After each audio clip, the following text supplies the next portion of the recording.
always be something great that you can watch. In order to earn professional development credit for attending these live sessions, you must complete an attendance verification form during each session. The presenter will show a slide with a unique simultaneous session, so there should always be something great that you can watch. In order to earn professional development credit for attending these live sessions, you must complete an attendance verification form during each session. The presenter will show a slide with a unique simultaneous session, so there should always be something great in completing that form. We will only be able to issue professional development credit for those that fill out the form during the allotted time. We are so glad that you have decided to spend your day with us today, and on behalf of the entire Cypress Fairbanks ISD EdTech team, thank you, and we hope you enjoy your day.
Welcome to the first ever virtual Cypress Fairbanks ISD Digital Learning Conference. We are so glad you're here.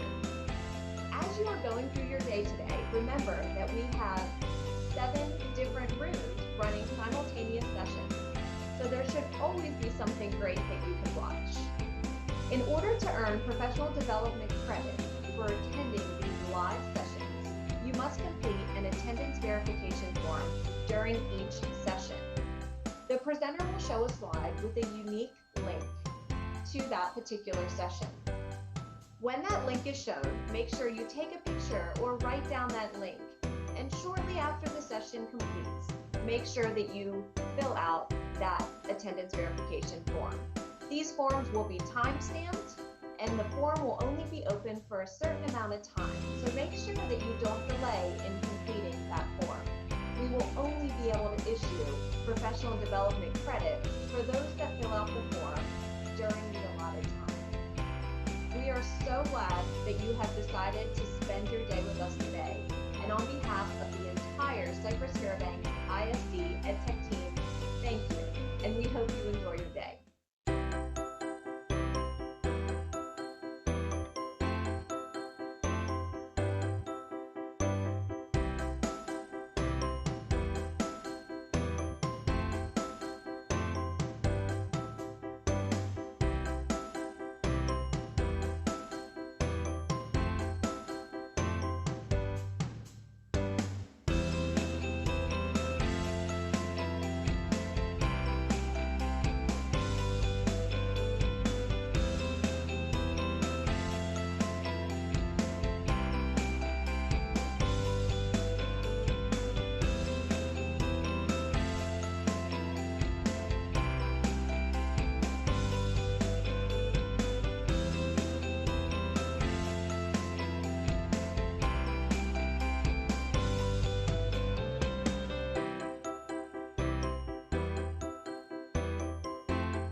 Welcome to the first ever virtual Cypress Fairbanks ISD Digital Learning Conference. We are so glad you're here.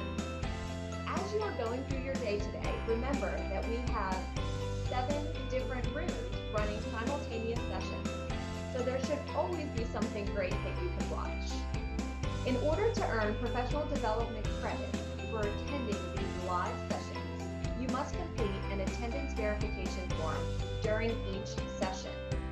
The presenter will show a slide with a unique link to that particular session. When that link is shown, make sure you take a picture or write down that link. And shortly after the session completes, make sure that you fill out that attendance verification form. These forms will be time-stamped, and the form will only be open for a certain amount of time. So make sure that you don't delay in completing that form. We will only be able to issue professional development credit for those that fill out the form during the allotted time. We are so glad that you have decided to spend your day with us today. And on behalf of the entire Cypress Fairbanks ISD EdTech team, thank you, and we hope you enjoy your day.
Welcome to the first ever virtual Cypress Fairbanks ISD Digital Learning Conference. We are so glad you're here.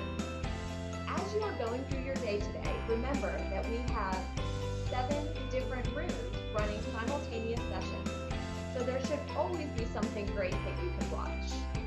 In order to earn professional development credit for attending these live sessions, you must complete an attendance verification form during each session. The presenter will show a slide with a unique link to that particular session. When that link is shown, make sure you take a picture or write down that link. And shortly after the session completes, make sure that you fill out that attendance verification form. These forms will be time-stamped, and the form will only be open for a certain amount of time. So make sure that you don't delay in completing that form. We will only be able to issue professional development credit for those that fill out the form during the allotted time. We are so glad that you have decided to spend your day with us today. And on behalf of the entire Cypress Fairbanks ISD EdTech team, thank you, and we hope you enjoy your day.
Welcome to the first ever virtual Cypress Fairbanks ISD Digital Learning Conference. We are so glad you're here. As you are going through your day today, remember that we have 7 different rooms running simultaneous sessions.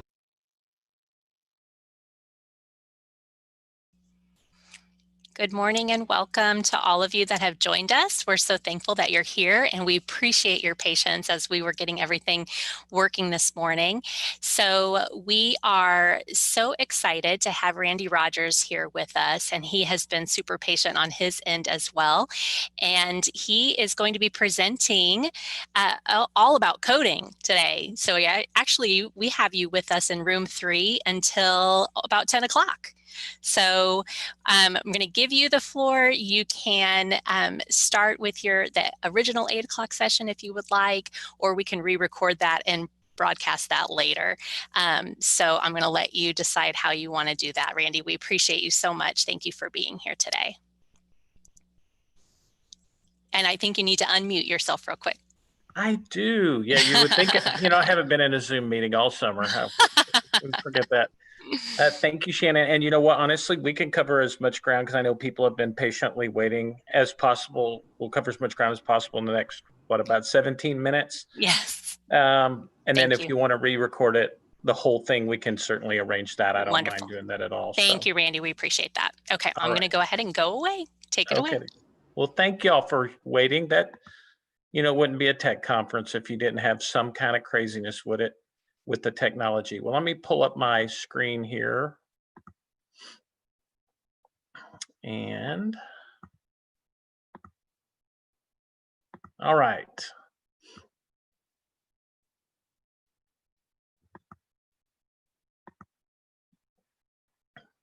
All right. Well, again, thank y'all for waiting. I'm going to back up here.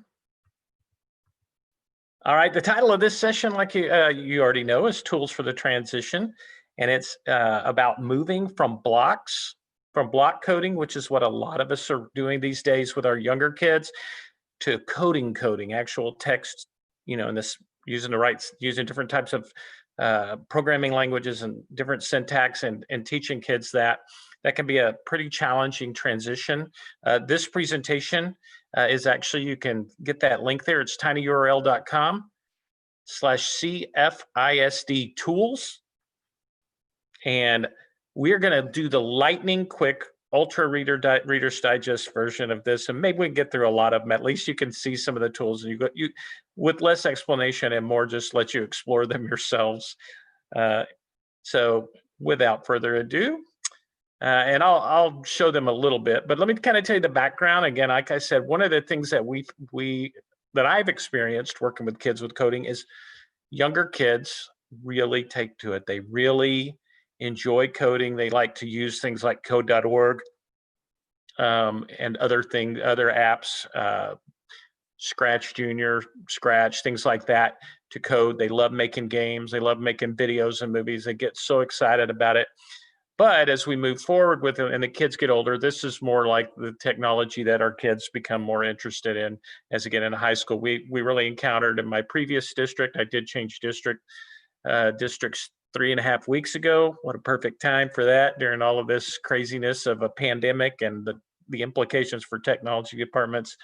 But one of the things that we always saw was really declining numbers in our people actually participating in our secondary technology programs. And so by the time, especially you get up to like AP computer science, things like that, we really had numbers that we weren't satisfied with. So we really wanted to boost that. We wanted to give kids more experiences and show that they could succeed in that. And so we decided we needed, these are 4 kind of areas that I see as areas of need related to this, and that's that you have relevant opportunities to learn these transitional tools. They need to be challenging enough. Kids do want the challenge that comes with more open-ended, creative types coding, opportunities for them to grow and opportunities for them to succeed again, so that they understand that this is something that's not beyond their reach. So We're going to go through really fast, and I mean really fast, these resources in 13 minutes. And so you are welcome to put them in the chat. I don't know how much time we'll get to cover them, but we'll do the best we can. All right, so I mentioned Scratch before, and I do want to give the caveat that Scratch is actually indeed block-based coding.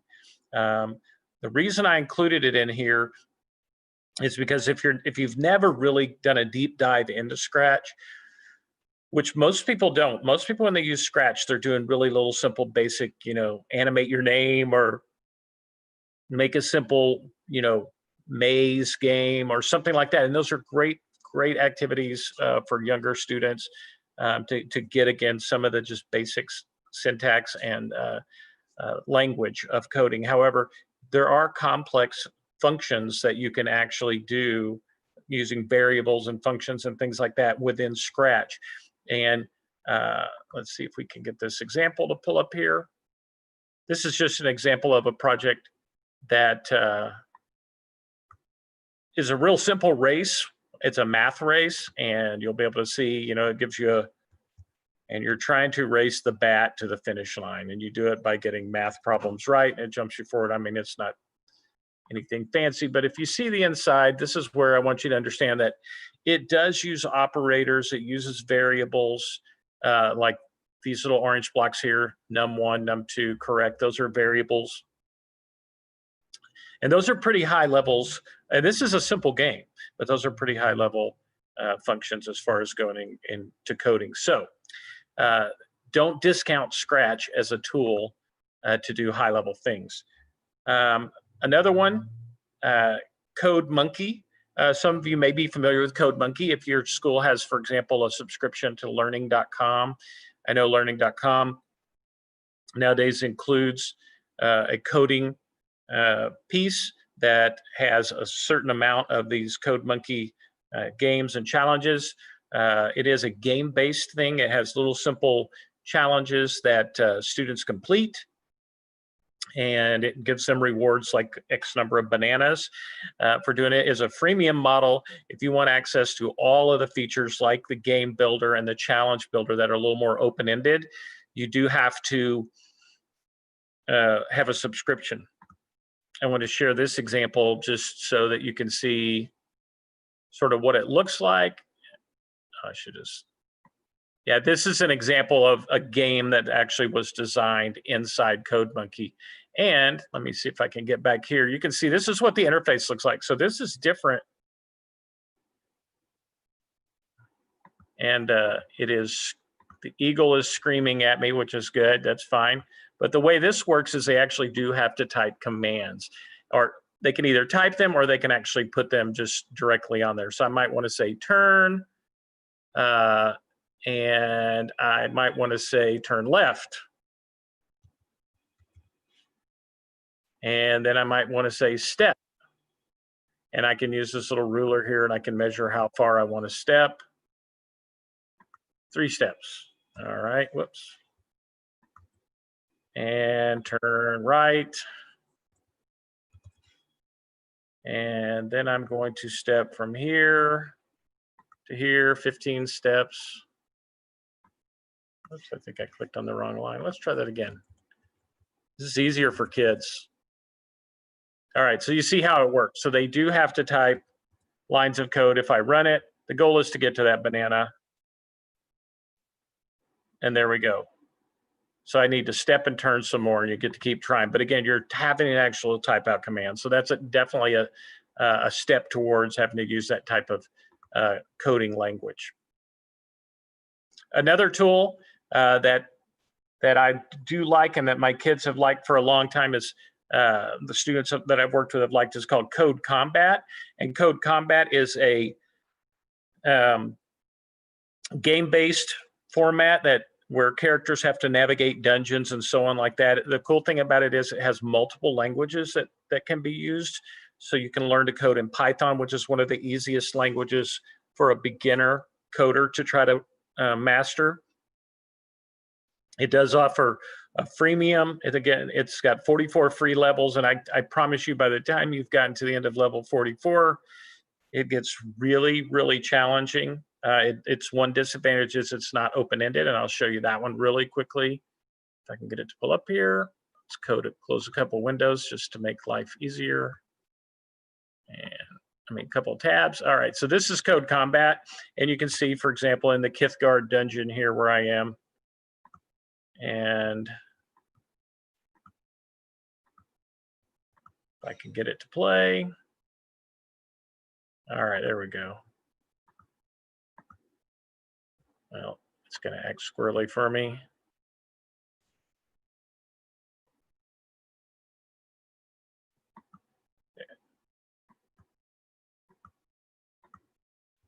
There we go. All right, so you have this little character, and this is one of the things I like about Code Combat.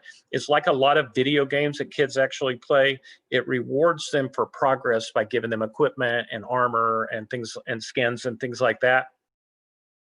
So it does have that as a, you would be shocked at how big of an incentive that is. As someone that likes to play some video games, just getting that cool new pair of combat boots or whatever is shockingly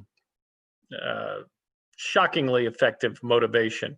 Okay, so this uses Python commands, and so it gives you some nice clues here of how to type the text. This one contains the password for the wizard. Okay, the password is Ahu. Okay, so the goal is you use the hero say function to tell the wizard the password here. All right, so we have to go to the wizard, say the password, get the pile of gems. So currently, if I run it,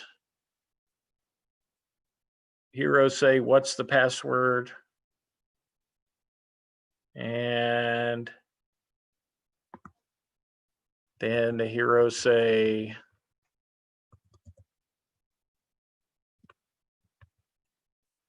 echu. I don't know if that's going to work. We'll see what happens. I'm missing hero place. Anyway, I'm not going to go through this, but you can see it actually does require them to type in JavaScript or to type in Python or CoffeeScript.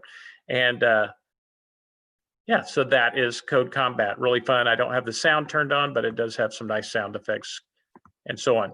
Well, another one to share with you guys is good. I see some of y'all are actually in the slideshow. That's good. Blockly. And Blockly is block coding or JavaScript, depending on how you want to do it. It's very open-ended. We're not going to spend a lot of time on it because it actually is what some of these other ones are built on that we're going to show. But it does have a dual display where they can work in blocks, and they can and you can see any of 5 different programming languages. If you're going to save in Blockly, you have to set up your own cloud storage, which can be done by the end user. And oops, I didn't mean to go back. Let's go back here. See if we can get this example to pop up. So this is what Blockly looks like. It looks like Scratch, very much like Scratch, except it's more simplified. It's basic. It's actually a lot less feature packed, and it's not. They're not hosting the games and programs that you create on their site. But Blockly is important because it is what some other ones are built on, like Microsoft MakeCode, which is Blockly based. It does have, you can use block coding, Python or JavaScript. Again, good starter languages. I don't want to pretend they're easy because at my age, nothing's easy when you try to learn something like this. It does have some really good tutorials that are very engaging, and it allows for increased complexity as skills developed. And I will show you some of these. And for example, these are some tutorials that they have, and you can see how it works through here. Takes just a second to load. And it actually will up here walk you through exactly. Open the scene toolbar and select set background color. Click that in here, and then you pick whatever color that you want. And again, it walks you through a nice tutorial. Now, again, as I've said, one of the things that you can do that's really helpful is you can actually, with this, or nice with this one is you can download them, you can save them and things like this. You're creating a video game for this one, so in this particular tutorial. And so if I click on start, set background color to, and I guess I can pick whatever color I want. There we go. So now we've seen that coding is working. And anyway, we're not going to sit there and go through that one because we don't have time.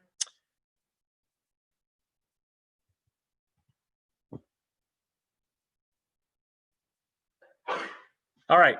So another one that I really like, we're continuing to kind of go up the level in terms of complexity. We have 3 minutes, so I'm going to at least mention this. It's called MIT App Inventor. And I really like this one because it's in terms of relevance, now we're really ramping it up because it allows you to create Android apps. It has tutorials, and it's a vast library of tutorials. It has also lesson plans. I've also linked this appinventor.org, massive collection of lesson plans, tutorials, challenges, things like that. But it lets you create them in block-based or design-based, which is a little different. But they can actually even download a simulator of an Android phone and test it on that, or you can download the apps to an Android phone and test them, which is pretty amazing. I do want to show this example because I thought this was extremely powerful. Let's go here where I've got it. Here's App Inventor. This is actually someone that won an App of the Month contest, and she actually, I don't remember, let me see, it tells the bio right here. She is in Algeria, and she created a COVID awareness app. We have 1 minute, but you can see, like, you put in your symptoms right here, and then click show me the results, and it will actually then go through and analyze whether or not you have COVID. I'm not in the simulator right now. This is the design mode, as you can see. All right, well, just so you can see what's else on here, I do talk about some physical computing tools. Those of you that have ever been to my sessions before at DLC know that I love microbit. It's inexpensive and it's amazingly powerful. Another one is Raspberry Pi. I recommend the Kano operating system because it even has specific tutorials to teach kids coding, doing things like creating Minecraft mods, which is always cool. And lastly, Arduino LilyPad, which is a really nice little device that lets you create wearables that they actually sewn into fabrics or textiles and things like that, that can be coded to do specific things like read sensors, like light sensors, and turn on a light if it's dark or something like that, or play a sound or things like that. They can run on little battery packs so that they're not hooked up to a computer. It wouldn't do any good to have a pair of pants that you had to have USB connected to your laptop all the time. So anyway, that is the Super Reader's Digest version. If you'd like to connect with me, there's my Twitter account, and there is my Gmail. And this is how you get credit, because I know that's really what you've got to have right now. So go to this link, and like I said, we'll record this, and hopefully we can put it up on the channel. So we can see the whole thing with a little more exploration of the tools. But thank you all for your patience this morning and for joining us. Randy, thank you so much. You are amazing. I'm just so impressed that you were able to squeeze that in such a short amount of time. So we did have one question about using the programs in Schoology. Do you know anything about, because we are now a Schoology district, and so some people were asking about how any of these integrate within there, if you had any information about that. I don't. I wish I did. I have not explored that. We are currently making the transition to a different LMS, and okay. It's been years since I played with Schoology, so I'm sorry, I don't know. I wish I knew. No, thank you though. So I do have a question for you that I'll send in the chat that's about when you're available to re-record this session. So whether we do that live or we record it and put it up on our channel so that everybody can view it. But for those of you that joined us today, make sure that you make note of that bit.ly for your attendance, because you will get PD credit for this session, whether you're able to watch it later or not. So make sure that you make note of that, and we will communicate with you where and when to watch this full presentation through the DLC website. So we are going to take a 10-minute break, and then Randy's back with us at 9 o'clock. Hopefully for a whole 50 minutes. Yes, we are not going to go away. All right. Thank you, Randy. Yes, ma'am.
Welcome to the first ever virtual Cypress Fairbanks ISD Digital Learning Conference. We are so glad you're here.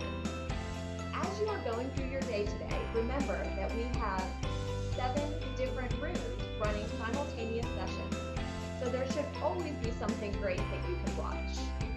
In order to earn professional development credit for attending these live sessions, you must complete an attendance verification form during each session. The presenter will show a slide with a unique link to that particular session. When that link is shown, make sure you take a picture or write down that link. And shortly after the session completes, make sure that you fill out that attendance verification form. These forms will be time-stamped, and the form will only be open for a certain amount of time. So make sure that you don't delay in completing that form. We will only be able to issue professional development credit for those that fill out the form during the allotted time. We are so glad that you have decided to spend your day with us today. And on behalf of the entire Cypress Fairbanks ISD EdTech team, thank you, and we hope you enjoy your day.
Welcome to the first ever virtual Cypress Fairbanks ISD Digital Learning Conference. We are so glad you're here.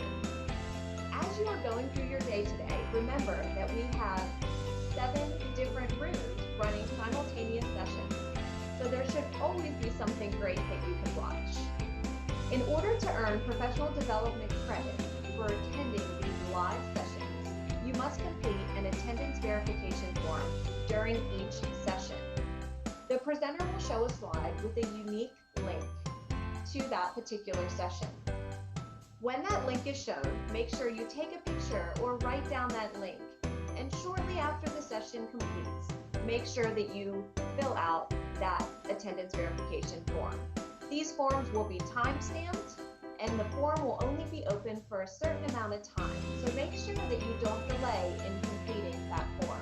We will only be able to issue professional development credit for those that fill out the form during the allotted time. We are so glad that you have decided to spend your day with us today. And on behalf of the entire Cypress Fairbanks ISD EdTech team, thank you, and we hope you enjoy your day.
You are muted.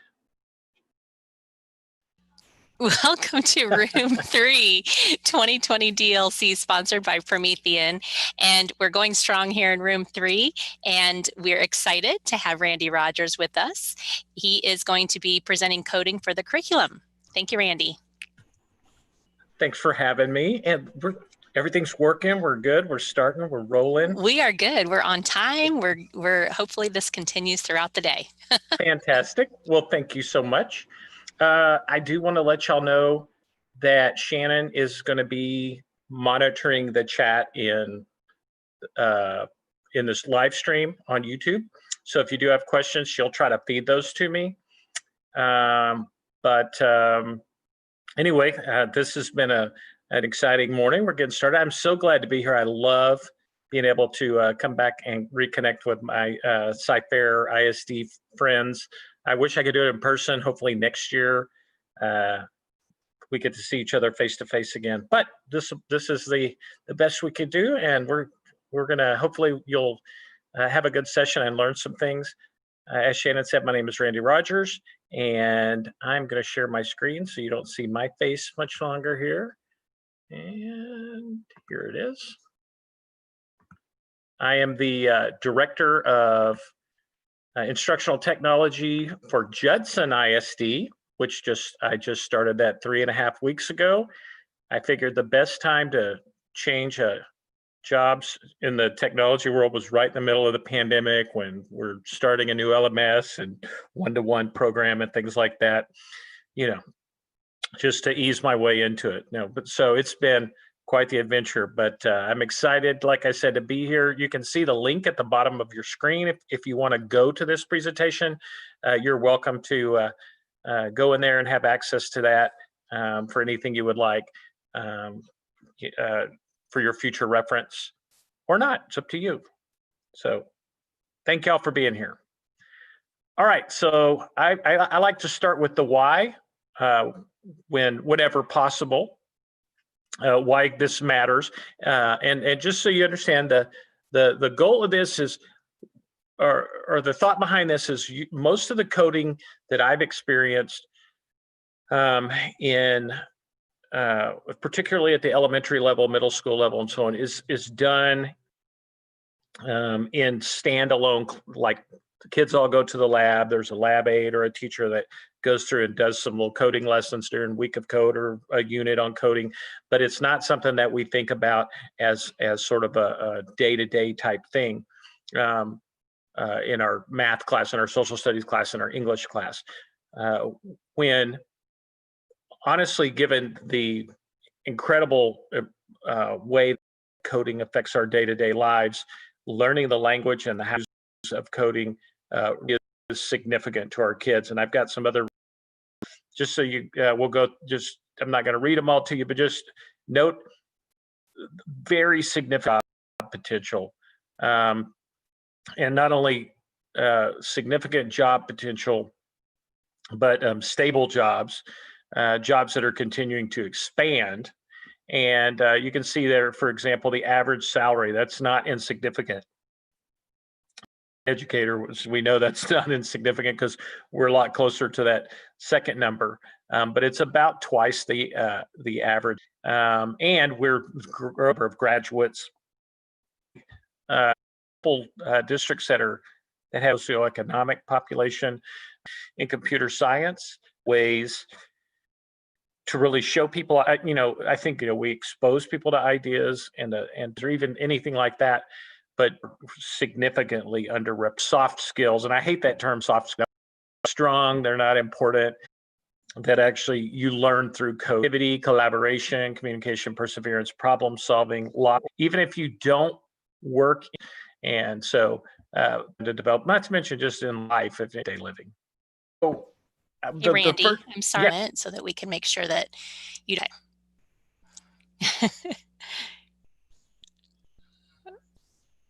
at one point that I would, yeah. Again? My channel.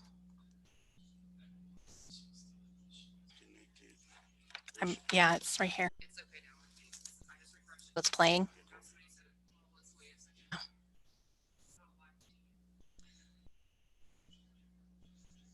You saw the message, but I do have a vendor meeting at 4:30, so I couldn't record at 4. Okay.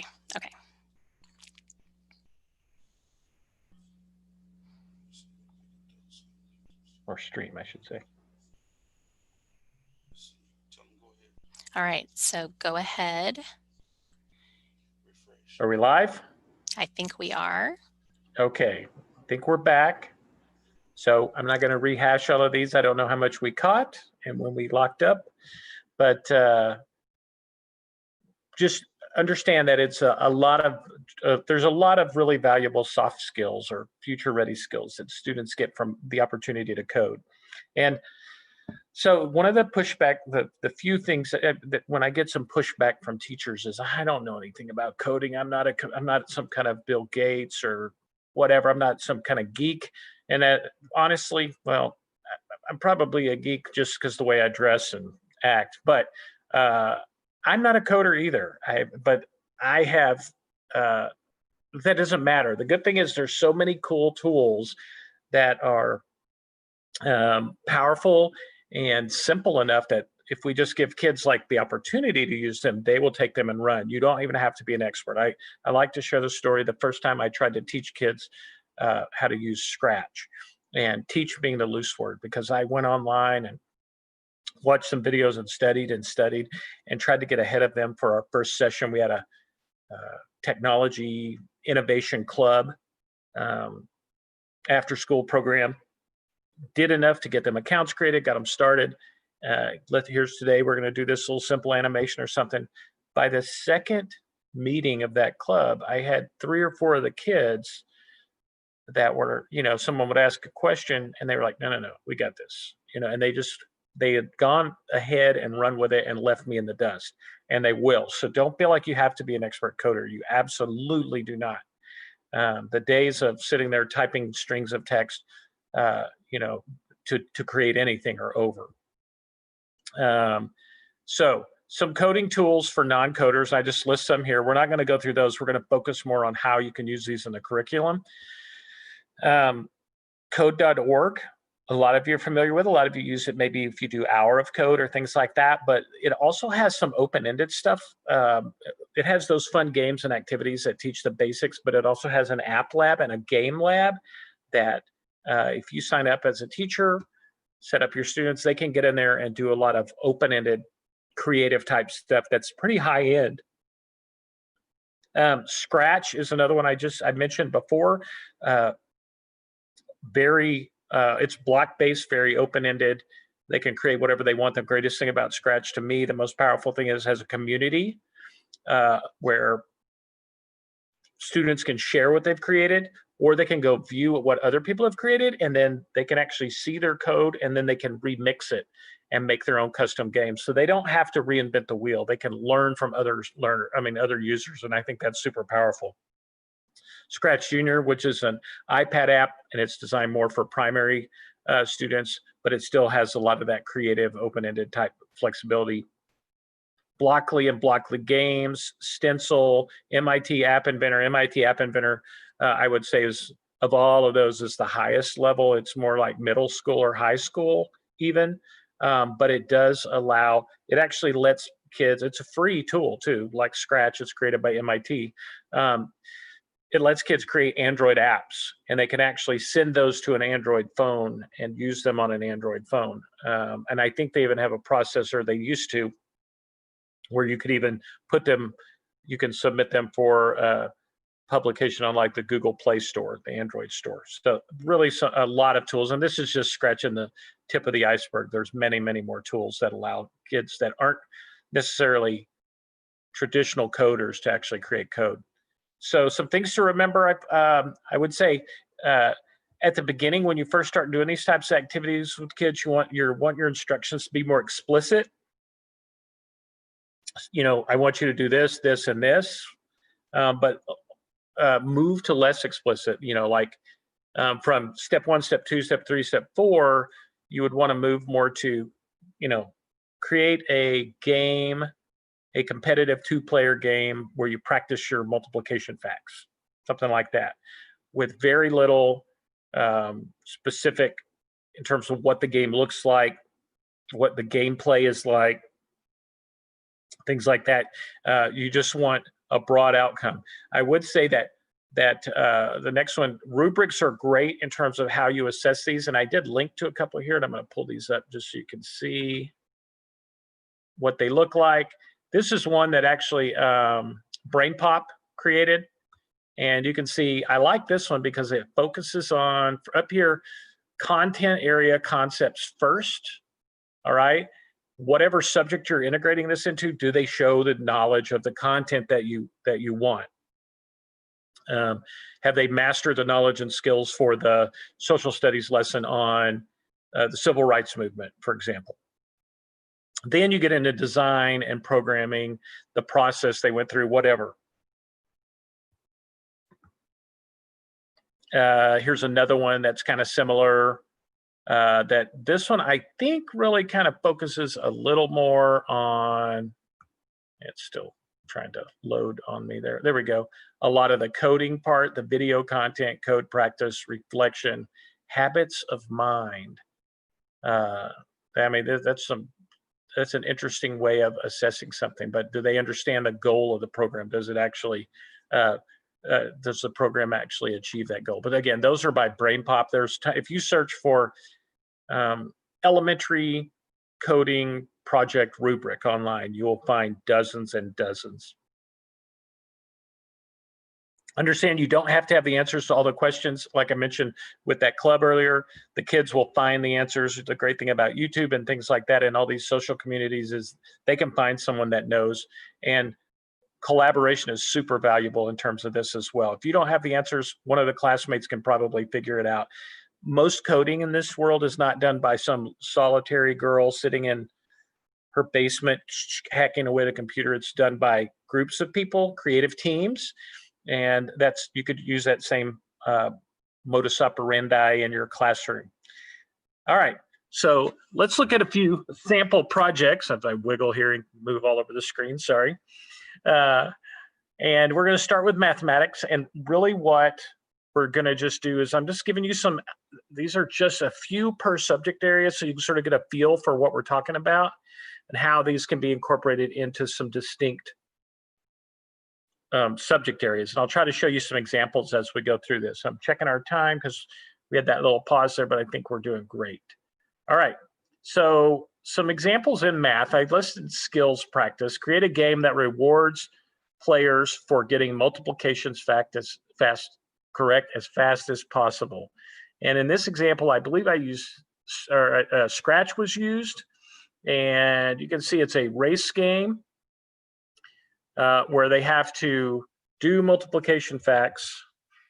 Whoops. And it moves the dog forward, and you've got to try to beat the fish to the finish line. If you get the answer wrong, it gives you some feedback like, oh, it's not constructive feedback, but it's still feedback. And so you see how it works. And the coding for this, you can see what it looks like. It's not super complicated. I know this looks kind of complicated, but it's high enough level to be a challenge to a student who's, for example, upper elementary. They could pull off something like this. Certainly middle school. It does involve some variables and some operators and things like that. The good thing about Scratch is it has all kinds of tutorials that students can access so they can understand how to do that. Or like I said, they can get in and see somebody else's and how they coded something and borrow their ideas. They actually encourage that. So that is an example of a skills practice. I saw this one where now you want to see much more complicated, but I do want to show this is a high level thing. Somebody used coding to design their own calculator, again with Scratch. And you can see they celebrated. They've been working hard to make it. And this is the calculator. And so let's test it out. 6, kind of hard to see the numbers at the top, or the symbols at the top, times 3, 33 actually hit in, equals 198. I'm not going to check their math. I'm going to assume that that's correct. It is correct.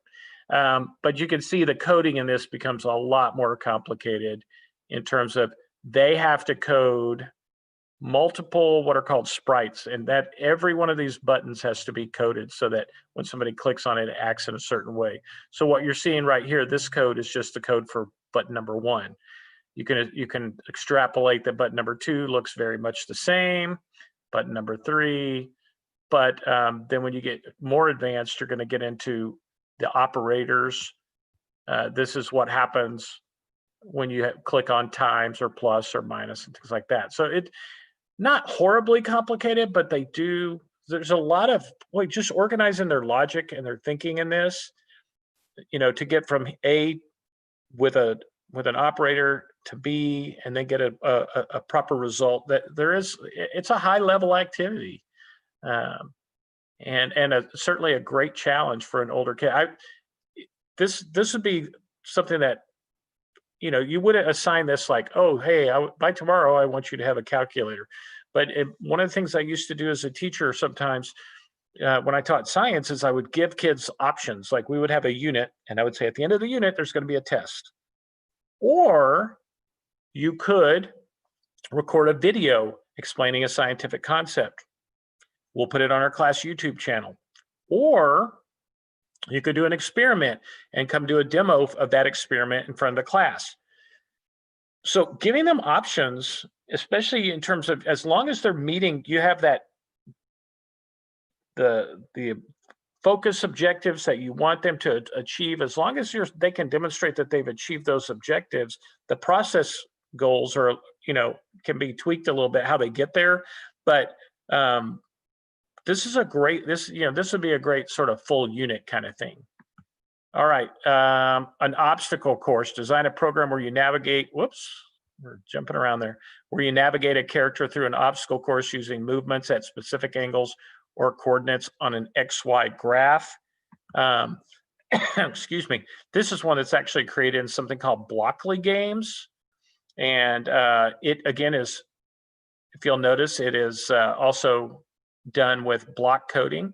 But I have to, in this one, I have to understand some math concepts like, oh, I'm sorry. First of all, if the bird does not have the worm, tell it where you want to go. And I'm guessing that is about, we're going to call it 45 degrees. Well, we're going to say, I don't know. This is kind of odd, this little dial here.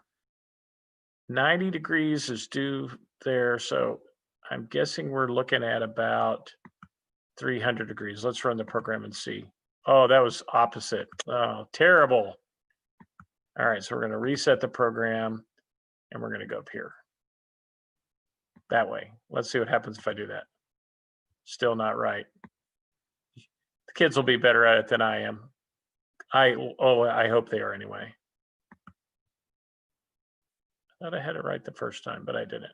Well, anyway, you get the idea. They have to figure out how many degrees they need to go, which is clearly not 300. Let's see what happens if I just run it this way. Oh, okay. Well, anyway, and they have to get it to the worm, then a command. If they don't have the worm, they have to get it to the nest to feed their birds. But as you can see, good way here to understand some logical thinking or illogical thinking on my part, and understanding degrees of direction. And then Turtle art, I love Turtle. It's an old programming language. This is an example where they have to, I created a program here with some loops. This repeat is a loop. Those of you that ever took a basic coding class back in the day know what loops are. And it's designed, the task on this one was to draw a star and then a line above it. And you see when I run the program, it does indeed draw a star, picks up the pencil, goes to the top. And look, it even shows me the JavaScript code that I actually used to create that. So that's a nice little transitional thing. So I start understanding that, hey, all these click and drag of blocks, actually, you're actually creating code. And if you look at that, by the way, it's good to teach this for kids to see this early. If you want to ever to build their interest in exploring this further, they can see that the commands are not super complicated. Move forward 50, turn right 144, et cetera, et cetera. And yeah, and they're repeating this. Here's the loop. And yeah, so that one is Blockly Games. Now, the next challenge would be to draw four stars arranged in a square, which you can see right here. They show you what you're supposed to draw, but you have to then create the program. All right, so all of those incorporate a lot of mathematic concepts in terms of angles, measurement, maybe it's simple operations, like in the case of the race game, things like that. So hopefully that gives you just, again, those are just some general examples, but you could extrapolate that over a lot of different math skills, okay? I keep saying, do we have questions? I wanted to say, do we have questions? But if we do, be sure to put them on the YouTube stream. Shannon will keep me abreast of those. All right, coding in English language and reading, English language arts and reading. I am a huge fan, first off, of what are called digital stories. And coding does afford the opportunity to create some really cool animated or really visually simulating digital stories. You actually can use code in Scratch or some other programs to share your own writing or your own prose or things like that. Here's one that somebody did, and I'm not going to do the whole poem, but you can see, I don't know that that's their, I guess, logo, their personal logo. Dramatic music for effect.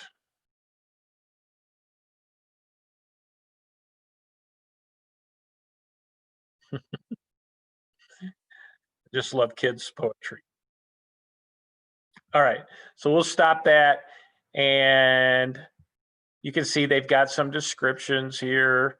I wrote this poem a year ago. I found it in my sketchbook, decided to make a project. I just love this. It's such a great creative outlet for students to be able to do this kind of stuff. And the actual coding for this one is really pretty simple because they only have a few sprites. They have a background text. They have to animate the text coming in. The tree doesn't do anything, so there's no real animation there. They just tell it where to go. And then the leaves are what they animate. So the falling leaves.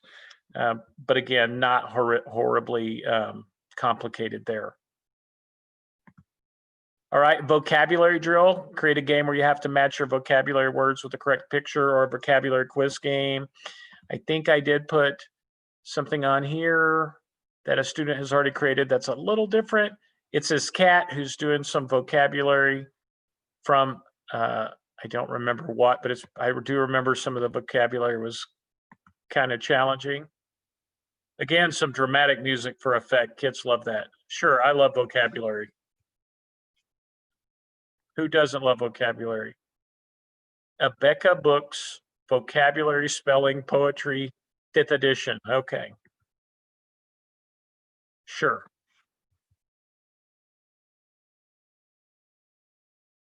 I think I know that one. May not spell it right. Yay, I got it right. What do you think? Pinnacle, Apex? I'm gonna go with Apex. I don't, and they don't tell you what it is. Anyway, you get the idea. I don't want to prove how many vocabulary words I don't know. And I don't have an example of this. I guess I'm gonna have to create it, but you know those magnetic poetry blocks? I thought it would be a really cool project for a kid to code some type of poetry blocks that could be clicked and dragged and moved around, and kids could create their own. This is a good way, I think, also, if they create a program like that, they could share that program with younger students to practice just writing complete sentences. Rearrange the blocks to make complete sentences. So again, I don't have that example, but get one of your kids to create it and then share it with me so I can have that and I can share it with other people. That would be awesome. Otherwise, I'm gonna have to get in there and code it myself, and that I take way longer than the kids do. All right. So coding in science. Coding in science is a pretty logical fit because there is a lot of technology involved in science. But I have some examples here. A lab report. Like I said, one of the things I used to let kids do is in my class was to do a lab experiment as their summative assessment for a unit. And I think coding is a great way to maybe demonstrate a lab project and the results and things like that. Also, it's nice because it's a safe way to deal with certain things. That they can create simulations of that. If you look like, here's one, this one, okay, this is I'm not sure what chemicals these are and stuff, but it's the simplest explanation I can find.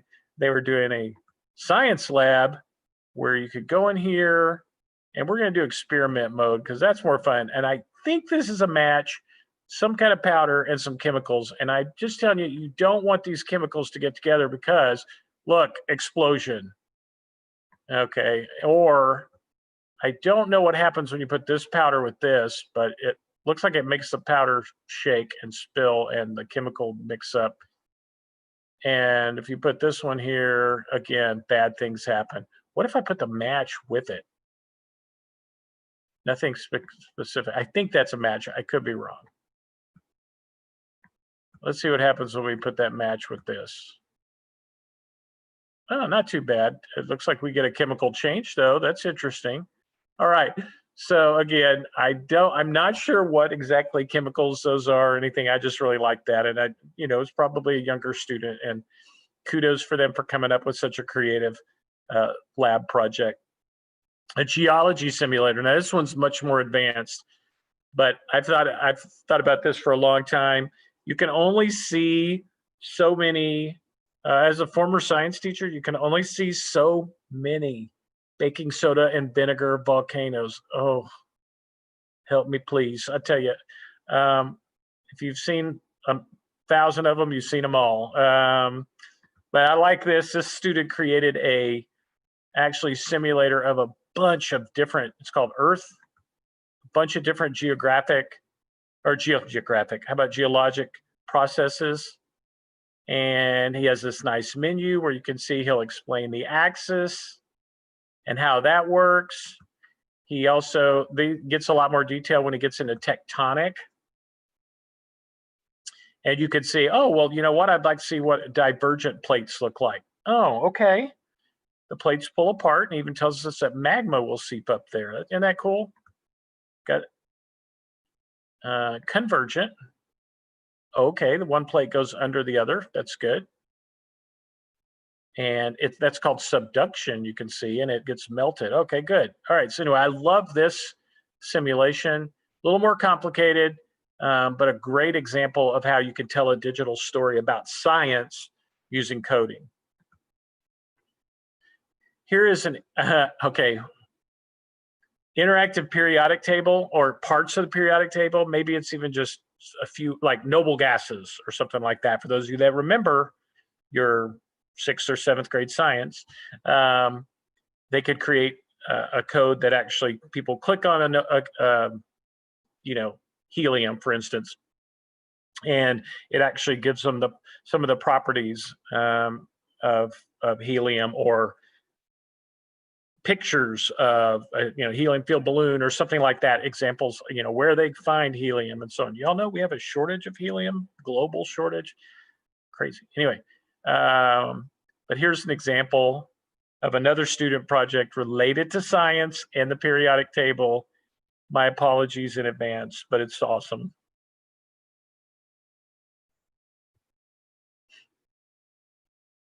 Brace yourselves.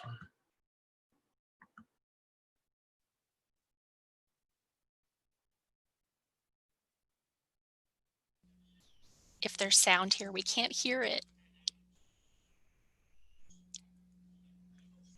Randy, are you able to make sure that you're sharing your computer sound?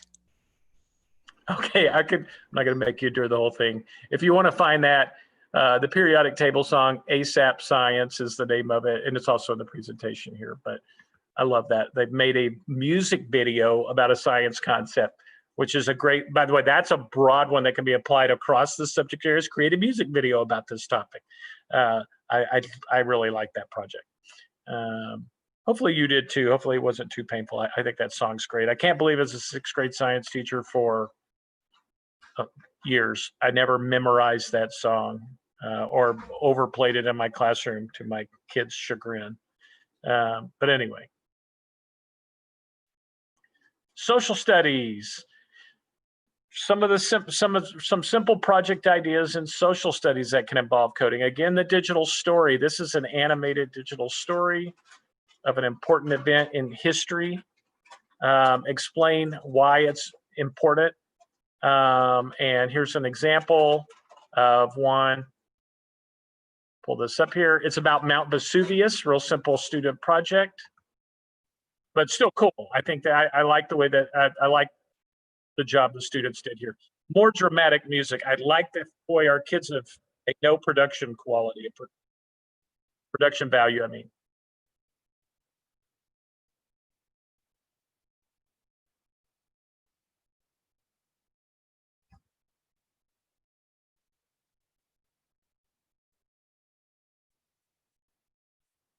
There's a picture here. I think it has it. Yeah, remember the statues? I mean, the little, not statues, but you've seen the pictures of the people of Pompeii, like frozen, basically, like in like rock cocoons, kind of. So they incorporated that. Anyway, great job by the story of Pompeii. So they told a historic event as a digital story. Again, the animation's crude and stuff, or the graphics, but I think that reflects the age of the student and also the fact that, I mean, the story is more important, and I think it's really a beautiful project. The timeline, an interactive timeline based on current or past events. Bonus, include possible alternative endings. And this is a current event, but I love that this kid did this. He's very concerned about a park in his neighborhood, which is great. Also, social activism and things like that. I think teaching our kids how to be involved citizens is a great part of social studies, very significant part. We could probably use a lot more of that So background, they're doing construction on the park, and this is what it looks like. It's just a bunch of dirt and stuff. Here's its glorious past. Look at that. Much more upbeat music. A good future. Look at it, it's even better playground. Bad future. That's awesome. Okay, so you've got social activism and a timeline of events and even extrapolating what those events could come to be. I think that's fantastic. A presidential trivia game, for instance. This is a really super creative coding job by the student. When I think of a trivia game, it's almost more like, here's a question, multiple choice. Think like Kahoot, you know, and pick the answer as fast as you can, get a bunch of points and things like that. But this kid took it to the next level and made it as this, I believe, an Olympics game, if I recall correctly. Yes, in Atlantis. Oh, the torch run.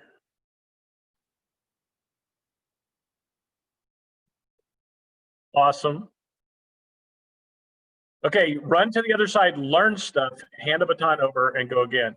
So you use the arrow keys when it turns green. Gotta hurry. Look, I did not know that. Did you know that? Now run to the other side.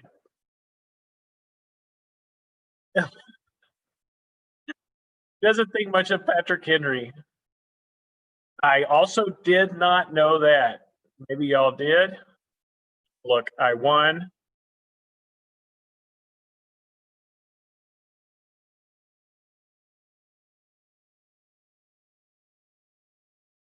So you have to try not to hit the sides.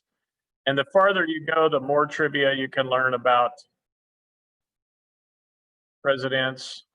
Racking up the score as well. I have no hit yet. That's give me some trivia, man. Well, I think if I hit, it gives me trivia. Hold on. Yeah. James Polk. Did not know that. Oh. Okay, we're going to stop it because I can't take the music much longer, but it is dramatic.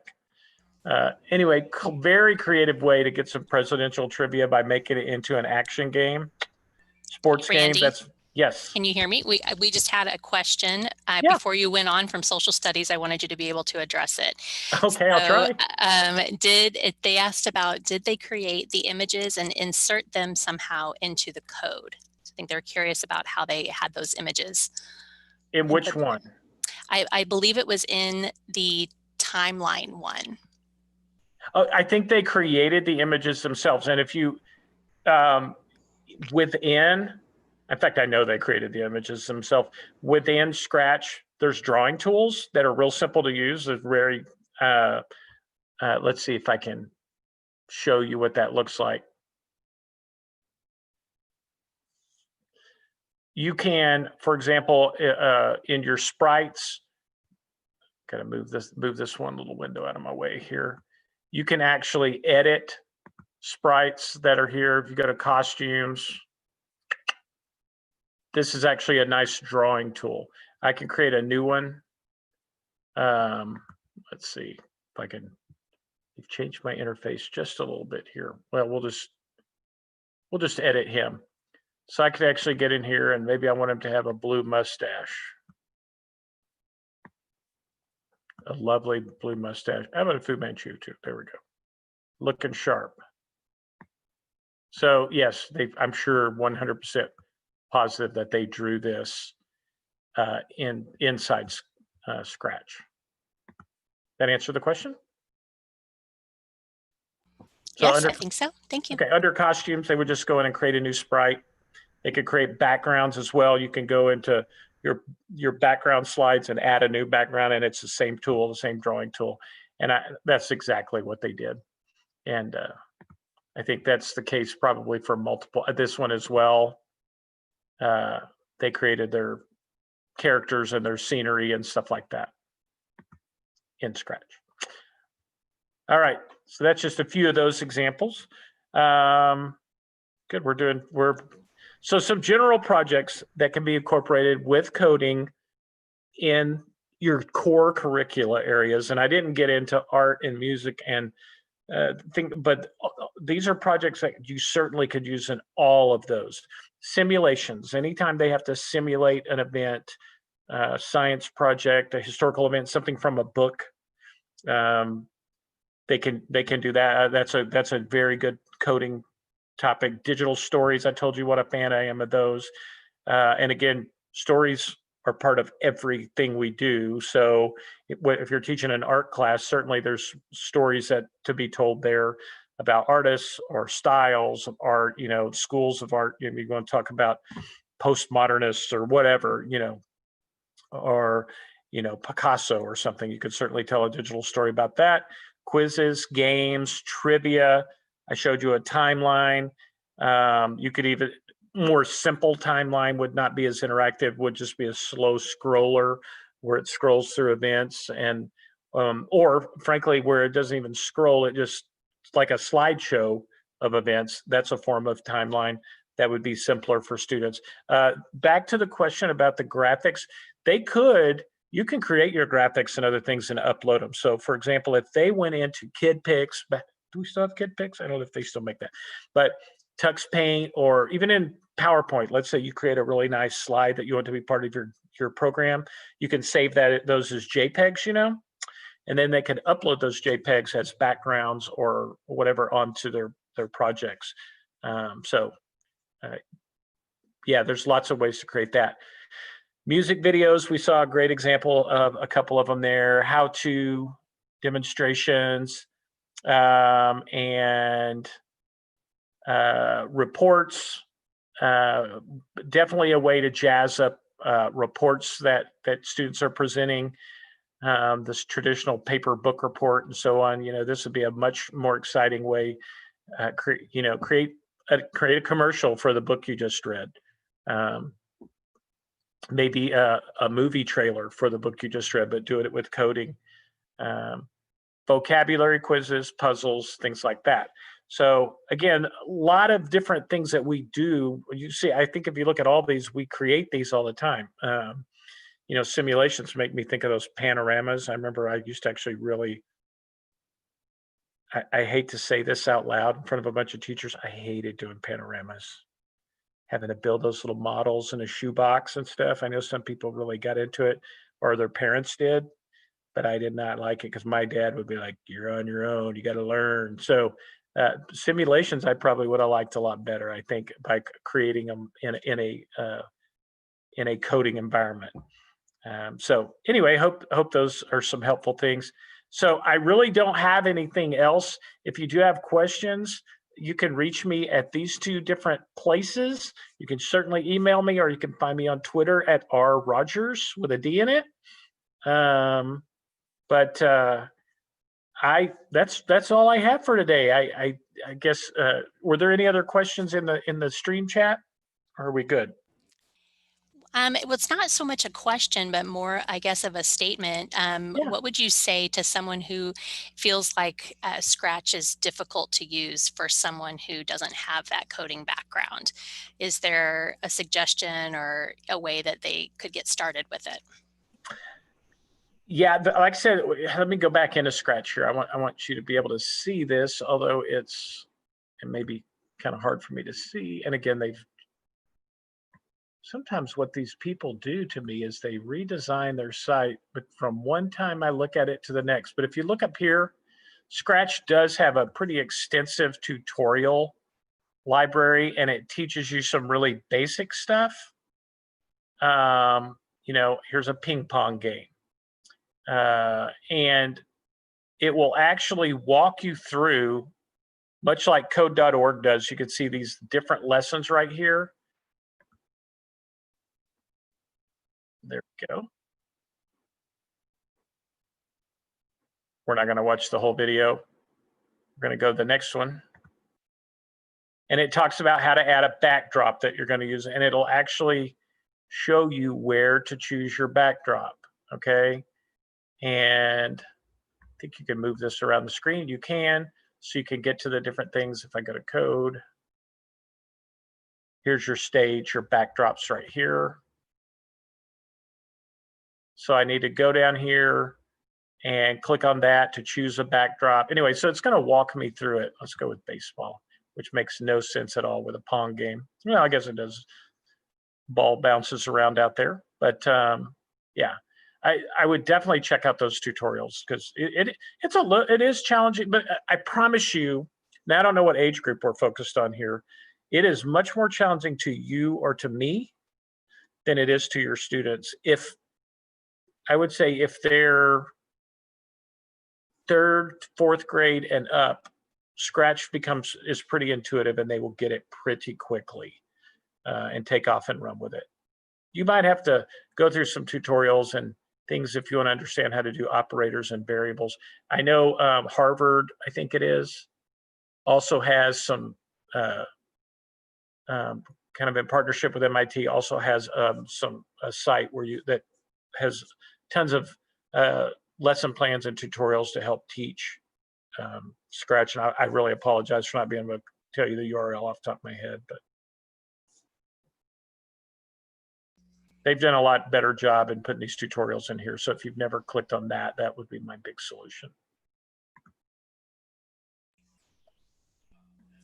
That is perfect. I think that addresses that. I appreciate it. Thank you. Sure. You have lots of thank yous in the chat. They're I don't welcome. see any other questions, but they're all very appreciative of everything that you've shared. And great job. I bet your students loved you as their teacher. Some So days. some days we appreciate you so much, and even just sharing that why behind coding and the impact that it has on students and their progression in learning and problem solving and logic and reasoning and everything. So thank you so much for being here with us today. Absolutely, my pleasure. And being so patient as well. Oh, I believe I need to get this other slide up here. I apologize for that. Yes. How about that? 'Cause I know that people are still going, where's my credit? Yes, you are reading their minds. That was the next question. Thank you. So there is your attendance link. Make sure to take a picture of that or write it down. We are putting it in the chat as well, so you will be able to click on it directly from the chat, and make sure to complete your attendance verification within the next 10-15 minutes here so that we can give you credit for attending Randy's session. Got to have those comp days, right? Yes. All right.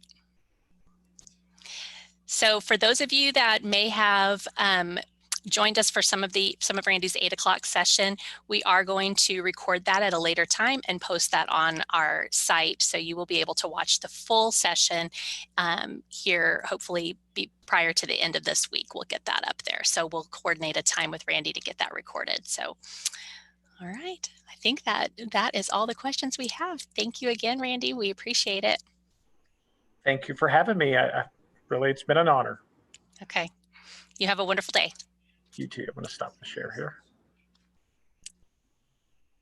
Y'all shoot. Oh. I was going to say, y'all shoot Yes. me an email and we'll coordinate when we can do the recording. Perfect. Thanks again. Thank you.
Welcome to the first ever virtual Cypress Fairbanks ISD Digital Learning Conference. We are so glad you're here. As you are going through your day today, remember that we have 7 different rooms running simultaneous sessions, so there should always be something great that you can watch. In order to earn professional development credit for attending these live sessions, you must complete an attendance verification form during each session. The presenter will show a slide with a unique link to that particular session. When that link is shown, make sure you take a picture or write down that link. And shortly after the session completes, make sure that you fill out that attendance verification form. These forms will be time-stamped, and the form will only be open for a certain amount of time. So make sure that you don't delay in completing that form. We will only be able to issue professional development credit for those that fill out the form during the allotted time. We are so glad that you have decided to spend your day with us today.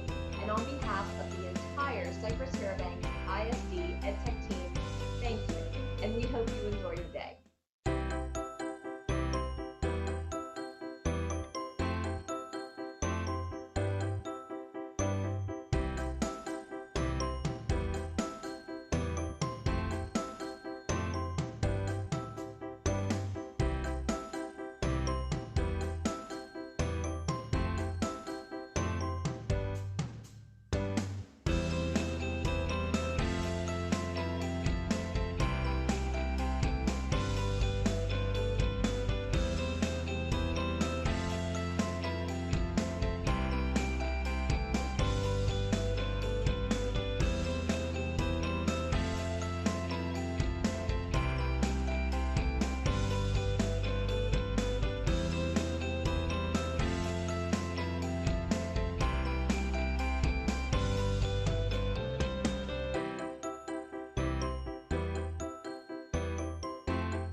Welcome to the first ever virtual Cypress Fairbanks ISD Digital Learning Conference. We are so glad you're here. As you are going through your day today, remember that we have 7 different rooms running simultaneous sessions, so there should always be something great that you can watch. In order to earn professional development credit for attending these live sessions, you must complete an attendance verification form during each session. The presenter will show a slide with a unique link to that particular session. When that link is shown, make sure you take a picture or write down that link. And shortly after the session completes, make sure that you fill out that attendance verification form. These forms will be time-stamped, and the form will only be open for a certain amount of time. So make sure that you don't delay in completing that form. We will only be able to issue professional development credit for those that fill out the form during the allotted time. We are so glad that you have decided to spend your day with us today. And on behalf of the entire Cypress Fairbanks ISD EdTech team, thank you, and we hope you enjoy your day.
Welcome to the first ever virtual Cypress Fairbanks ISD Digital Learning Conference. We are so glad you're here.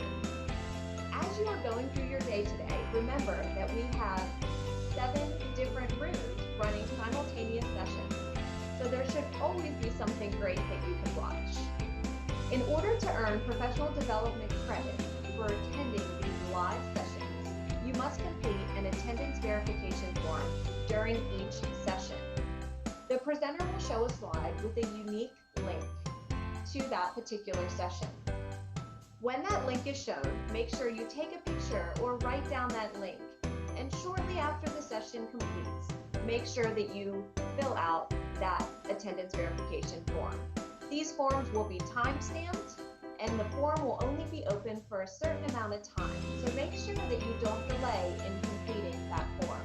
We will only be able to issue professional development credit for those that fill out the form during the allotted time.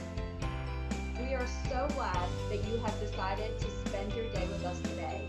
And on behalf of the entire Cypress Fairbanks ISD EdTech team, thank you, and we hope you enjoy your day.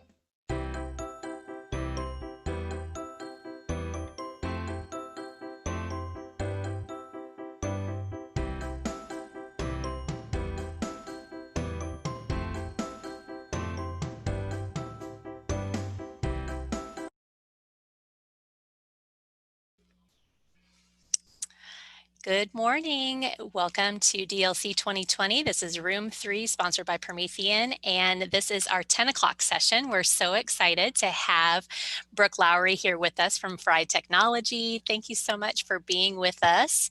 And you are going to be presenting tips for the Chromies. You have a lot of people interested in this session, so we're excited. Well, great. I'm excited for you guys to be here with us today, and I'm going to go ahead and share right away so we can get started. All right. Hopefully you're seeing my screen okay and everything's ready to go. So thanks you guys so much for joining for tips and tricks for all my Chromies. This session is going to be fast paced, and I'm hoping that you're going to learn a lot and pick up a lot from this one. What we are going to be utilizing is just a lot of little tricks and hacks and little things that I've picked up over the years that make using Google just a little easier and just giving some shortcuts. So to get started, I want to talk to you a little bit first about your emoji keyboard. So I know you guys are live on YouTube right now, so you have a chat going on over there, but you don't have that chat happening inside of our Zoom. So in our Zoom meeting right now, your chat, I can't see, so you guys are only seeing your chat over there in your, hold on just one second. Sorry, we had some things going on in our office right now. Okay. So what I would like for you to do over on inside of your YouTube chat is, if you are on a regular Windows device, please click on your Windows button and the period. And if you click on the Windows button and the period, you would be able to get your emoji keyboard. If you are on a Mac, you can use Control Command Spacebar. Control Command Spacebar, and that will get you to your emoji keyboard. So this is my first trick. If you guys have anything that you would like to express today, your feels during this hour, I would love for you to drop an emoji. Sometimes that happens a little faster. Sometimes it just gives us a little bit more fun to get us started. So if you're on a PC, you can use that. If you're on a Mac, you can use this one. I will show any of you guys who are on a Chromebook, I will show you how to use that one in just a few minutes. I've got my favorite extension. So just again, my name is Brooke Lowery and I'm with Fry Technology. You can find me on Twitter at B_out_of_the_box. So if you're looking for me on Twitter, I'm at B_out_of_the_box. And this is the link you need to get to the presentation. Now, guys, I'm going to tell you, go ahead and write it down, type it in another window, anything that you want to do, fry.tech/tips-tricks, all lowercase. So you can do all of that, keep it, but I don't know that you're going to need to go through it while I'm going through it. You may just want to watch my screen.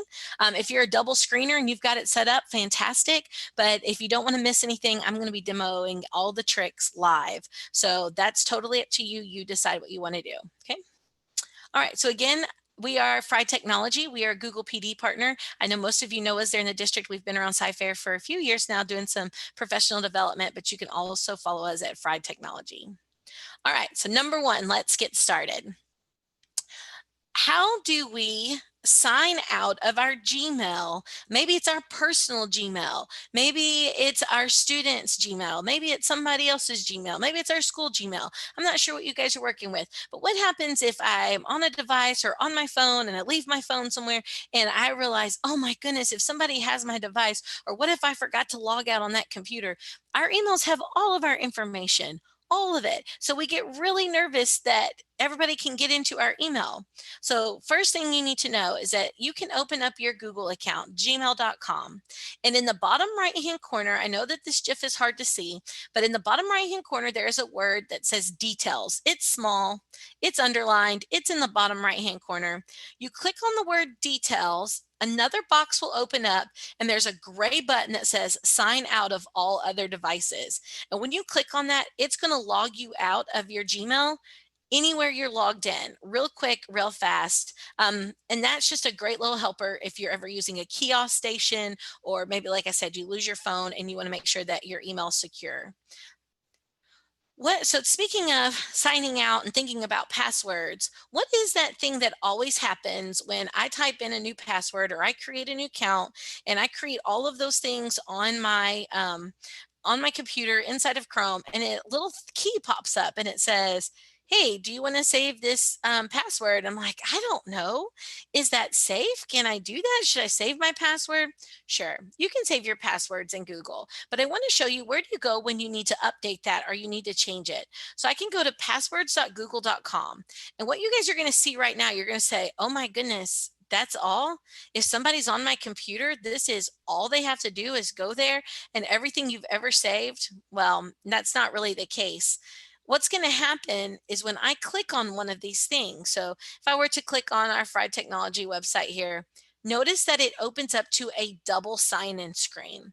So even though I'm currently signed into Google, I can go to my drive. So if I can go to my drive right now, open up my drive, here it is. I didn't have to sign into it, but it's going to make me verify one more time that it's me that's trying to get into my passwords. So it's behind a double locked door. First, they have to get into your account. Then they have to, if your account's open and someone goes to that, they have to still know your password a second time to get in and be able to look at your passwords. So it is nice and safe and secure. All right. Okay, so that's passwords. Now let's get into Google Drive. Most of you who are using Google Drive, you're like, you're just going to talk to us about searching our drive? Sure, because searching our drive is where everything lives.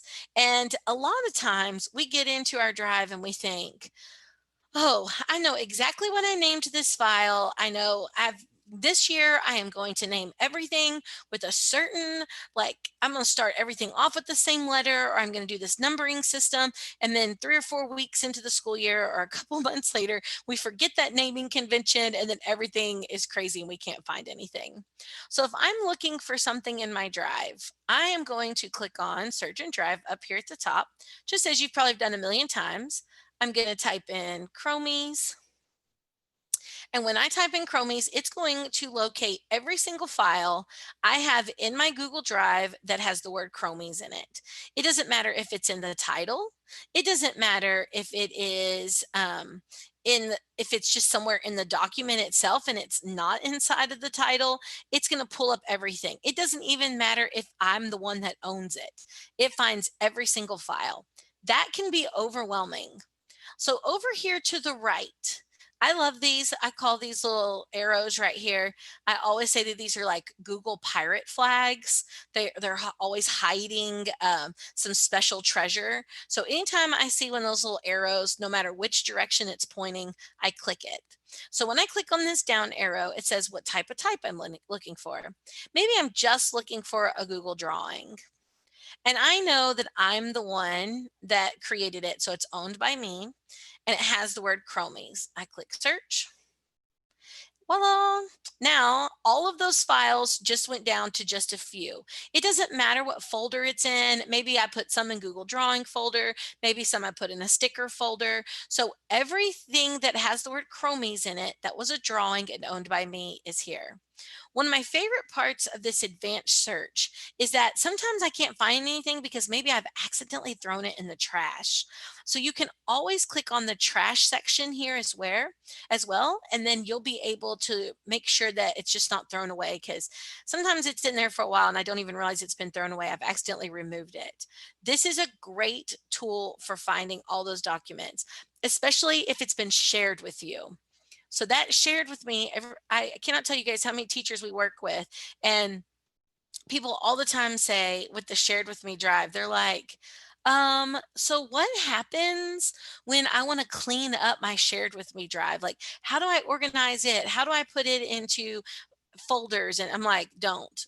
Your shared with me drive is the equivalent of that junk drawer at your house that no matter how many pieces the Tupperware you buy for it or how you try, it just never happens. But you can't throw anything away in there because someday you're going to need that teeniest little tool that you've thrown in that junk drawer. So it's okay that the shared with me is your junk drawer. Just leave it alone, let it be there. And the best way to search is to search up here in your searcher drive. Okay. All right, so that is searching. I hope that you guys liked that. I like it when you guys, I can't see your chat, so I'm really hoping that that you guys are enjoying that over there on that side. Okay, so the next thing is naming our folders in Drive. So when we talk about organizing our drive and putting all of our files, putting all of our documents into a folder, we want things to be nice and neat. So I work at Fried Technology. That starts with an F. But if I wanted to have a work folder, that starts with a W. So in my drive, there are two types of people. There are the grid view people. That's me. As you can see, I've got my grid here. And then if you click over here on the far right-hand corner, you can also turn your Google Drive into a list. So there are some people who prefer this view, the list view. It doesn't matter if you're a list view or if you're a grid view. Both types of people, anytime you are adding a new folder, so if I go in here and add a folder, and I'm just going to name this one DLC, if I did that and created a new folder, it now moves all my other folders around. I now don't know, now wherever that work folder was yesterday, it's no longer in the same place. Everything is in a different place. So how do I make it so that my folders no longer move around? Well, there's some workarounds. You can add a hashtag to the front. That will work. You can do a hashtag. Let me zoom in so y'all can see that. Hashtag at the front, or maybe a numbering system. I've seen lots of people do the underscore before there. You can do that system as well. But everyone's favorite is to add the emoji. So I can use my little shortcut that I was talking about earlier. That's going to bring up my, my emojis.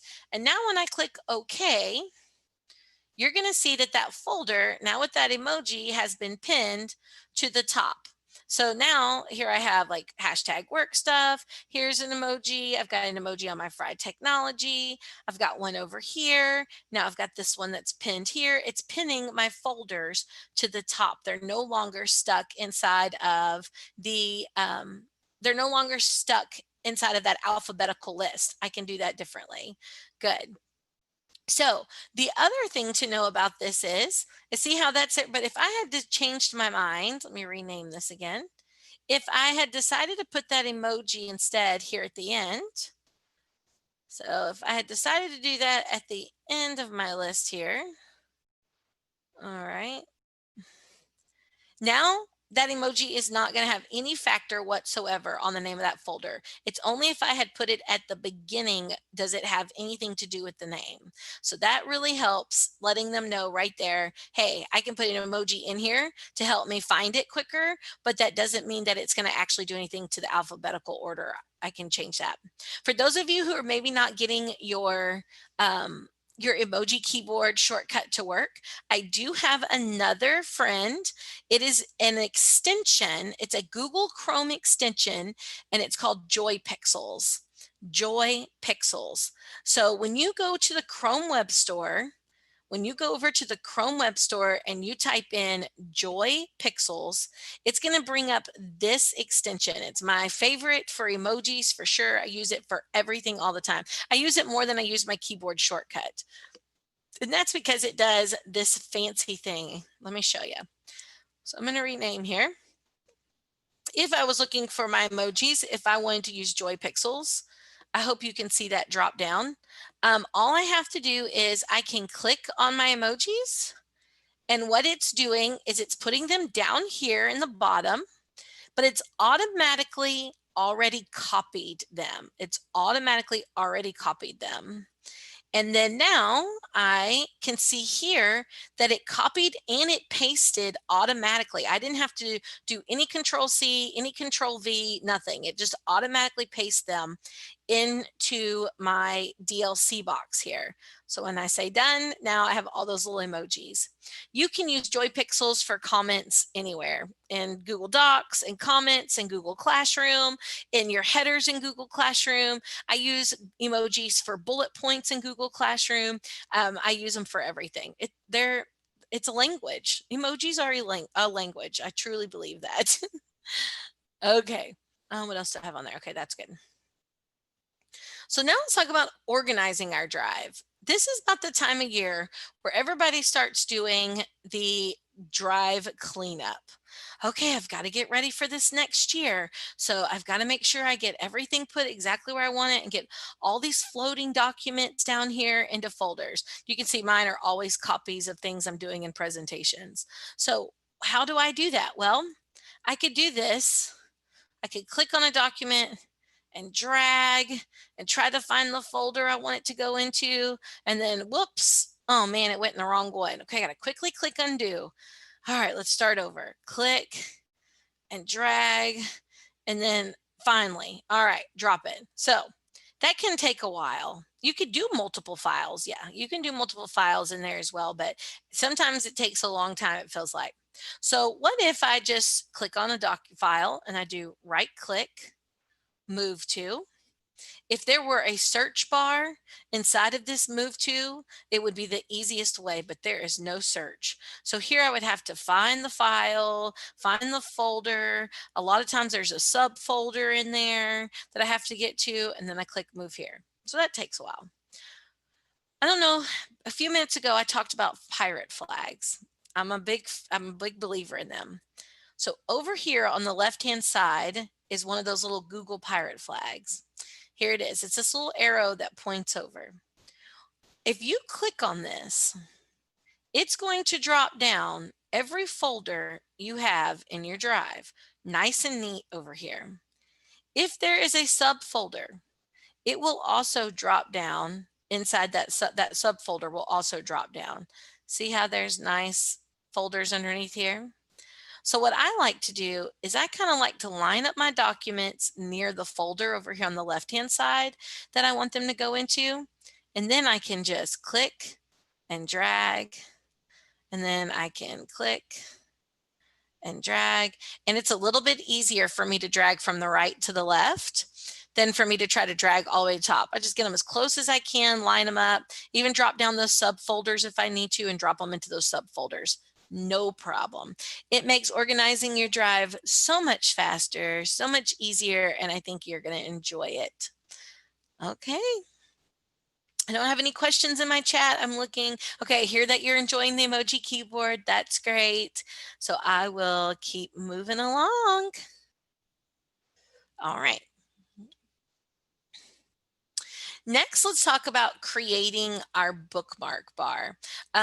Since I have my screen shared in a certain way, there's probably going to be one step that you can't see, but I'm going to talk it out loud, but you're also going to be able to see it in this GIF. So that's going to be important as well. So when we talk about creating our bookmark bar, I already have mine up here. You can see it, but if I go to my three dots over here on the side, If you have a green up arrow instead of 3 dots, that means you need to just eventually update your Chrome. It will take about 30 seconds. I wouldn't do it now because you'll have to sign back into everything, but you may want to update it the next break that you get. It won't take long. If you have a yellow exclamation point, that means that you have an extension that needs to be re-enabled, or look at the permissions of it. But if not, you should just see those 3 dots up here in the top right-hand corner. When you do that, you can go to bookmarks and you can do show bookmark bar. I just unclicked mine, so now you'll see that my bookmark bar went away. If I go back to bookmarks and do show bookmark bar, there we go. Now my bookmarks are there. So nice and easy. But I know for a fact that there are a lot of people who love to bookmark items. So they go over to websites. And when they get to a website, guys, I'm doing ESPN because usually it's the safest place to go. I know that it may still not be right now because there's a lot going on, but when you go to a website, you can click on this star right here at the end, and that will say, where do you want to add this? And it usually says your bookmark bar. And I can say, sure, sounds good. Now, where did it go? I don't see ESPN anywhere. That's because it's way over here on my right, all the way at the bottom of my list. And so if you're a bookmarker, you may have 1,004 bookmarks over here. And what good does that do? It doesn't do very much for us, does it? So I'm actually going to remove this bookmark. Okay. And now here's what I'm going to do. So this is, let's say this is a site that I go to all the time. This is your grade book. This is your Google Drive. This is your school website. This is something that you utilize, your own site. You go to this all the time. To the left of the title of the, let me see if I can zoom in on this part up here. I don't think I can. Nope. Okay. So to the left, there is a little padlock. You're going to click that padlock and drag it down to your bookmark bar and let it go. And when you let it go, I now have let go ESPN up here up front. So that ESPN is now right here up front. And it's in front of my other slides that I have, everything I've got going on, because I need it to be important. That's great. But what's happening right now is that it's taking up a ton of I say it takes up a whole bunch of land, a bunch of real estate. So this little plot of land, I really like there to be like townhouses and apartment complexes on my real estate here. I don't want anything taking up, I don't want anything to be a ranch. I don't need a ranch. So that's what's going to happen. I'm going to do it one more time. I'm going to click on that padlock. I'm going to drop it down there. Now it says ESPN. I pretty much know when I see this big red letter E that that's ESPN, and that E means that's its favicon, its logo. So I can right click and go to edit. This is the box you're probably not seeing right now. There's a box that looks exactly, if you're looking at our presentation. Whoa, hold on just a second. There we go. Sorry, I think things got a little crazy in me there for a minute. I clicked too happy. All right. But in the name spot, I'm just going to say out loud what it shows. In the name spot right now, it says ESPN serving sports fans anytime, anywhere. I don't need any of that. I know when I see that red letter that I don't need anything. All I need is the red letter. So I'm going to completely delete the name altogether. No words, no letters. And now all that is left on my bookmark bar is that big red letter E. And that is now how I can get to my bookmarks. That I can get there very quickly. If I want to delete one, I just right click delete, and then it's gone. So you'll notice that I've done that to several things here. I have lots of things set up that they look like extensions, but they're just using the favicon. Now I do have some, like you'll notice here, this is Google Sheets. This one's a Google Sheet. I dropped an emoji next to it because these are two things that I use all the time. And I wouldn't have known the difference between these two sheets because they use the same exact symbol. So I added a little emoji in the name spot instead. All right. Okay, I hope you loved the bookmark. And don't forget, if you need to see that, you'll see it over here. You'll be able to see that whole box opening up. There it is, and just deleting the name and then clicking save. Cool. All right. So next, we are going to look at our Chrome tabs. So when you're working on your computer, sometimes we get too many open tabs. We may end up having 75 open tabs up there before the day's over, the week's over. Man, it can get really, really stressful having all of those open tabs. So what can we do to help ourselves with that? Well, first of all, if you accidentally close a tab, try Control-Shift-T. And when you do Control-Shift-T, it is going to reopen every tab that you just closed one at a time. So anything that I just opened on my computer, I can just do Control-Shift-T and it's going to let me see. I always say that's a great one for when your students are in your classroom and you come behind them and you can tell they're doing what I call the tab shuffle. They're just like close, close, close, close, close, close, close. And you can just come up behind them and Control-Shift-T, T, T, and then you'll see all the things that they've been looking at. Yes, you can go into history, but a lot of times just that quick Control-Shift-T. I use it for myself all the time. Like, I didn't mean to close that. How do I get back to that? That's the quickest way to get there. Okay. The next thing is pinning a tab. So when I have something open and I'm like, oh, I definitely do not want to accidentally close this. Like I would not want to close this tab right now that you guys are all seeing. So what could I do to keep that from happening? Well, if I click this X, it's going to close the tab out. I don't want to close the tab out. So instead, I can do a right click and I can say pin tab. And when I right click and do a pin tab, now my tab is up here at the top and there's no X on it. There's no X for me to close out the tab accidentally. I can't move out of the tab. It moves my tab all the way to the far left too. So now I have this nice pin tabs. I do this for my email, my Drive, my calendar, usually my Google Keep notes. I have like 4 tabs that I keep pinned every single day, because I get so tired of always reopening the same thing up multiple times a day. But this way they stay open. It's not going to take a whole bunch of like, your bandwidth or anything crazy like that on your computer to keep them open. Do that. If you close them, do they open back up? I know that that's probably a question that's being asked on the other side.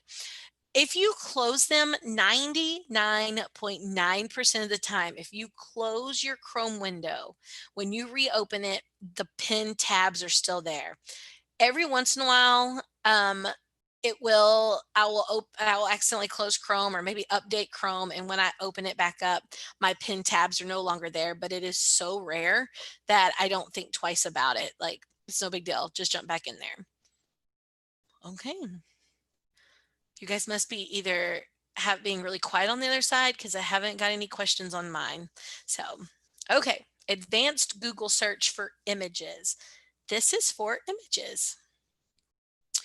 We teach our students to use images for everything. So let's say I'm looking for a dinosaur. Okay, so I'm going to come over here. I'm going to go to dinosaur. I'm going to click on images. All right. So you're going to see I have some, it looks like this is Amazon, some little plastic dinosaurs. This is like an illustration. Some of these look a little more photorealistic, although we know they're not actual photos of the dinosaurs. But we have some different things. Here's a stuffed animal. I just kind of have a range of items. Google has started adding these little tags up here to the top that are really helpful when we're looking for images. And we're like, yeah, no, I was definitely looking for a blue one or a baby or a green or wallpaper or ones that have a transparent background. But if you don't want to search through all of these, you can click on tools. So I've clicked on images and now I've clicked on tools. If I was over here on the all site, I see tools, but it's not the same exact thing. So I'm going to click on images, tools, and now I want to look at if I wanted it to be really large, if I wanted it to be a certain color. I definitely want to do my usage rights. I'm going to do label for reuse because I want them to all be copyright free. I don't have to worry about the copyright. Maybe on the color, maybe I'm just looking for only green dinosaurs. Now I only have green ones. Maybe I'm only looking for clip art. There we go. So now I have all these green dinosaurs. What if I were looking for a line drawing? Okay. Okay, that one's going to be a little harder because I have the color green on here. And let me also go back to making this any color. That's going to help tremendously. There we go. And I could also do transparent, which means that's going to be a transparent background. So hopefully these are going to come in with a transparent background. So now I have my images here that I'm able to reuse. They have maybe a transparent background and it's a line drawing. So when I click on one of these images, let's say I'm like, yep, this is one I want my students to use. Oh, I see the gray and white checkered background on this. So that's going to help me know that these are transparent. And underneath this image of this dinosaur head, I see a little bookmark over here. So right now it's open, it's not filled. So I'm going to click on that and it's going to fill it. And you're probably like, what did you do? Yeah, so far it looks like I did nothing. Let's pick a few more of those. Let's say this is a good one too. If they want to use this in their project, I'm going to click on it. Let's not do a line drawing. Let's do any type. And we'll get some more dinosaurs that I want to put in my collection. Okay, I'm going to grab that one. Notice I still have these transparent backgrounds. Looks like my coloration is showing that there may have been an update that I did not realize, which shows that now all the transparent backgrounds have kind of a creamish, I don't know if you guys can see, but it almost looks a little off color white. And I feel like that might be an update. That's a really scary dinosaur. I don't know why I clicked on that one. I usually stick with the really cute ones. Okay, so now I've clicked on that little bookmark about 5 times, but I didn't show you where that was going or what it was doing. At the top of my page here, underneath my name, I have the words collections right here, and it has that little filled bookmark. When I click on collections, it takes me over to this page, and it's going to show me any image that I've ever clicked on that little bookmark. On that little bookmark, it shows me every single one of them. So what can I do with these now to help with my students? This is what I can do. I can create a new collection because right now these are all in my favorites. New collection. I'm going to do dinosaurs. Okay. All right, so maybe my kids are working on a project about dinosaurs. I could start my search from here and go through and add to it, but I already added them in my favorites, so I'm going to have to move them. That's not a big deal. So what I'm going to do is I'm going to hit the select button, and I'm just going to click on those ones that I want them to be able to use. Like I'm going to leave those alone. I'm just going to do these 4. Move to dinosaurs. And now I have a folder with these 4 images in it. And they're still inside of google.com. They're not in my drive. They're still just inside of Google Images. I'm going to go to my settings, these 3 dots, and I'm going to say sharing. I want to share with anyone with the link. Done. And now I'm going to share this link by copying the link right here. I'm going to click copy link. And then I'm going to put this link maybe in Google Classroom. Maybe I'm going to put this link inside of a HyperDoc. I'm going to put this link inside of a slide deck on a Google site because I've already gone through Google Images and found all the collections that I'm like, hey guys, this is a good group of images to use for your project. Because what happens a lot of times is our students are out searching on Google Images forever, or maybe we're worried about the other things they may see or run into. So this is, especially with your distance learning and virtual learning, this is kind of a good place too, to talk to and get your students having their images already readily available. When they click on them, they open nice and big, and then you can work on the right click copy save or right click copy and put them into all of their little pieces. Now I can see all of these, and that's because these are all the collections I have. When you do this on your page, it'll be just yours. There are a couple other ways to get to this. You can just go to google.com and then save. That's going to be all of your images. And then also on your new tab inside of your waffle over here, if you scroll down, you should be able to find collections in your waffle. And when you click on collections there, it'll also take you to your picture collections. All right. Now I don't have all of that one in the slides. I have just a piece of it with the google.com save right here. It used to say add to, it's now updated, and all it is a little bookmark, but you can get there to google.com save. All right, I hope you guys enjoyed that one. That's one of my newest tricks that I've been showing with the collections, and people are just loving it so much because it's a great way to curate those images for your students because we want them to know how to use Google Images, but this is kind of a way to kind of narrow down that they can just be lost in that image forest forever. So, okay, your Omnibox. What is the Omnibox? The Omnibox is this place that we call the address bar, the search bar, the URL spot, the searchy place, as my mom likes to call it. Like whatever you want to call it. But Google calls it the Omnibox, meaning universal or all-knowing. And there's so many things you can do in here. Like I can do math. It's before I even put the equal sign. It has a drop down. I can define words.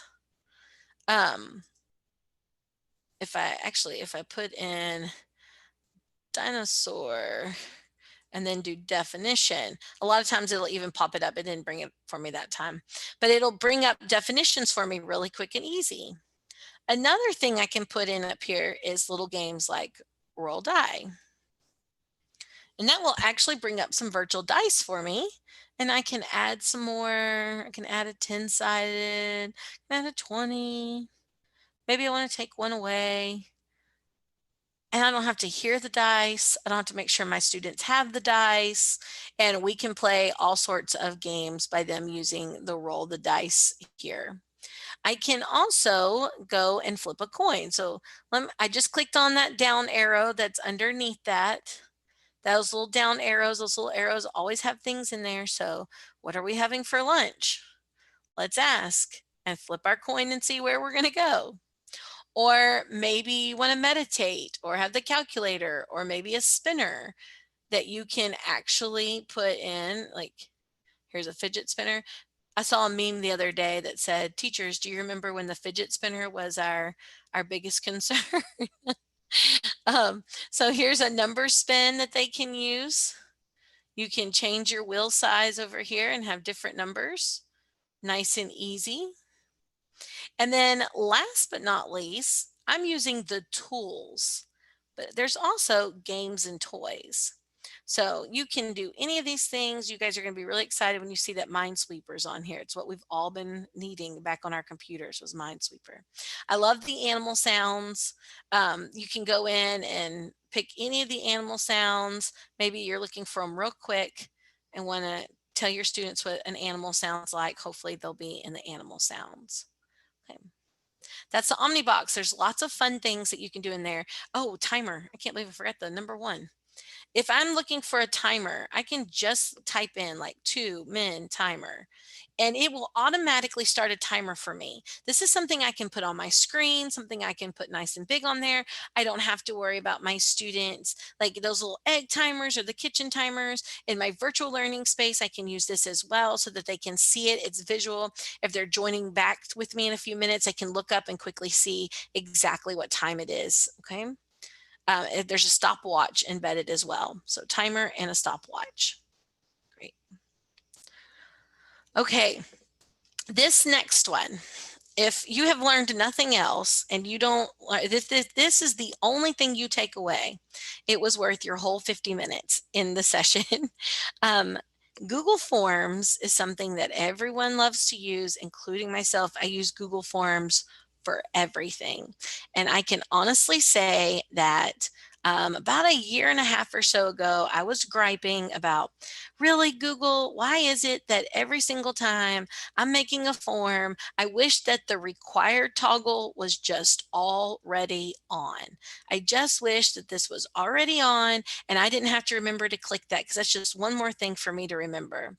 Now, if I go into like my settings here, I don't see anything that makes that happen. I can turn it into a quiz, that helps, but nothing automatically makes that happen. Well, there's two settings. This is this form setting and only this form. The gear right here is only for this form. But if I go over to my three dots over here and click on those and scroll down and go to preferences and click on this little gear inside. This is all of my Google Forms, not just this one, all Google Forms, default settings. I can default collect email addresses. So every single form I make will automatically collect their email address. It will automatically make every single question I add required. Now I can toggle it off, but by default, every single question will be required. And then if you've been looking for default quiz point value, like when it's set to quiz, they're automatically 5 points or 2 points or 10 points. You can set that as well. And you only have to do this one time. And now every single time that you add a question, it's going to automatically be required toggled on. Now I can't see the chat, but I maybe can go back and look at it later somehow. I don't know if it saves the chat or not, but either way, I want you guys to tell everybody there if that was new for you, or if you or if that's something you've been looking for, or if that just made your day. Because I always like to find out if there's still anybody that was living in the dark like I was over making that a required question. I'm going to give you guys just a minute to do that.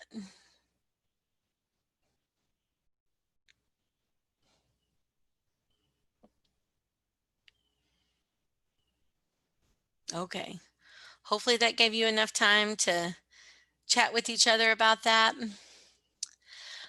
So let's discuss for just a few minutes some of our very favorite keyboard shortcuts.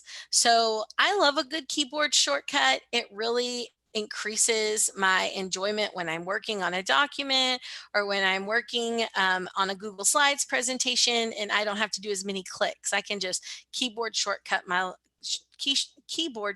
things. So I'm going to jump over to docs.new, which is the first keyboard shortcut, docs.new. That's going to have me jump into a new Google Doc. Up here at the top, I'm just going to tell myself that this is an example practice because I don't want things to get too crazy. All right. Now, when I'm working with text, so I can type a sentence. Now I have a sentence. So when I go up to my text here, I can highlight it. I can go up here and maybe I'm like, oh, no, that's too big. Oh, well, 30 is the only other option. Okay, I'm gonna have to type up here that I really want it to be 32. Yeah, okay, maybe it's 33. This can go on for days. This can go on for days. But instead, I know now that Slides now has the plus and the minus sign on either side, which is really helpful. But what do we do inside of Docs? We're going to do a Control Shift greater than or less than. So if I do Control Shift and then I do my greater than or less than, it's only going to raise that by 1 point, or it's going to lower my font by 1 point. So I can use that little shortcut. I'm like, oh, there we go. Yep, nope, that's how big I want it. So it makes it so nice to do Control Shift greater than less than. Any of my Mac users, you know, if I say Control, I also mean Command. So Control or Command, Shift greater than or less than. But what happens if, let's say, right now I want to do this in Beth Allen. Let's do size 18. I'm going to do this in red. All right, so I've got red, Beth Allen 18, Beth Allen 18. Now what I'm going to do is I'm going to go over to my favorite dinosaur website, my Dino Fun Facts. Now, I'm going to teach this to you guys, but you are not allowed to ever teach this to a student. It's just you. It's only for teachers. It's only for adults. Some students already know it, but we're also not going to encourage them to tell anyone. But here we go. Actually, I'm also going to go in and change my background to a different color real quick so you can really see the magic. Okay. All right. So what I'm going to do is I'm going to go over here. I'm going to grab this heaviest dinosaur, highlight, right click, copy. Go over to my page here, right click, paste. It came in with this white background. It came in exactly the way it is over here, exactly the same.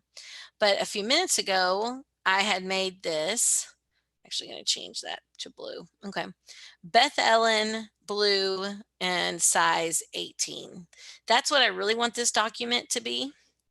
So over here, I'm going to do my same thing. I'm going to highlight, copy, and this time when I paste, I'm going to do Control Shift the letter V. Control Shift the letter V. Instead of just Control V, I throw in the Shift key, and now it removes the formatting from the website in which I just took this from, and it matches the formatting of the document I'm on. So this is great when you're when you have converted files from one type to another, or maybe you and your partner teacher have partnered on something and you're like, oh, I just need that, but I wish it wasn't in that font. It takes me forever to reformat. This is something great that you can do. I have a question. How are you zooming in and out during the presentation? So I have a trackpad that's an external trackpad, and inside my computer settings, I've changed it so that when I use 2 fingers and I pinch them out and pinch them inside of my settings, it allows me to zoom my screen in and out. Now you will notice it's only inside the page. I can't zoom like out here in the Omnibox, or it's only inside the Chrome window that I can zoom. But even on your regular computer, go into your settings for your trackpad and look for zoom options. And a lot of times you can set up what you would like to do to be able to zoom quicker. So I just take my 2 fingers and kind of move them out or move them in, and it will pinch out, pinch in, right? That's the way I can zoom. I hope that helped. Okay. How are we doing on time? Got a couple minutes left. I'm going to go through these last extensions that I have on here pretty quick because I've only got a couple of minutes, and I want to make sure that you guys get your last slide that you need for your credit. So I just have a few extensions that I really love, and this one, Extensity. This may sound crazy to you, but I use Extensity to shut down my extensions. So just last week, maybe the week before, Chrome did an update. And Chrome updated, and we had so many teachers that are like, where did all of my extensions go? They're no longer there. I can't find them. It put them inside this puzzle piece. So now up here in the top in your extension bar, there should be a puzzle piece, and all of your extensions are now in this puzzle piece, which is nice because you can choose which ones you want to pin and unpin. So if I click the pin off, it takes it off of my my board up there, but if I click the pin back, it moves it back. So that's nice. I can also go into this and click on the 3 dots, and I can actually remove it. But when I remove it, I have to go back in and reinstall it, and that's not what I want to do. So sometimes with what I do with Extensity is maybe I just want to shut one off for a few minutes. Like right now I'm not shopping, so I don't need Honey on. I'm not doing anything with Read and Write, so I'm going to turn it off because sometimes that puzzle piece gets in my way. So when I just click on them, it just temporarily turns them off, just like a light switch. It's not uninstalling it. It's just turning it off for just a minute. If I want to turn all my extensions off, I can click this toggle up here at the top. And when I do that, it's just going to toggle off real fast. And then I can toggle it back on and no problem. Okay. All right, let me move on. Print friendly. Oh, you guys are going to love this. Okay, so when I go to print friendly, so let's say, let me look up, I'm going to look up Abraham Lincoln. Let me find a good website. Let me see if this one only has a couple paragraphs, I think. Okay, so see how there's like contents over here and there's social media. Maybe I'm just like, gosh, I want my kids to read like 4 paragraphs of this. I don't want them to read all of it. I can click on my print friendly PDF extension. Oh, it's not finished loading the page, so it's having some problems. Let me see if I can end that. All right, let me try. Hey, we did pretty good till right there at the end when it decided to have a connect problem. There we go. Okay, let's try this one. All right, when I click on my print friendly PDF, I can actually go in and remove. So I can remove paragraphs. I can shorten the document. I can only have exactly what I want on there. If there's ads on there, I can delete the ads. It'll pull everything it sees on the website. It will show on this print PDF. Notice that it also gives a citation. So you're not taking the citation away. You're still citing this person's work. Then I can click on PDF. It's going to download my PDF to my computer. And then over in my drive, maybe for my Google Classroom, I can add this document to my Google Drive. And instead of having my students go out to that website and read the whole thing, I can just now, you guys can see I use this example quite a bit. Now I can just insert this PDF document to my students, and it's not near as long as the entire website is. So it's just a quick trick. So I can be like, yep, I shortened that article for my kids. I wanted them to read those 4 paragraphs. And I'm just going to add this into Google Classroom, have them annotate on it, maybe in Google Slides or with the Cami app, something to that effect. All right.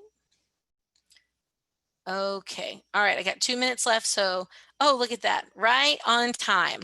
So for you guys, thank you so much for listening and enjoying. I know that you're also going to enjoy the one that's coming up next with Chantel Lott. But if you would like credit for attending this session, I know you need this. So it's bit.ly/2WBZXHY. And if you have this slide deck opened, you should be able to click directly on the slide. I hyperlinked it for you, so you should be able to just jump directly out and fill out that form. But if not, type in bit.ly/2WBZXHY. And we did that just in the nick of time. That was amazing. Okay. My goodness, Brooke, you'll have to go back and look at it and look at all of the chat comments, because everybody is just saying, thank you. I've never done that before. I love that. That's such a great tip. So that was wonderful. So we appreciate you so much. Thank you for being here with us today. You always do such a great job. So thank you so much. All right. Well, you take care. Thank you. And we'll see you soon. All right. Bye-bye. All right. Bye, Brooke.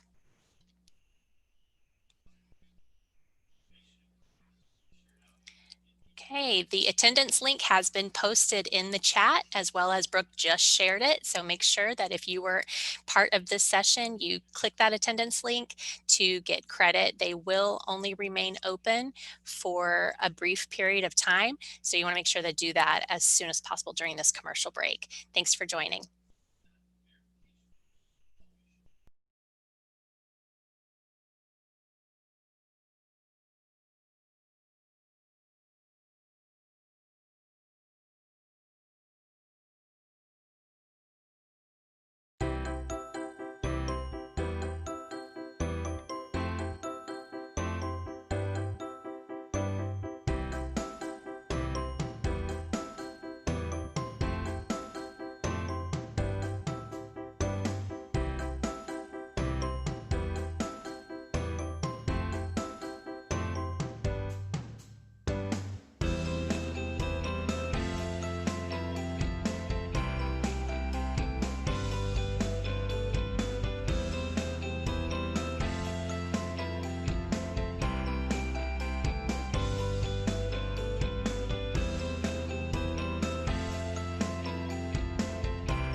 Welcome to the first ever virtual Cypress Fairbanks ISD Digital Learning Conference. We are so glad you're here.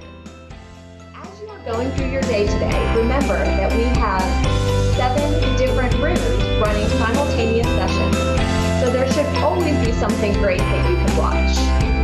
In order to earn professional development credit for attending these live sessions, you must complete an attendance verification form during each session.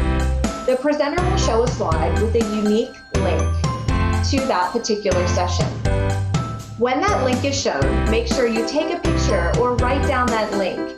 And shortly after the session completes, make sure that you fill out that attendance verification form. These forms will be time-stamped, and the form will only be open for a certain amount of time. So make sure that you don't delay in completing that form. We will only be able to issue professional development credit for those that fill out the form during the allotted time. We are so glad that you have decided to spend your day with us today. And on behalf of the entire Cypress Fairbanks ISD EdTech team, thank you, and we hope you enjoy your day.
Something great that you can watch. In order to earn professional development credit for attending these live sessions, you must complete an attendance verification form during each session. The presenter will show a slide with a unique link to that particular session. When that link is shown, make sure you take a picture or write down that link. And shortly after the session completes, make sure that you fill out that attendance verification form. These forms will be time-stamped, and the form will only be open for a certain amount of time. So make sure that you don't delay in completing that form. We will only be able to issue professional development credit for those that fill out the form during the allotted time. We are so glad that you have decided to spend your day with us today. And on behalf of the entire Cypress Fairbanks ISD EdTech team, thank you, and we hope you enjoy your day.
something great that you can watch. In order to earn professional development credit for attending these live sessions, you must complete an attendance verification form during each session. The presenter will show a slide with a unique link to that particular session. When that link is shown, make sure you take a picture or write down that link. And shortly after the session completes, make sure that you fill out that attendance verification form. These forms will be time-stamped, and the form will only be open for a certain amount of time. So make sure that you don't delay in completing that form. We will only be able to issue professional development credit for those that fill out the form during the allotted time. We are so glad that you have decided to spend your day with us today. And on behalf of the entire Cypress Fairbanks ISD EdTech team, thank you, and we hope you enjoy your day.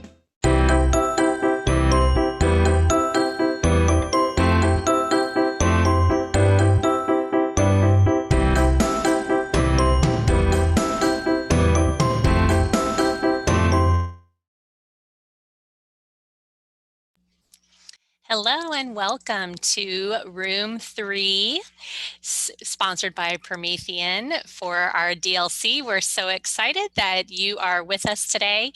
And we are also very excited that we have another Fried Technology representative. We have Chantel Lott with us today. And Chantel is going to be presenting on creating engaging online learning.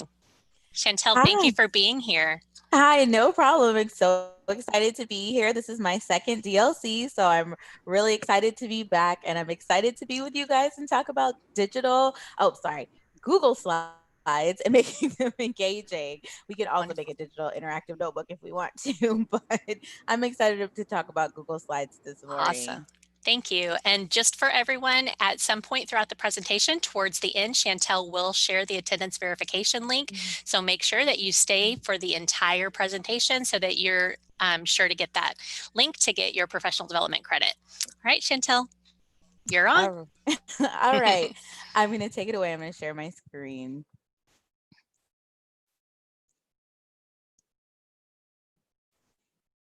There we go. All right. Good morning, everyone. I'm so excited to be with you. And just like she said, this is creating engaging online learning with Google Slides. And I am Chantel Lott. I'm a Fried learning guide, and I'm going to kind of go through how you can make your Google Slides engaging and some tips and tricks that'll kind of help you with that. So the first thing we're going to do, because we're just going to jump in, is we're going to go to this link, which is fried.tech/CFISD DLC slides. So I'm going to give you a couple of minutes to get there. And this is where the presentation is, and you can pull it up. And whatever your kind of style of learning is, if you want to split screen and follow along with me, you're more than welcome to do that. If you're like, I just want to watch, and just pull up the slides and watch me as I go through everything, that's fine too. So you choose, your mode of learning this morning. Once again, you can follow me at Lots of EdTech on Twitter if you like, and I'm Chantel Lott. So I'm gonna give you one more minute to get this link. It's fried.tech/CFISD-DLC-slides. Okay. Okay, now I'm gonna move on. let me know in the chat if that's too fast. Okay. Once again, I'm with Fried Technology, and you can follow us on any of our social media platforms. If you got the link, then you're going to see this slide, and you're more than welcome to follow us. And we say that everything's better fried. I agree with that, so I hope that you do. Okay, so we're going to talk about Google Slides and making them engaging. So I'm going to go through a couple of tips and tricks that are really going to help you make your slides engaging. Some things that, what I learned, I was like, wow, I can't believe I haven't known this, or I didn't know this before. And it just made my life easier and made creating slides for my students way like just it took it up to another level as far as helping me make them engaging. So the first thing we're going to do is we're going to talk about changing a slides page setup. But the first thing we need to do is to get to a slide. So I'm going to show you 2 ways that you can get to a slide. So we're going to in our Chrome browser, we're going to open up a new tab. Okay. And the first way that we can get to a slide is to type in slides.new, and it will instantly open for us a blank slide, and we can start just straight from here. And that's like a tip or trick to just put in your pocket is, you know, how to quickly get to a blank Google slide, slides.new. Another way that we can do that is we're going to open up a Chrome browser, and I'm just going to show you, but it's not the way that I'm going to use for this today. I'm going to go to my waffle over here, and a waffle is just this grid over here where all your G Suite apps live. And there is the slides icon, and I can simply click slides here and it'll take me straight to the slides landing page. But if you didn't know, you can click and grab these icons and you can rearrange them and reorder them so that it best suits your needs, right? So if I use slides, I can put this up here, or I want my drive up here. You can reorder any of these icons to suit your needs, right? So like Burger King, you can have it your way. So, you know, I think when I learned that, I was like, what was I doing this whole time? How did I not know this? I hope you're sharing your excitement if these things are new for you in the chat. So like I said, once again, we can get to Google Slides by just clicking this icon. We're going to go to the slides landing page, and then we can click a blank slide if we need to, right? It also has all the templates here, templates that we can use, and also our recently opened presentations. But we're not going to go that way just for today's sake. We're going to go ahead and use that slides.new that we just opened, and here we are in Google Slides. It's pretty similar to PowerPoint. So if you're a PowerPoint fan, and I made the shift to Google Slides. It's pretty much the layout is very similar. So if you're familiar with PowerPoint, you'll be familiar with Google Slides.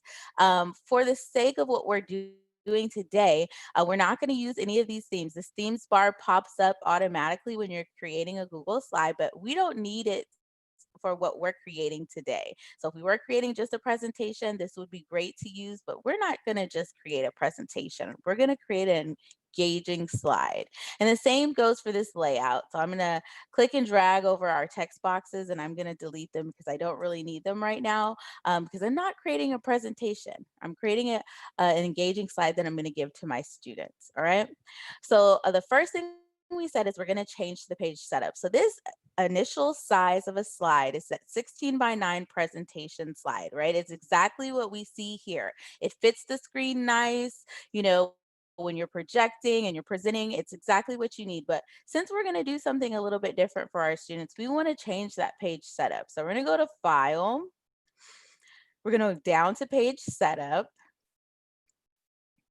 And you can see that it's default on that widescreen 16 by 9. And I'm going to click this little down arrow. Some people call it a pirate flag because it hides treasure. I just call it a down arrow. It's whatever works for you. One of my favorite social media personalities right now is Tabitha Brown. And she says, because that's your business. And so it's your business, whatever you want to call it. So we're going to go ahead and click here. And then we're going to go to Custom. And we're going to type in 8.5 by 11. And we're going to click Apply. And now we have a paper size slide, right? Your run-of-the-mill copy paper size slide. We have changed, you know, the size of our slide to fit our needs, because maybe we want to make an assignment for our students, right? Anything that you would normally put on an 8.5 by 11 piece of paper, you can put in this slide. And I think functionality wise, I love Google Slides over Google Docs. Don't tell Google Docs, because I can go in here and I can click shapes, or I can put in a picture. And my favorite thing, I'm just going to tell you, is to to put as many things as I can on a document, and I can put this all the way to the edge of the paper, right? I hate the margins like that keep me from putting everything all the way to the end and designing something the way that I want to. So if you're familiar with Publisher and you used to design flyers or newsletters or anything that you just want to design for your students, you now have that flexibility and the ability to do that in Google Slides just by changing the page setup, right? And when we do print it,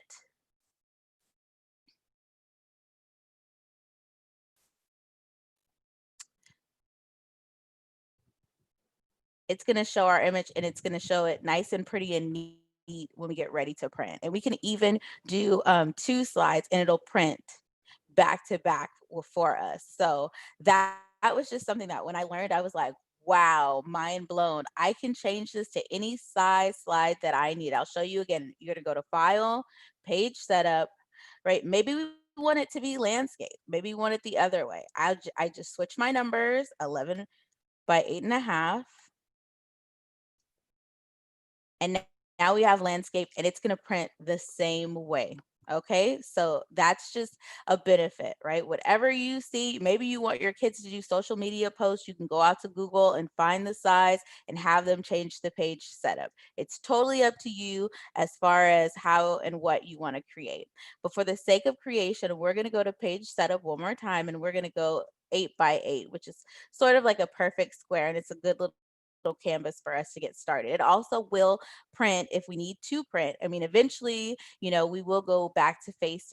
Eventually, documents may need to be printed out. So it may be just a good rule of thumb to kind of have a print friendly size with your slide. Let's see. Okay, we have a couple of questions. Do you want to go ahead and share those questions with me? Yes, so the first question is about importing purchased fonts into Google Slides. That is something that with SciFair, I know we can't necessarily do that, but we do have some people from outside of SciFair joining us too. Okay. So if you could talk about that. Okay. And then the second question is about converting PowerPoint into Google Slides if there are things that are lost, like actions or sizing image issues. Okay. So the first one about fonts, I can't really speak to being able to download those fonts. I'll kind of show you real quick with a text box. Download outside fonts into Google Slides. I haven't personally seen it, but I'm not going to say that it's not possible. However, I do want to show you where you can change the fonts because that's a fabulous question. So I've just inserted a text box and I just went up here to my toolbar, clicked text box, and I just clicked and drag and created this text box. And so of course I can put any kind of text in here.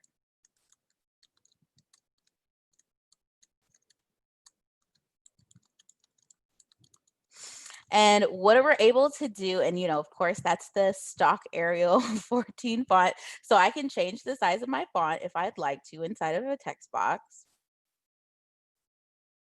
And I also can change the font. So I can go over here to fonts and I can, there are all these available fonts for me that Google has provided.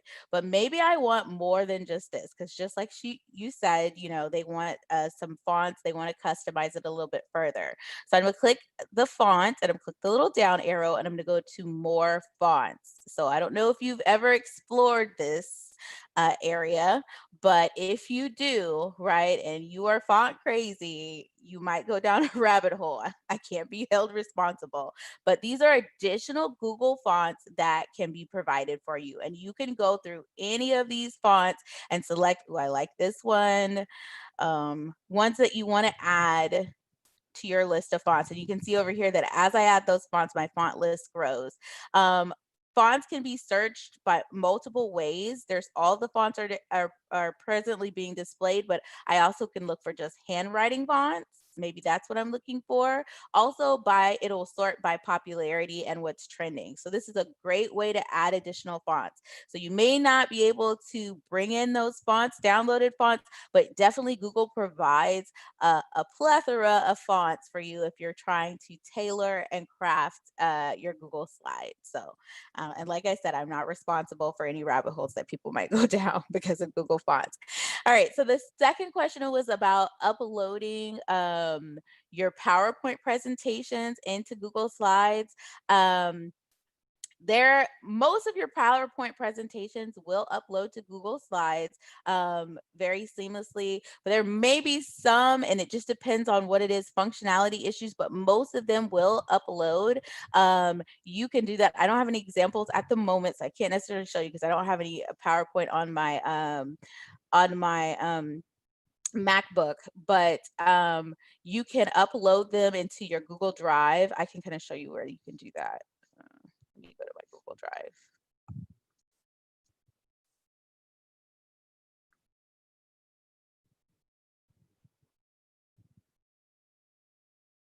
And I'll just kind of show you the process.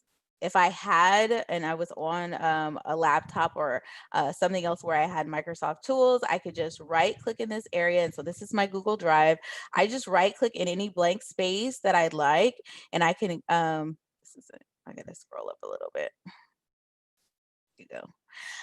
And I would upload files, and I would find the file that I wanted, the Microsoft PowerPoint, and then I would upload it. And then once I had it uploaded, I could convert that document, okay? And like I said, sometimes, most of the time, functionality wise, it does come in nice and neat. So I hope that answered those questions. Okay, good questions. All right, so I'm gonna continue to move forward with what I was doing. So we changed the page setup to 8 by 8 to make a perfect square. And when I was changing the page setup, something different happened to the slide. I hope you noticed it. You know, there weren't any bells or whistles, there wasn't any glitter or anything magical, but I hope you saw what happened. Okay, so our next tip or trick is going to be use the gray space. So when we changed the page setup, we activated the gray space. So now we have all of this gray space to the left and the right of our slide that we now can utilize for our students. This was new to me. And once I learned it, I was like, wow, I don't know what I've been doing before now, but I'm glad that I've learned this. And it just changed my mindset and my thought process when I was creating assignments and activities and engaging slides for my students. So I created this slide here, and I'm going to kind of walk you through what I did in the gray space. So the first thing I'm going to talk about is the directions. We all know that when you're creating an assignment for your students, the directions are the most important because we want them to follow it. But and we have to make sure that it's on the page, right? Well, with Google Slides, when I activate the gray space, I can put the directions in the gray space, right? They don't have to be jam packed in the corner of my slide any longer, right? I have free reign to put them wherever I need to put them. So I'm going to put them in my gray space.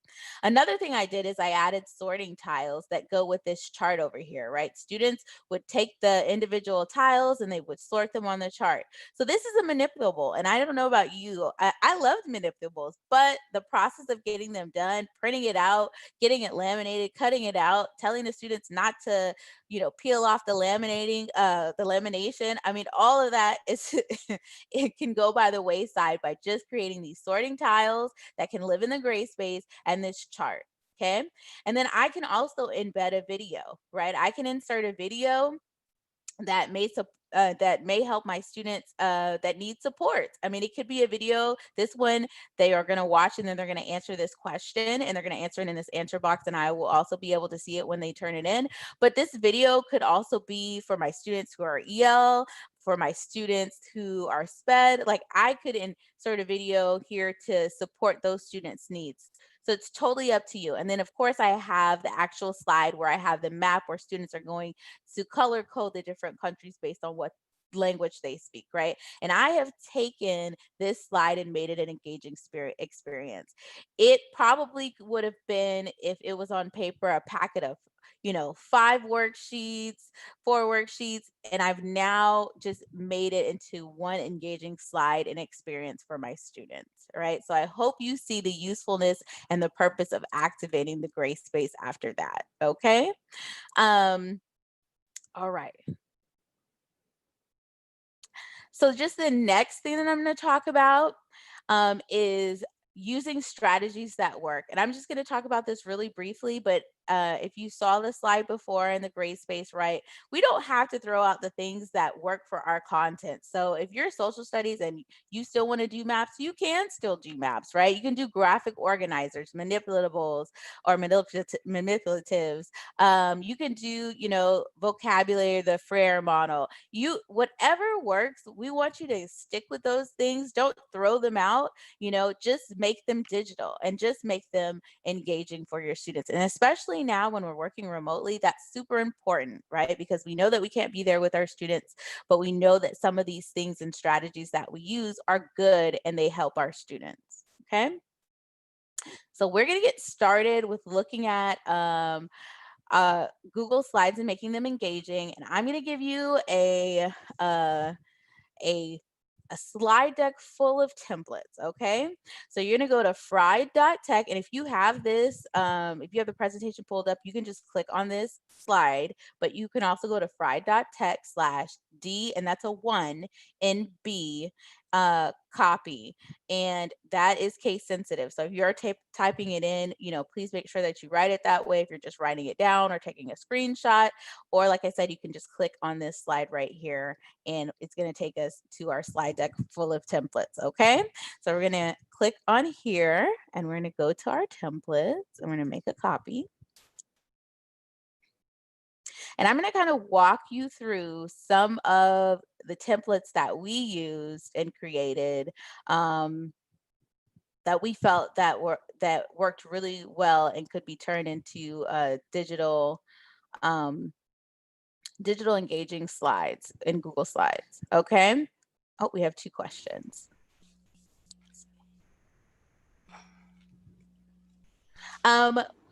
So there's a question about master slides. I'm not going to cover master slides at this moment, but that is definitely a tool in your tool belt when you're talking about Google Slides.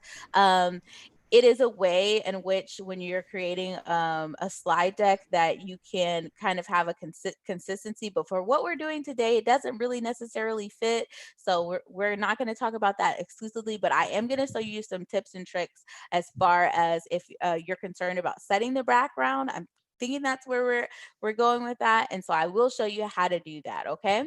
So the first thing that we did as far as templates is we created a simple vocabulary template. All right, this is that tried and true like Frere model vocabulary template, and it works. It's not something that we need to throw out. It definitely is beneficial for students, and so I want my students to define words and I want them to find a visual and use it in a sentence. So I'm going to show you really quickly, and keep in mind I'm going to do it quickly because of time, and so you can this is being recorded. You can always go back and watch it, but I'm going to show you very quickly how you can do this yourself. And it is doable for everyone to create, right? I know that at some point, okay, there's another question. Also, the slide deck bit.ly didn't work. It works when linking the presentation, but not when typing it. Okay. I'll look at that real quick to make sure that bit.ly is going to work for you. Sorry, guys, if that didn't work.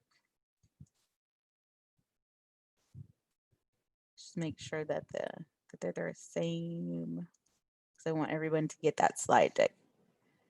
Okay. It looks like it's the same. It should be fried.tech/D1.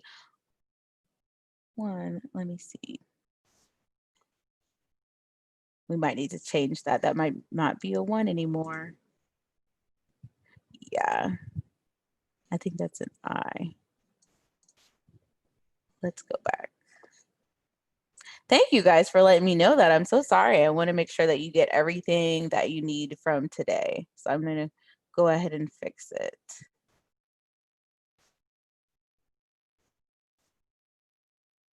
I think that is an I.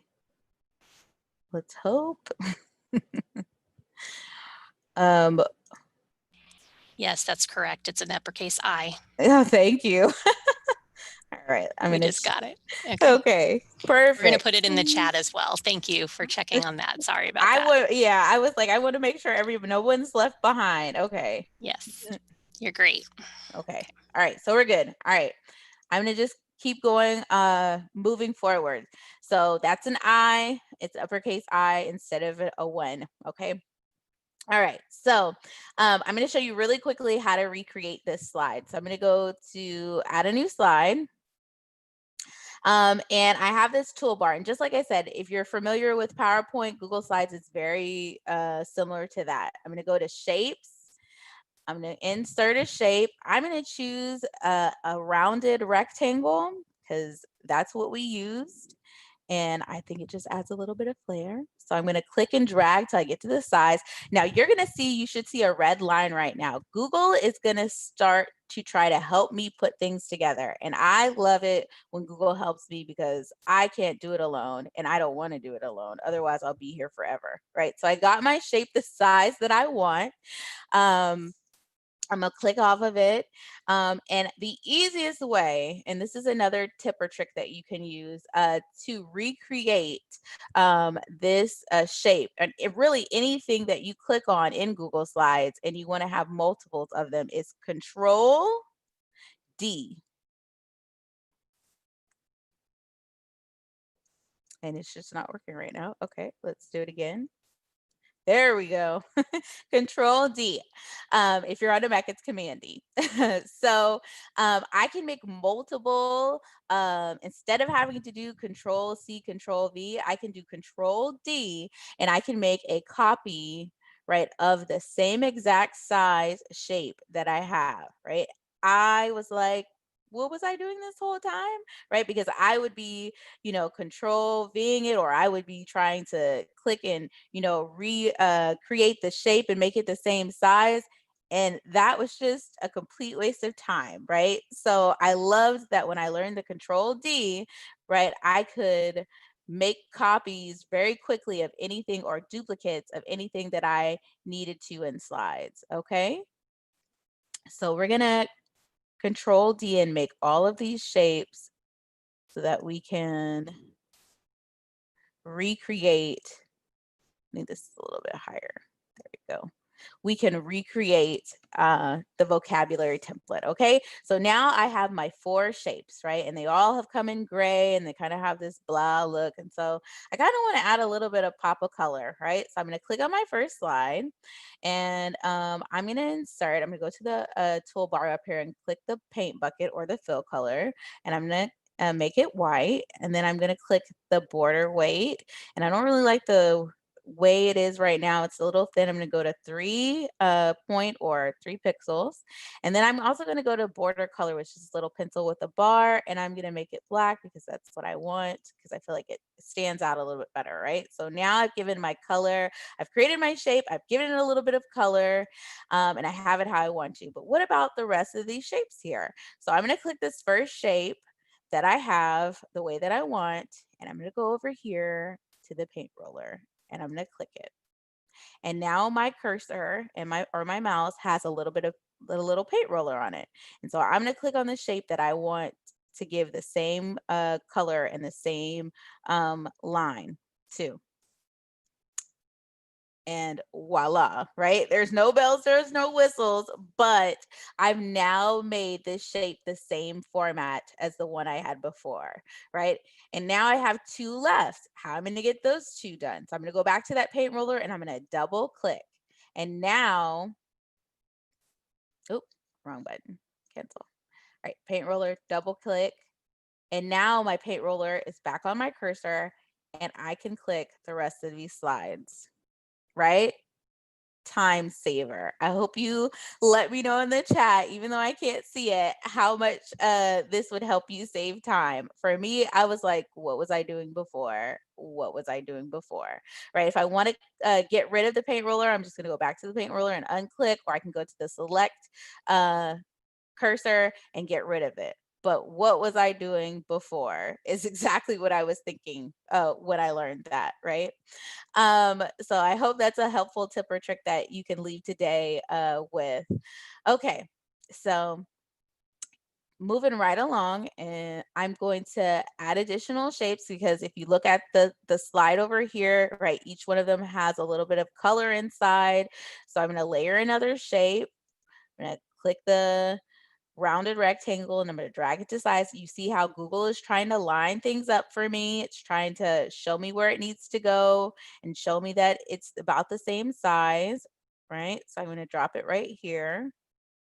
I'm going to drag it and make it a little bit bigger, right? I'm going to do my trick and hit Control D because I want to copy it and I want to make it quick. I want to duplicate it, and I'm going to just set these boxes inside that I'm going to fill with some color.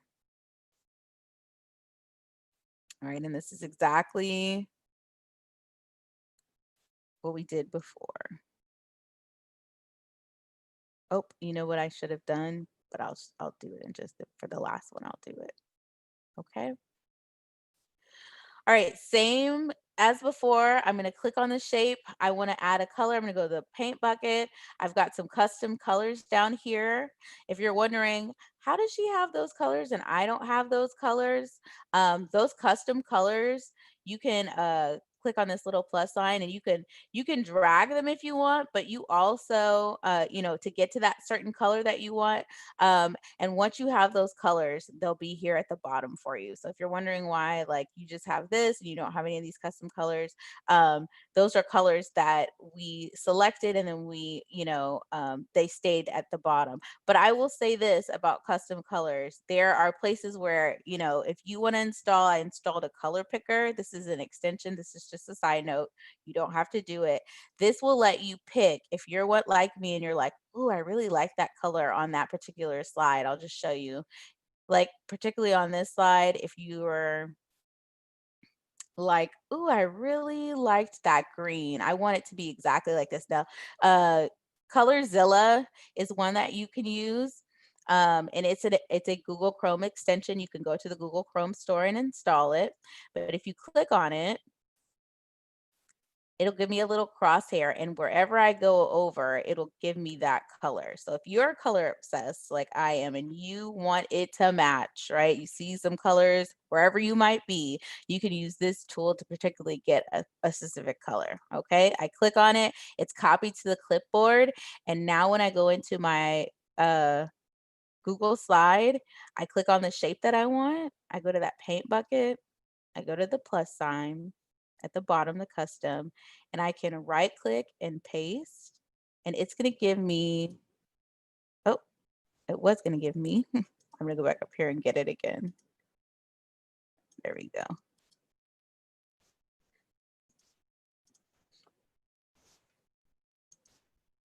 And there's plenty of different color pickers that you can use. This is just one that I choose to use.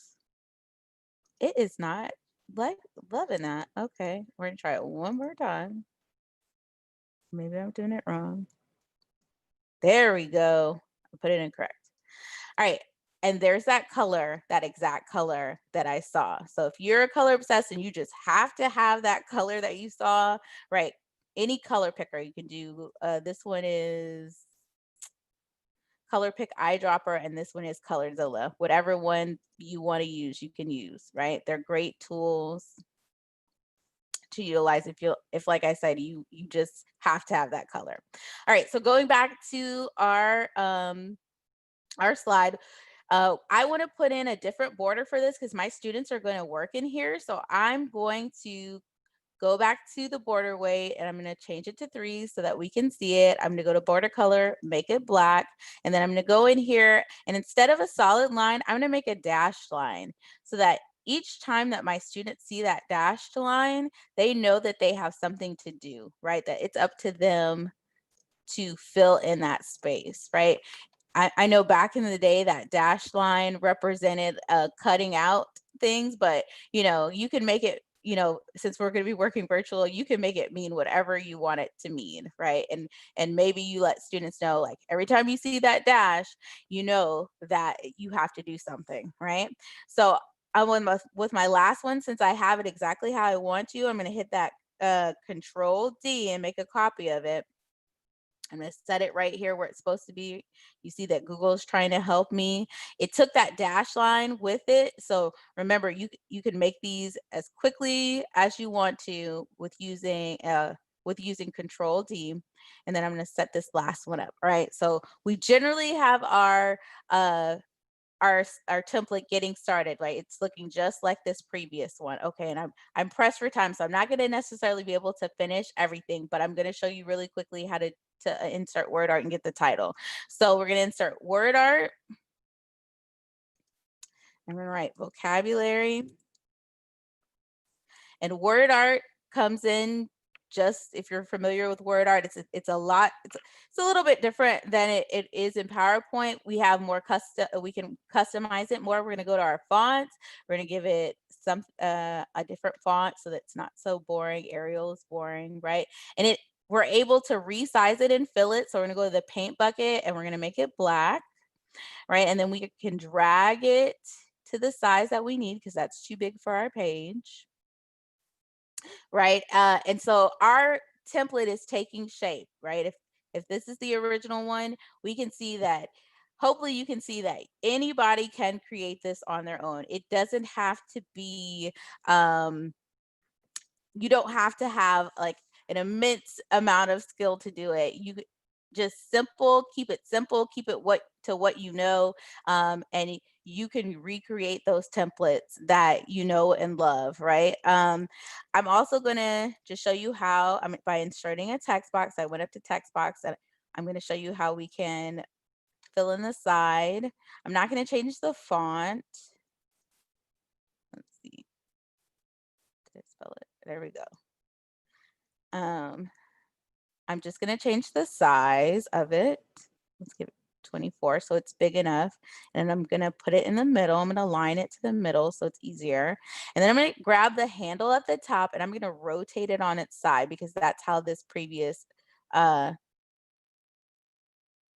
looked. And I'm going to grab it and I'm going to move that text box to where I want it, right on the side. Now, some of you asked about the master slide. So you may be thinking, okay, when I give this to my students, are they going to move stuff around?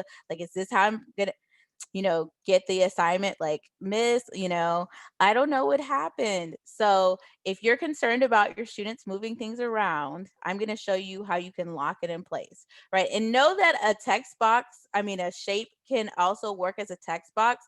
My students can type in any kind of shape if I wanted them to. So this would work as a text box as well, but that's not what we're going to do. So you may be asking about, how can we lock this background in? So I'm going to go to File.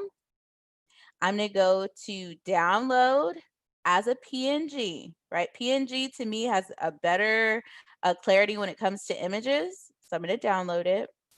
I'm going to add a blank slide just so you can see how we would do this. I've got my blank slide.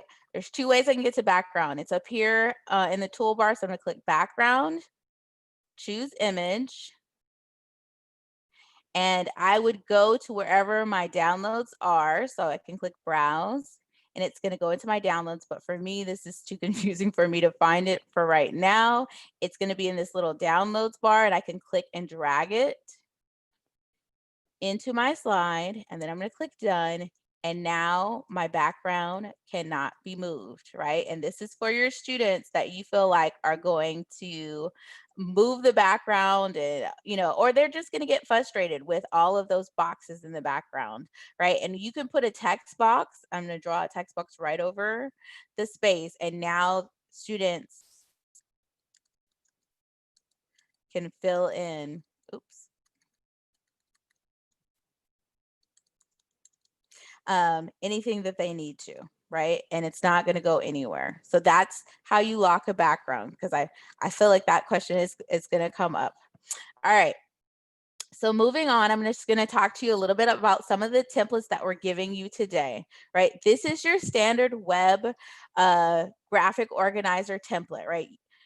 You can make this for whatever content that you have. That's why we put information filler. It works for anything, right? It's that nice web graphic. If students need to make it bigger, they can, right? They can click on this box where they're supposed to fill in the information, click and drag, and they can fill in the information out here. And is it okay that it's in the gray space? Yes, because when I give my students a copy of this and they return it to me, I see everything, all of the changes that they have made. And since you guys are going to be using Schoology, Schoology works seamlessly with Google Slides. You can simply add this to one of those assignments and make every student a copy. And when they get ready to turn it back into you, you will see everything that they've created and worked on, okay?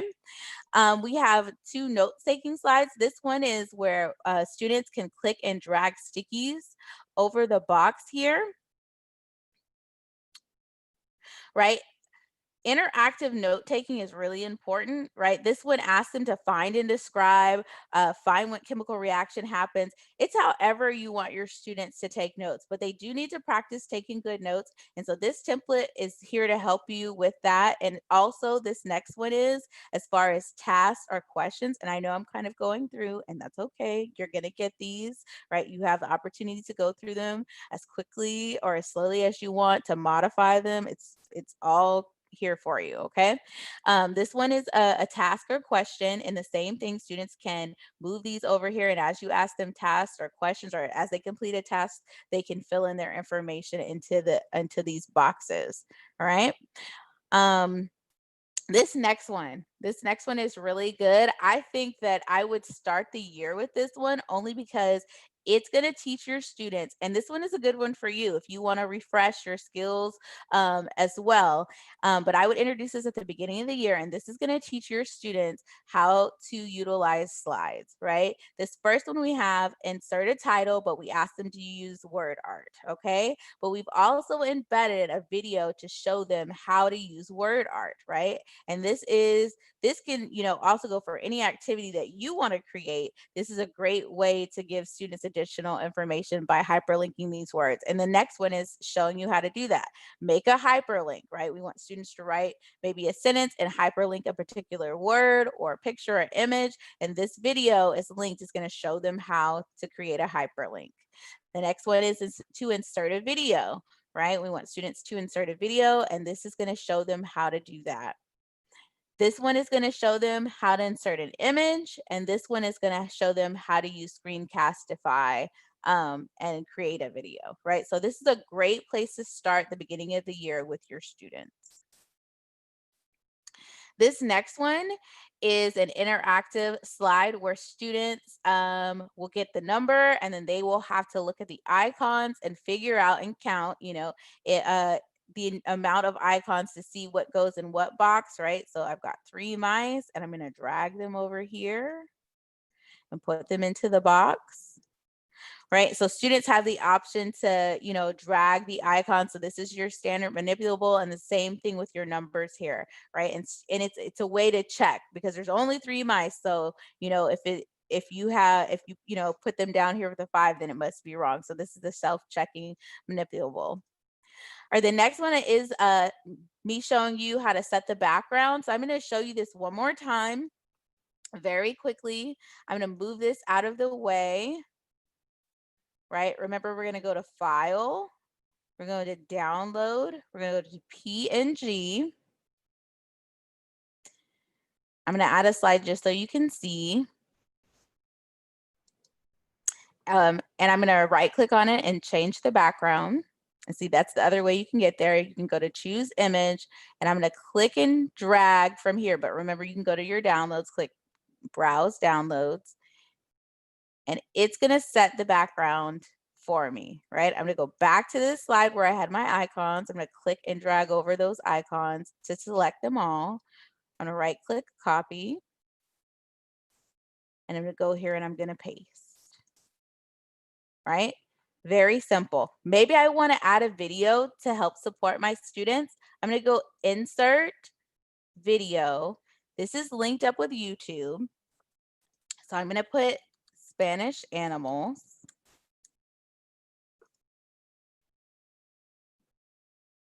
I'm going to click this video. Now, preview your videos. Make sure that they're good videos. Make sure you've watched them to the end. It's going to pull in this video for me. And I'm going to resize it. And over here, maybe I know for sure that the video doesn't start with the animals that we need till 5 minutes in, and it ends about 8 minutes out. I can set it by putting start at 5, end at 8, okay? Now, this isn't going to keep your students from being able to watch the beginning of the video, but it is going to focus them so that now when I click the video, hedgehog, it's going to start 5 minutes in, right? So this is a nice way to focus them because maybe my students only need 2 minutes of that video. Now, it's not going to keep them from being able to see the whole video. So if it's a video that they don't need to be watching from beginning to end, then maybe you don't need to use it, or maybe you need to edit it.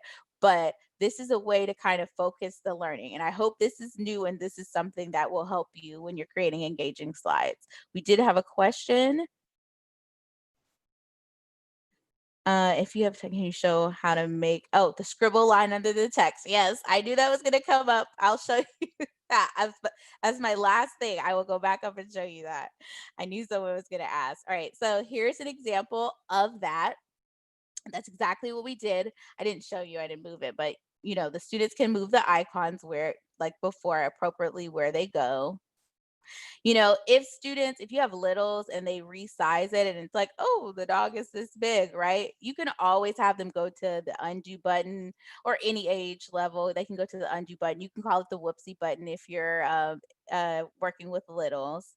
Okay, so this last one I'm going to show you really quickly. Let me look at the time because I'm going to try to get everything in. All right, so movable parts. So this is for any grade level, but I could see this definitely working for your upper grade level. So if you have a textbook or a digital textbook, that we went and took a picture of the cell in a digital textbook, right? And it has all of the terms here, but we don't want the students to see the terms for what we're gonna do. So we put little text boxes over them to white them out so our students couldn't see the terms. And then down here, we put in a word bank for students because we want them to take these words and to fill them in for the parts of the cell, right? But right now, our students, if I were to give this to my students, they could do what? They could copy these terms, right, and paste them right into these text boxes. And I don't want them to do that. I want them to do the work because whoever's doing the work is doing the learning. Okay, so I'm going to go to File once again. I'm going to go to Download PNG. And I'm going to download this image of the slide. I'm going to add a slide just to show you how I'm going to do it. I'm going to go to Background and set it.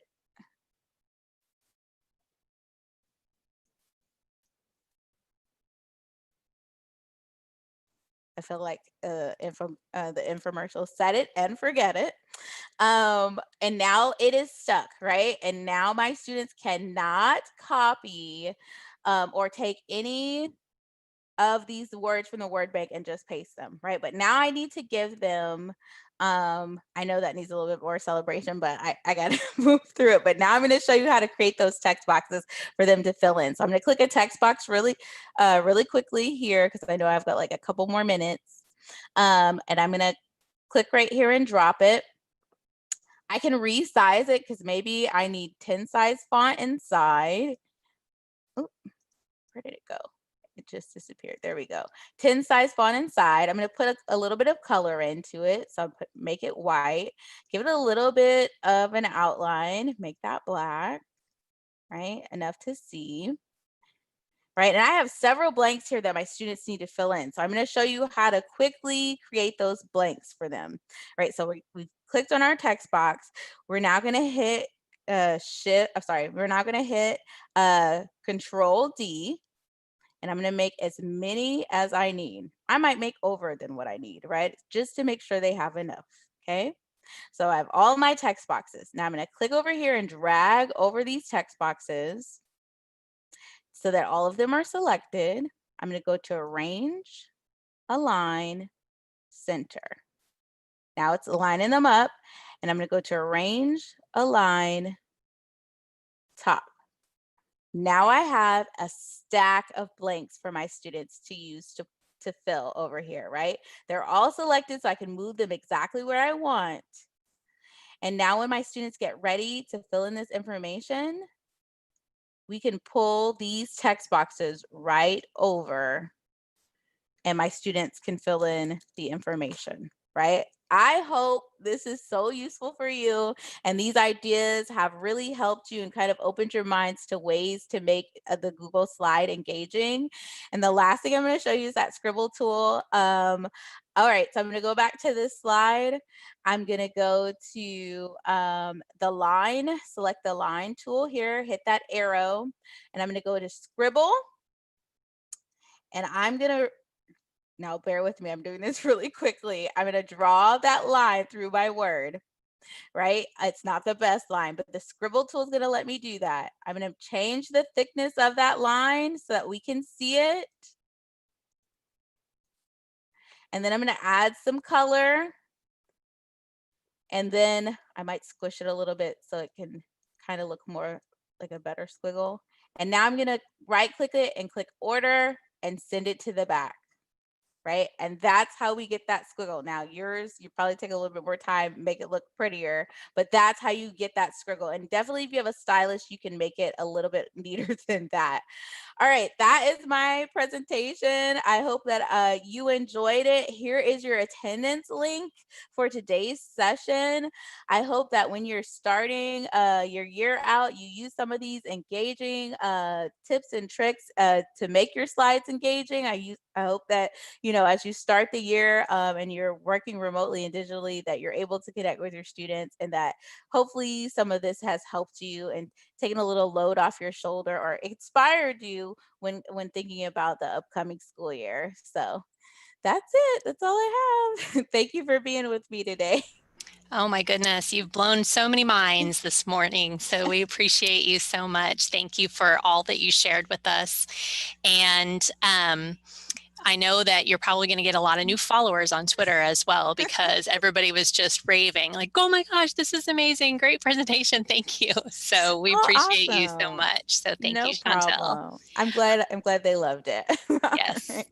All right, so those of you that joined us for Shantel's presentation, the bit.ly for your attendance link is up on the screen, but also we've posted it in the chat. So make sure that you complete that here within the next 10-15 minutes if you have not already, so that you can get professional development credit. All right, thank you, Shantel. We appreciate you. Have a good afternoon. You too. Bye. Bye, guys. All right, up next, we will have our 12 o'clock session, which will be with Promethean, Anna Tressler for ClassFlow, and that will begin at 12 o'clock in this room. And we look forward to seeing you if you're joining us for that one. Otherwise, enjoy your next session.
so glad you're here. As you are going through your day today, remember that we have 7 different rooms running simultaneous sessions, so there should always be something great that you can watch. In order to earn professional development credit for attending these live sessions, you must complete an attendance verification form during each session. The presenter will show a slide with a unique link to that particular session. When that link is shown, make sure you take a picture or write down that link. And shortly after the session completes, make sure that you fill out that attendance verification form. These forms will be time-stamped, and the form will only be open for a certain amount of time. So make sure that you don't delay in completing that form. We will only be able to issue professional development credit for those that fill out the form during the allotted time. We are so glad that you have decided to spend your day with us today. And on behalf of the entire Cypress Fairbanks ISD EdTech team, thank you, and we hope you enjoy your day.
Something great that you can watch. In order to earn professional development credit for attending these live sessions, you must complete an attendance verification form during each session. The presenter will show a slide with a unique link to that particular session. When that link is shown, make sure you take a picture or write down that link. And shortly after the session completes, make sure that you fill out that attendance verification form. These forms will be time-stamped, and the form will only be open for a certain amount of time. So make sure that you don't delay in completing that form. We will only be able to issue professional development credit for those that fill out the form during the allotted time. We are so glad that you have decided to spend your day with us today. And on behalf of the entire Cypress Fairbanks ISD EdTech team, thank you, and we hope you enjoy your day.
remember that we have 7 different rooms running simultaneous sessions, so there should always be something great that you can watch.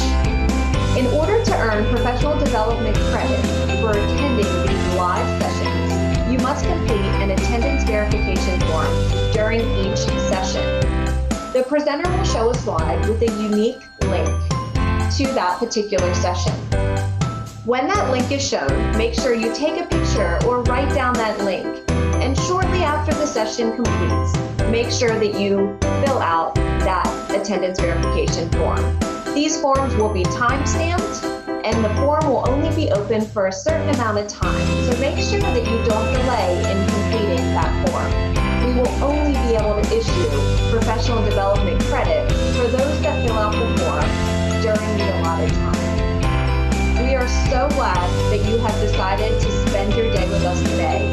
And on behalf of the entire Cypress Fairbanks ISD EdTech team, thank you, and we hope you enjoy your day.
Something great that you can watch. In order to earn professional development credit for attending these live sessions, you must complete an attendance verification form during each session.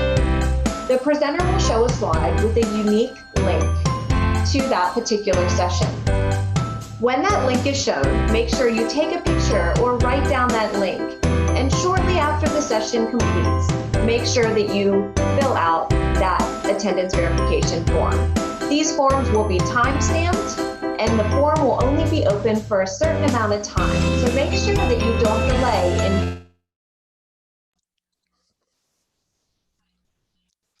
Hello and welcome to our 12 o'clock session in DLC Room 3. We're so excited that we have Anna Tressler with Promethean. This is our room sponsored by Promethean. So Anna, we're so thankful that you're here today, and you'll be showing us some great ways of using ClassFlow, polling and activities, and then you're going to be with us for a second session too, right after this one. So can you hear me, Anna? Yes, I am here. I am so happy to be here, guys. And I'm ready to get started if you guys are. We are. Are you able to share your video as well? Yes, I can. And then depending on my internet connection, I might cut off the video as we keep going. But here I am. Hi, guys. Hi. Catfish. Welcome. All right, wonderful. All right, I will get started then. Dun, dun, dun, dun. And for all of you that have joined, just to let you know, the attendance link for this presentation will be shared at some point throughout by Anna. And so make sure that you're with us the entire time so that you don't miss that attendance verification link so that you can get your professional development credit. Okay, thank you. All right, guys, happy Tuesday. I know it is lunchtime, so feel free to eat while I chat with you. So today's session is going to be ClassFlow, and it's on polling and activities. And I know if you're a Sci-Fair teacher, you do have a tenant account for ClassFlow. However, if you're joining us from a different district, it is also available free, so you can join as well. Just my screen right here is just showing you if you want to scan to see what other sessions are still offered today for the conference, go ahead and scan that QR code. I'm delivering this within ClassFlow itself right now, and we're going to do some polling. I'm just going to show you guys some free resources to get started, and then I'll have you sign into to my account and do some little chats with you as well. I can't see the YouTube chat, so I know my fellow Sci-Fair friends are going to help me if we need anything. As well, you will get the attendance link at the end, so stay with me. I know we are on like a little schedule, but I will give you the attendance link. I will also give you a link and a QR code if you want to take my presentation and deliver it with your students or practice around it as well. All right, so just a little bit about me. If you forget anything I told you today, here is my email. It's anna.tressler@prometheanworld.com. And I am specific to Texas. So I do cover Sci-Fair, and I will be your go-to if you have any questions about ClassFlow. I'm also doing a session after this as an intro to ActivInspire if you want to check that out. And just a little bit about me. I moved here from Maryland about 8 years ago. I taught first grade for 5 years. I taught, and then I moved into a technology role for Carrollton Farmers Branch. I'm coming to you from Dallas, and it is raining, but it is still the summer, so we're gonna pretend we're at the beach together. I enjoy traveling, soccer. I do not have kids, so I like to nap. I'm currently watching Unsolved Mysteries and Upload. And fun fact, I know this isn't my stand-up session, but I turned 30 on Saturday. So you guys are basically the most social interaction I'm gonna have for my 30th birthday. So I'm ready to party if you are. And if you'd like to follow me on Twitter, go for it. Down here at the bottom, you can make me famous at Miss Tressler, as well as at Learn Promethean. So just a little bit about me, so we can have a relationship. I am extremely laid back, so this is not a huge like stickler. We're gonna have fun today. We're gonna learn about candy. I know it's lunchtime. Sorry if I make you hungry. Okay, so just moving forward, again, with social media, Promethean is really big on creating the PLN network with Twitter.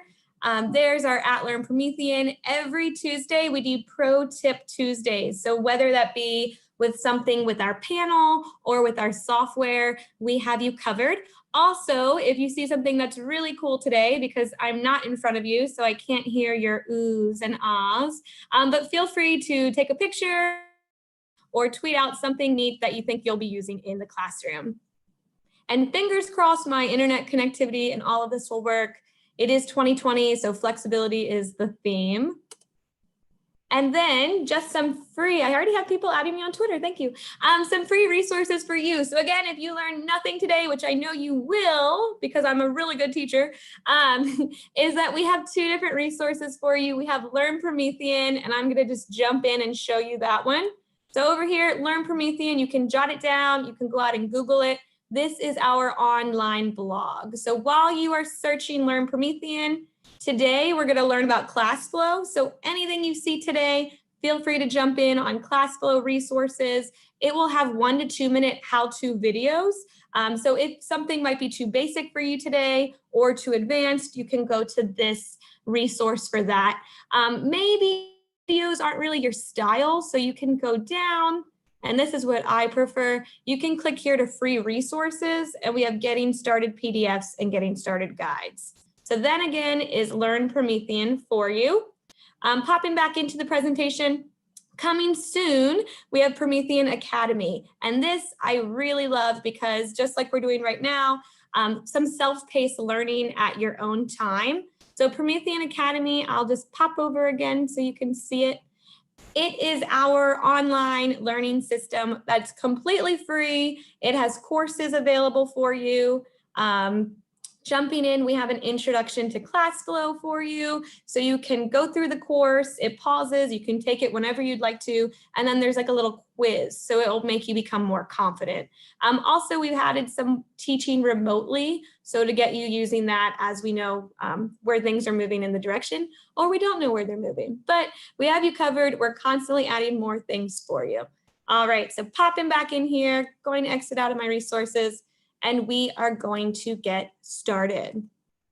Okay, so today's agenda for us today is we're going to learn about the polling features in ClassFlow. So I initially told you guys I worked as a tech coach for my district.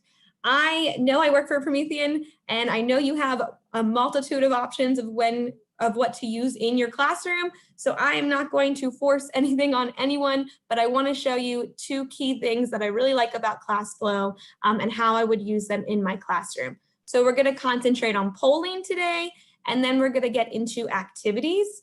And with the activities, I'm also going to show you how to create a standalone player. So what that means is you can create the activity, we can grab the link for the activity, and then you could just share that link in your Schoology accounts. You can make QR codes for your littles, and they could just scan it and get to the activity. So it avoids having the students have to log in directly into their ClassFlow. So that's what I appreciate. And that's our agenda today. Perfect. So now I'm going to have you guys log in for me. So I'm going to have you log in. If you want to go to an incognito window, you can. But you just need to go to classflow.com/student. And when you get there, it's going to ask you for my code. So looking at my screen, I've put the code right here. I also have the code down here that floats around. So if you are doing this with your students, much like I'm doing now, you could be doing delivering a lesson on ClassFlow, and your students could be connected via Zoom. And then you could just talk them through it and have a conversation. So joining my class, and it will tell me if you guys are connecting. So classflow.com, I'll also jump in here to give you an option of what it looks like. classflow.com/student. All right, now it's going to ask you to put a name in there. Yay, I have 18 people connected. Best birthday present ever. So when I create these lessons as a teacher, and I want to practice to see how it's all working. Oh, I have 41. You're like, get this on the roll. Okay, so when the students join, I open an incognito window so I, as the teacher, can see what they're viewing. So that's what I'm showing you on my screen, QSBBP. And what is nice about this little area over here, 76, is that it will float for you. And so as I continue through the lesson, if students come in late and aren't connected, this will still be living for me. So I'm just going to put practice, and I'm going to join. So now you guys are going to be seeing what's on my screen. You might have the mountain. Perfect. We are good to go. 104. Now I feel famous, but we're going to get rocking. So you guys are now in my class, and I'm going to minimize that one. So right here is the teacher. I can see 111 people are connected. So I'm going to click that little button, and it tells me all of my students' names. I can delete someone. Adrian, sorry, but I can delete her if I need to. Not necessary, but we're going to jump back in. So again, floats, got to keep it going. So here is my presentation. All right, so we are connected and we are going to get started. So I did mention we're going to have a fun day today. We're pretending it's my birthday. We're pretending we're all here together. We're on a beach, and we are going to be learning about candy. So a few things that you might notice just from seeing my screen is I have my toolbar down here. I also have my floating dock right here with my connection code. This is my little deliver button. So if I wanted to deliver this screen to you right now, I can click deliver to all students or individual students, and then it gives me some differentiation of what I want to send out. So thinking if you're going to be using this for maybe PowerPoints or any PDFs or anything like that, this is just delivering the slide to you guys. We are concentrating on polling. So polling is right here. So if I click that, it gives you all of the different options of polling. And we're going to go through each of those today. So we have creative, word seed, text, number, multiple, scale, true, false, and yes or no. So thinking of all of the different ways we can poll. And I like this the most because just like you guys are connected, it's a way that we can all connect together one-to-one and interact with your student devices. So we're going to learn all about candy. So I'm going to pop it to the next card. Objectives, just what we're going to learn today. If I was the teacher, I'm going to give you an idea. If I was the teacher, I could have the objectives page on my side, and then you guys could be looking at nothing. So then you'd be having to pay attention to the main board. But we're going to jump in. So we're talking all about candy. I'm going to send you guys a poll, and you'll just send me back your answers. The first poll we're going to do is a word seed poll. So it's going to ask you to just type in text. And the text question, it says, this candy bar was invented in 1930 and named after a horse who was the favorite animal of Frank Mars. So now as the teacher, I'm going to click word seed, and it is going to send it to you guys. So now on your end, you're going to see the picture. And right now you guys can see my screen, so I can hide my screen so you don't see the answers. But you're seeing the picture, and then what you're also seeing is the little text box at the bottom asking you for your answer. So type in your answer and click submit.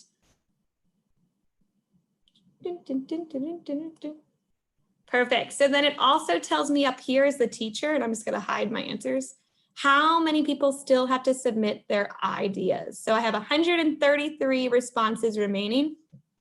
You could use this also as like an exit ticket or a check for understanding. And if I was to time you guys, I could click stop. And so if I click stop, it would say the poll has ended on your side. So then you could no longer put in an answer. So then I, as the teacher, could go back and I could check out who answered what or who didn't answer, and then I'd be able to conference them one-on-one. So I have 63 responses remaining.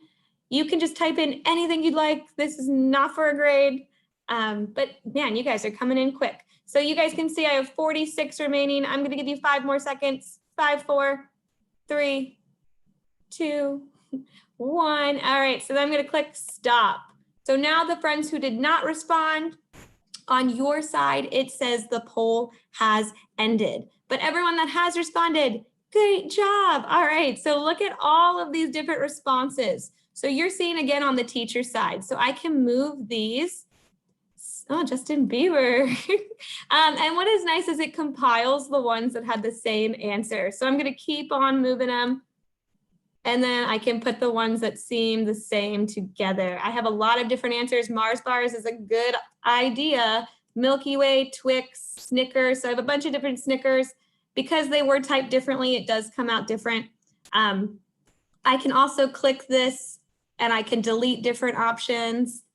But what is nice, once you do organize it, and I know I have a huge group today, but you have the option, I'm going to change the ones that got it correct to be the same color. So the answer for this was Snickers. So if you did get that correct, give yourself a pat on the back. But also because these are correct, you have the option of connecting them. So just think anything as a teacher that you're delivering, I could send out different things and be able to connect it. Can students change their answer before the polls end? Yes. For the word seed, they will be able to change their answers before the poll ends. For the text box one, they will not. So there's different options between that. But again, if I was doing this with my students, I might just put a timer on so that it's finished before that. So Snickers was correct. I stopped the poll. You're able to connect the different options. I also could click these 3 dots right here. And let's just click Snickers over here. And I could pull directly from what my students have answered me. So I could click pull from here. And then I have the option of asking you guys another question. So I said Snickers. I could say, do you like Snickers, true or false, and send it directly to you guys. So thinking on the fly, how you could poll based on what the students responded with. That's on the fly. What I'm giving you guys, I just created these slides already. So that is our word seed poll. And now I'm going to go to the next one. So good job.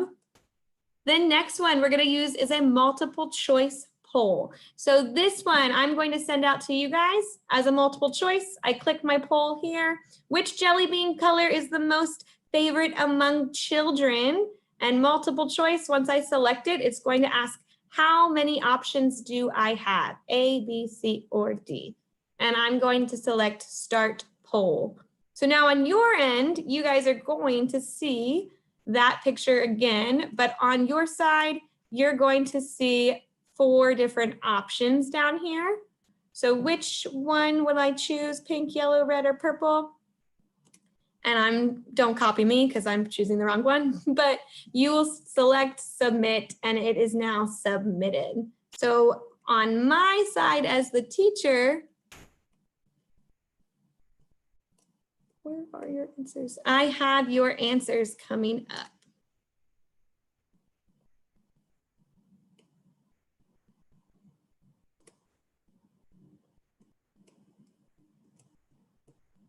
And I can hide them or I can show them. There is not a visual timer embedded in ClassFlow. If you're using this on your panel, you could have your floating timer and be able to use that as well. Good question. All right, I have 60 responses remaining. 10, 9, 8, 7, 6, 5, 4, 3, 2, 1. So I'm going to stop it. And what I like about the multiple choice polls is that it creates this bar graph for me with the different options. And you can see we had 16 chose pink, 5 chose yellow, 70 chose red, and 7 chose purple. And then over here on this little floating thing, I can show the names. So since this is just for fun, I can show who answered which for which bar chart. I can also blow this up or I can add it as my next card. And so I can see different people selected the correct answers if I want to go back as the teacher, or maybe just see why they had that. So thinking of how you can interact with their scores. And the correct answer was C. So the correct answer was red. So you guys are learning all about candy curtain right now. All right, moving to the next one. So that was our multiple choice. This one is my favorite. So when you're thinking of different ways of polling, so there's Kahoot, there's quizzes, there's Quizlets, and now there's ClassFlow. We are a little bit different because we have this creative tool. So creative poll will give all of you guys down here a toolbar. So you'll be able to use the toolbar to answer what I'm sending. So I'm going to send this to you and ask you to draw a picture of your favorite candy in the box and label it. It's a little bit tricky if you're on your phone or computer and using your mouse key, but thinking about this as a teacher, I could send out an equation, I could send out a PDF of multiple choice questions, and you would have to use your toolbar to answer it. If you do not want to draw or play around with these little tools, you can simply drag a chocolate bar out of the bowl.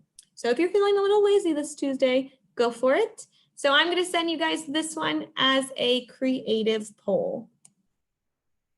So then again, on your side, if I switch back to see my student view, you guys now have all of these tools at the bottom. You even have a camera tool at the bottom. So thinking of if I'm doing this in my math class, I could have them take a picture of their notes or a picture of their equation. I've done it with science where I showed them how can they make a physical change with a piece of paper, and they had to change the paper and just take a selfie and submit it. So I'm just going to pretend to draw the best candy bar ever.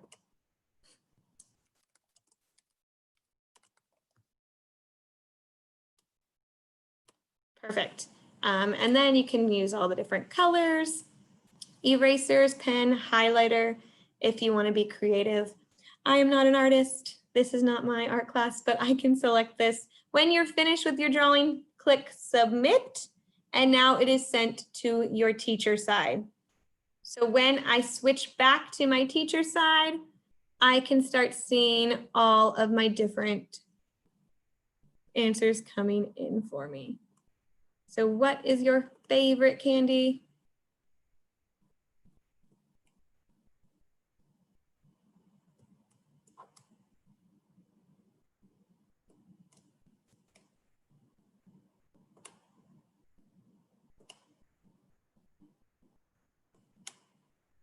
And it seems I've gotten lost where on my own thing.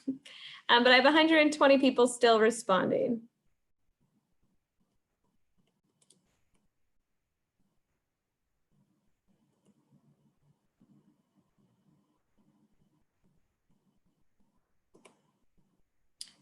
$112 responding. So this one does take a little while because it does enable all of the toolbars for you.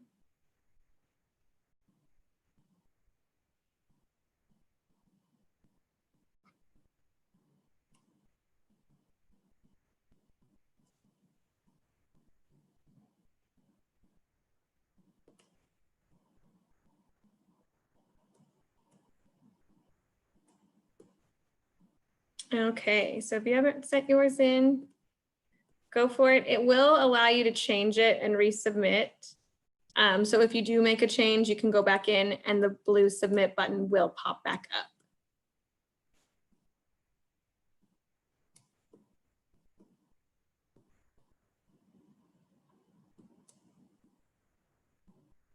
up. All right, I'm going to select stop. Okay. And we're going to try to, I'm trying to find where all of your answers are. They usually just pop back up here. There is sometimes some connectivity issues here, and refresh is your best friend when doing this. However, I'm not going to mess up with it because I don't want to disconnect all of my 167 people. But what will happen is it will bring in all of my different images for my students. And then I, as the teacher, can select those and make them larger so that we can look at them all together. And right now, they're all hidden. So I guess you guys all did a great job. But we can come back and see if we are able to find them. I think they just got lost on here, but that's my favorite one. So of course it's not working, but we will keep going. You can also just send out a blank page and I can poll you guys with a creative. I can come and I can select the teacher page right here. And I can send this one as a creative and I could ask you to highlight the most important piece on here. So thinking if you have those objectives from earlier, I could send those out as a creative tool for you. And the students could highlight or define and write on the objectives and then send it back to the teacher. So thinking of how could you use this with your class. All right, moving through it. So creative. Okay. Yes, no, IDK. I'm not a big fan of IDK, but there it goes. So here's another one just about gum. Is gum digestible? And we can send that out to you. So I think there's something on my issue that's moving a little slow on my side, so apologies. But I can send that out to you guys now as the yes, no. All right, so I've been asked, how does ClassFlow integrate with Schoology? So ClassFlow will not work with the lessons within Schoology, but when I get to the activity piece and we show how to share the activities, then we'll be able to grab that activity link and put that into your Schoology. So let me get back to where I was. I think my connectivity is trying to play with me right now. Maybe it's the storm. That's why we're pretending we are in the beach right now. So let me get back to the page we were on.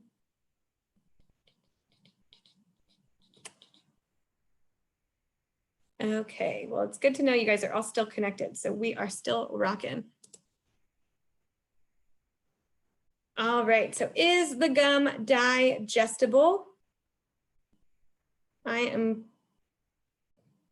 seeing that it went to you guys. I'm gonna stop it and try it again, so. All right, is gum digestible? I'm gonna click the polling feature here and we're gonna do the yes or no. And we're gonna say a little prayer. Yes or no?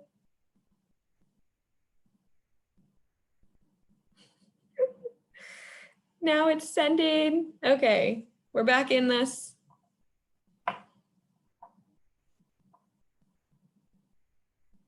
And I'm going to hope it works.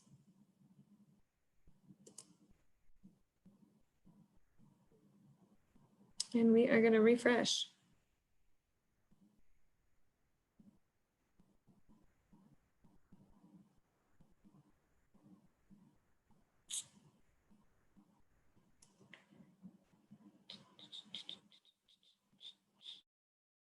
All right, so this is probably my internet. If this does ever happen to you, when I do use this with students, it does work better if they are on the same connection. So in your classroom, it might work better. They do some updates for ClassFlow, so it should be getting a little bit better each time, but we're just going to keep on rocking while that loads. So that's loading over here. I'm going to see if I can open a new tab for you guys. We are just going to keep on going. So with the polling feature, going through the different polls, I also mentioned the activities, and I have been asked about the different ways to do it with Schoology. So when you first log into ClassFlow, you will have something like this. And over here, it's still saying you guys are connected, so that is good. When you log in here, you'll have Instant Whiteboard. You can use this and you can poll directly from that. So what I did mention earlier, I could pop in here. I could write something like 3 + 3 =, and I could share that directly to my students. So thinking of on the fly is when you would use your whiteboard. And my whole computer is just loving me this morning.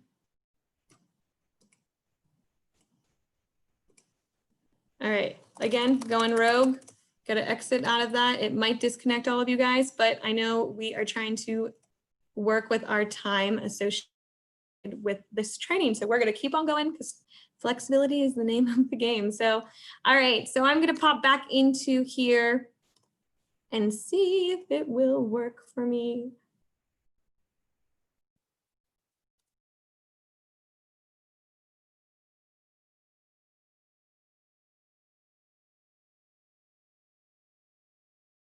All right, it's saying some people are coming back into being connected. If you got disconnected, feel free to join back in or just keep watching us. So QSBBP, jumping back in here.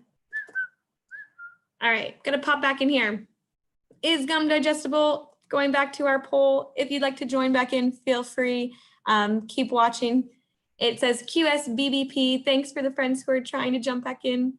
And we are going to send this as the yes/no poll. So sending it out now as yes or no. So this is what I was showing, how you can get their answers back.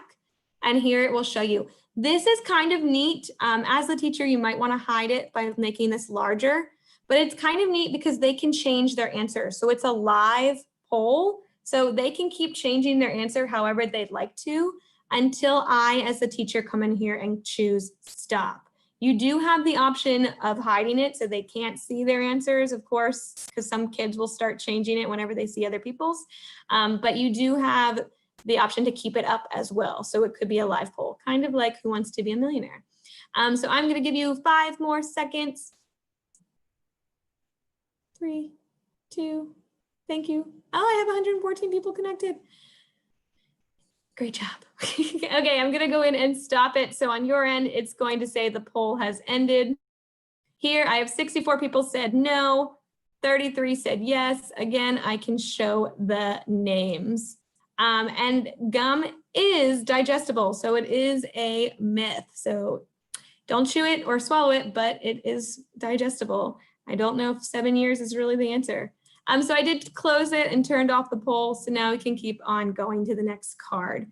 And simply here down on my toolbar, if I choose this toggle carousel, I can see all of the slides I'm sending you guys as the teacher. I can also click this little button down here and I can see all of the slides that you get.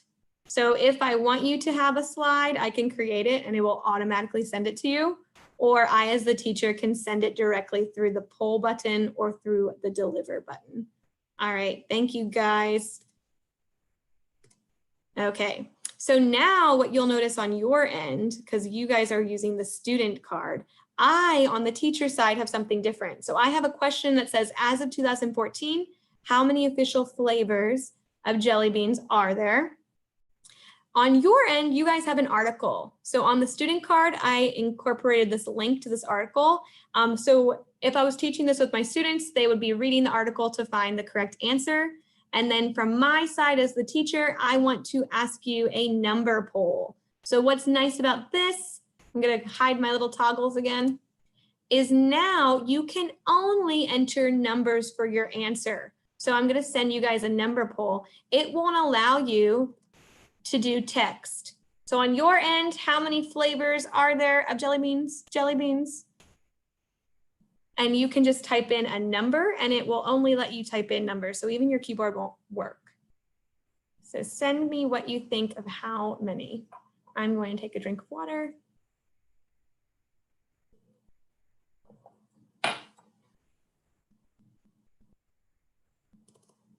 Sweet, so I'm getting some answers, 115 responses remaining. You can write me anything in there and we will keep on rolling. So 5, 4, 3, 2, 1. I have a chat question.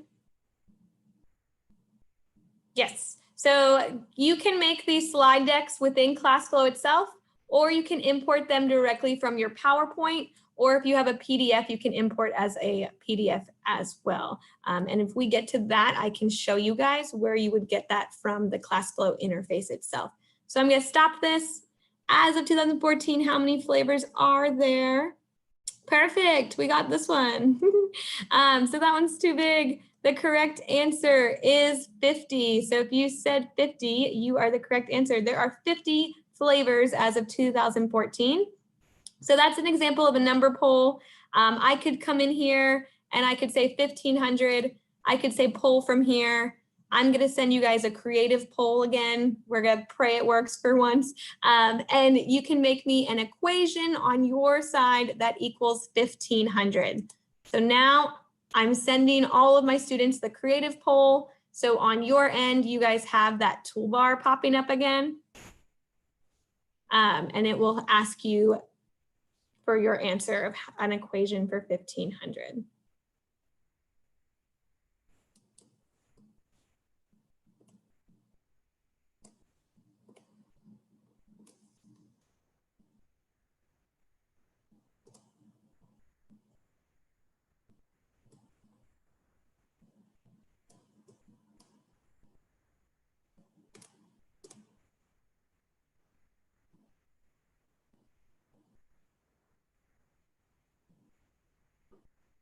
Yes, so when someone's asking about using this on the phone, it does work better if you're using on the computer.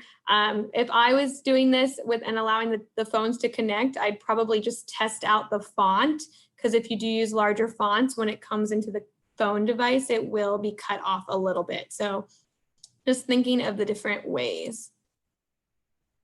We are just not finding what I need to find, you guys.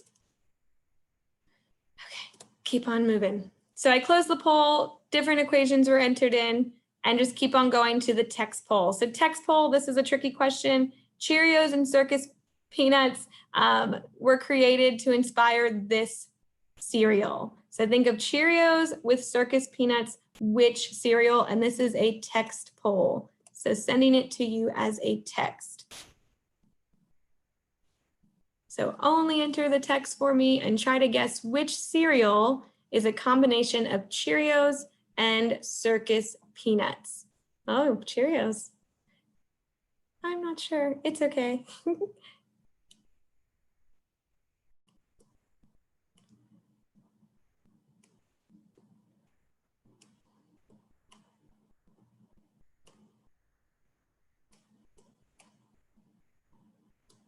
And again, if they do say the same thing, you can change the colors.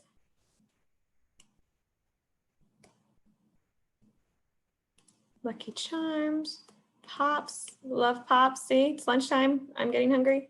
Captain Crunch, Lucky Charms.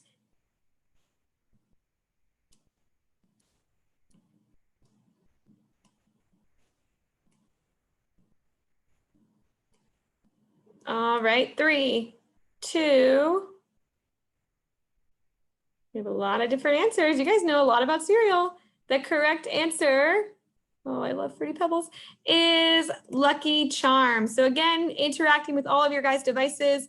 I could post up here anything about a book we just watched or a movie we just watched or a book we read and have all of my students. So thinking exit tickets, coming into the room, having them connect and being able to get their answers. Moving on, we got activities. So this is what I wanted to jump into.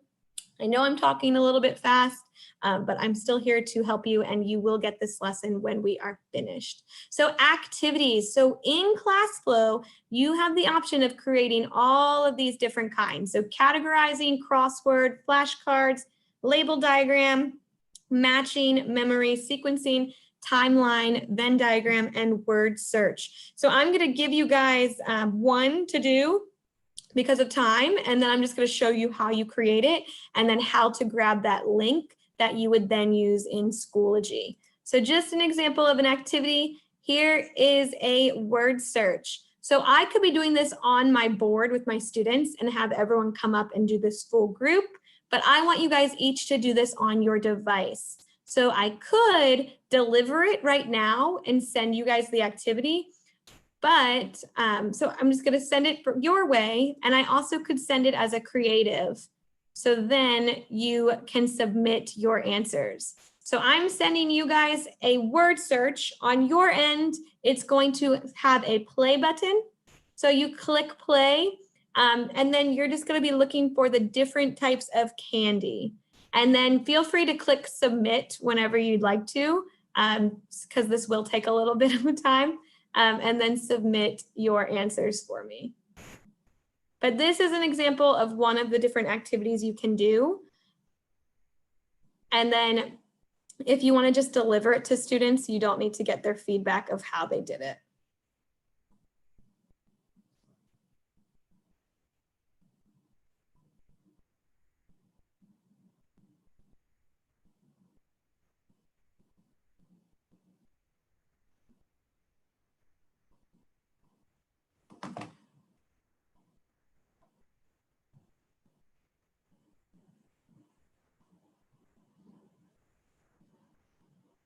But when you notice on your end, when you're playing, it will give you the instant feedback on the bottom.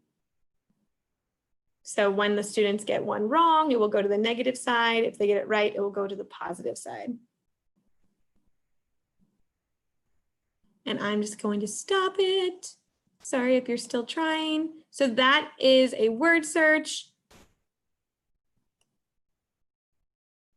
And then this one, just one more, is called categorizing. And I'm just going to deliver it directly to you. So this would be more of like a station or a brain break. And then on your end, you'll see the same thing. So it's asking you to categorize it. When you select Let's Play, similar to what I'm seeing. This is kind of hard. It's asking you what's an official flavor versus unofficial of jelly beans. So what I was mentioning earlier, you'll see the instant feedback on the bottom. So it kind of just makes it a fun little game for the students, and then they can refresh it. So this is a station for you. All right, so I am now going to toggle out of this. You can keep playing that if you'd like to, but I'm going to show you how I created it and then grab the link for that because we have a few, we have some time left, but I'm going to just keep on rocking. All right, so going back into ClassFlow, I did mention that you have the whiteboard and then we have activities. So I'm going to go into create activity here. And feel free to just watch so you don't have to jump out to yours. But when you do click create activity, it will go to matching automatically to create a matching activity, but you can choose change activity and it will give you more of a description of each one. So you have that option. This takes less than 5 minutes. So I'm going to click labeled diagram because these are one of my favorite ones. So labeled diagram, I'm going to add a plus sign and I'm going to bring in a picture. So I could have a picture preloaded on here, or I can upload one from my computer. So I'm going to upload one here. And I'm going to find this plant picture I'd like to use. And I uploaded it. So again, anytime you see like a little plus button, it's going to take you to your resources. I found the picture I'd like to use, and I'm going to choose select. So we are making a labeled diagram. I'm going to name it parts of a plant. And what's neat about this is if I scroll down, it gives me these labeled names. So as I start typing on here, it will pop up with the number where that goes. So flower will go here, leaf, stem. All right, cool, roots. Okay, so now I have all 4 pieces of what I want to use. It does automatically save, which is nice. And I have it down. If you want to customize it at the bottom, you can, not that big of a deal. And then I could deliver this directly to you guys right now. But what I want to do is go back in. So I have it saved. I'm going to go back into Exit Builder. So now it is saved and it lives in my Resources tab. So once I select Resources, I'm going to find the activity I just created, parts of a plant. So this is where I want to show you.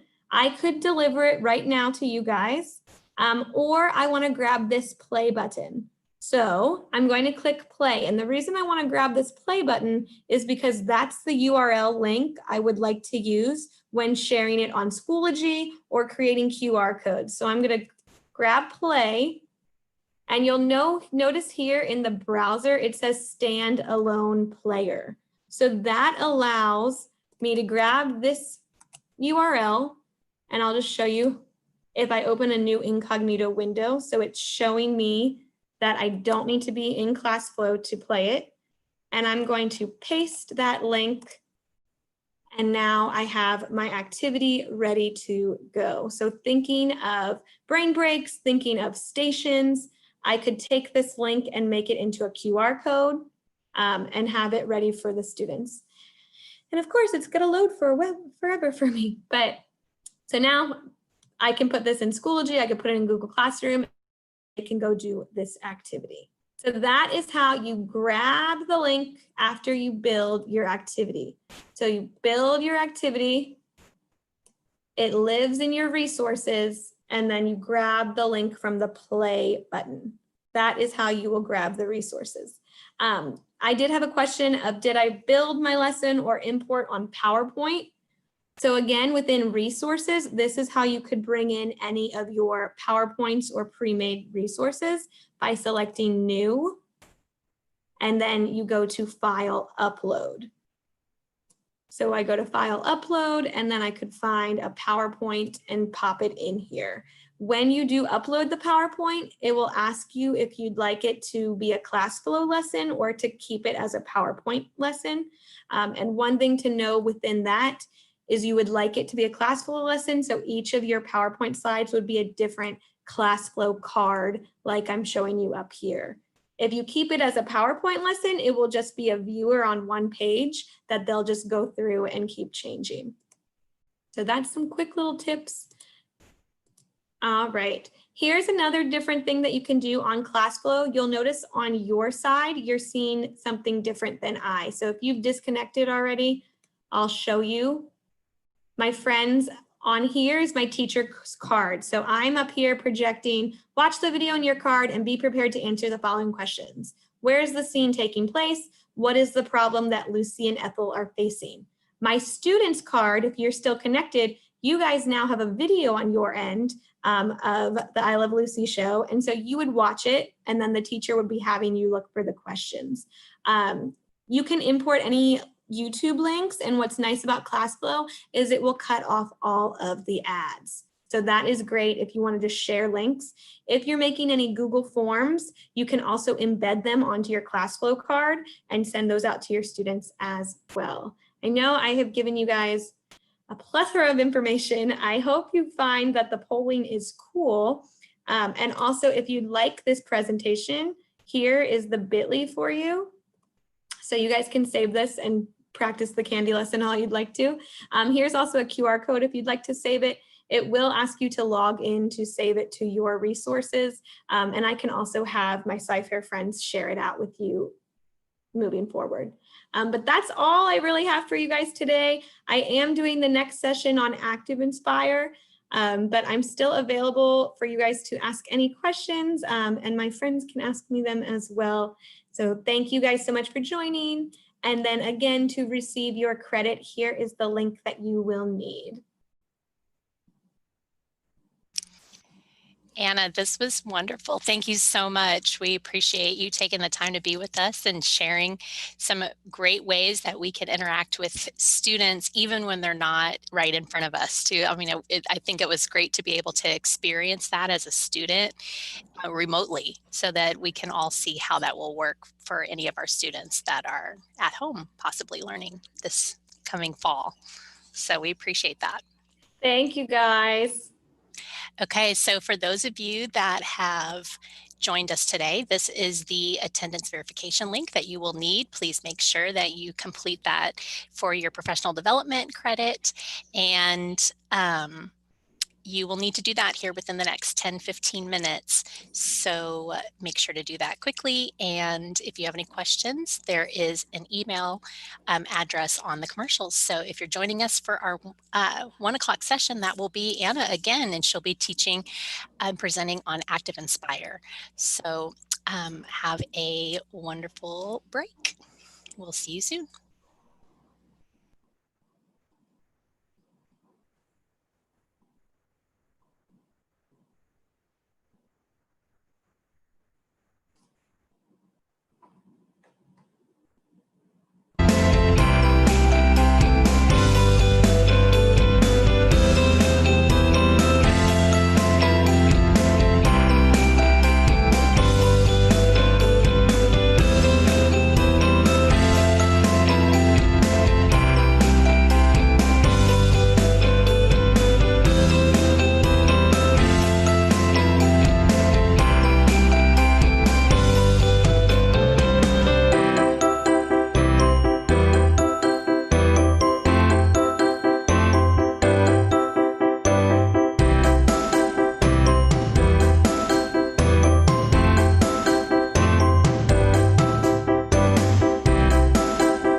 Something great that you can watch.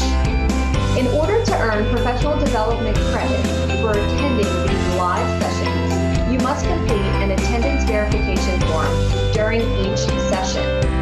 The presenter will show a slide with a unique link to that particular session. When that link is shown, make sure you take a picture or write down that link. And shortly after the session completes, make sure that you fill out that attendance verification form. These forms will be time-stamped, and the form will only be open for a certain amount of time. So make sure that you don't delay in completing that form.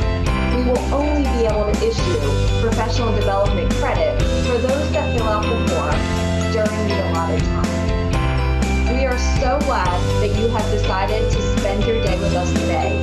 And on behalf of the entire Cypress Fairbanks ISD EdTech team, thank you, and we hope you enjoy your day.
Fairbanks ISD Digital Learning Conference. We are so glad you're here. As you are going through your day today, remember that we have 7 different rooms running simultaneous sessions, so there should always be something great that you can watch. In order to earn professional development credit for attending these live sessions, you must complete an attendance verification form during each session. The presenter will show a slide with a unique link to that particular session. When that link is shown, make sure you take a picture or write down that link. And shortly after the session completes, make sure that you fill out that attendance verification form. These forms will be time-stamped, and the form will only be open for a certain amount of time. So make sure that you don't delay in completing that form. We will only be able to issue professional development credit for those that fill out the form during the allotted time. We are so glad that you have decided to spend your day with us today. And on behalf of the entire Cypress Fairbanks ISD EdTech team, thank you, and we hope you enjoy your day.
Something great that you can watch. In order to earn professional development credit for attending these live sessions, you must complete an attendance verification form during each session. The presenter will show a slide with a unique link to that particular session. When that link is shown, make sure you take a picture or write down that link. And shortly after the session completes, make sure that you fill out that attendance verification form. These forms will be time-stamped, and the form will only be open for a certain amount of time. So make sure that you don't delay in completing that form. We will only be able to issue professional development credit for those that fill out the form during the allotted time. We are so glad that you have decided to spend your day with us today. And on behalf of the entire Cypress Fairbanks ISD EdTech team, thank you, and we hope you enjoy your day.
to the first ever virtual Cypress Fairbanks ISD Digital Learning Conference. We are so glad you're here.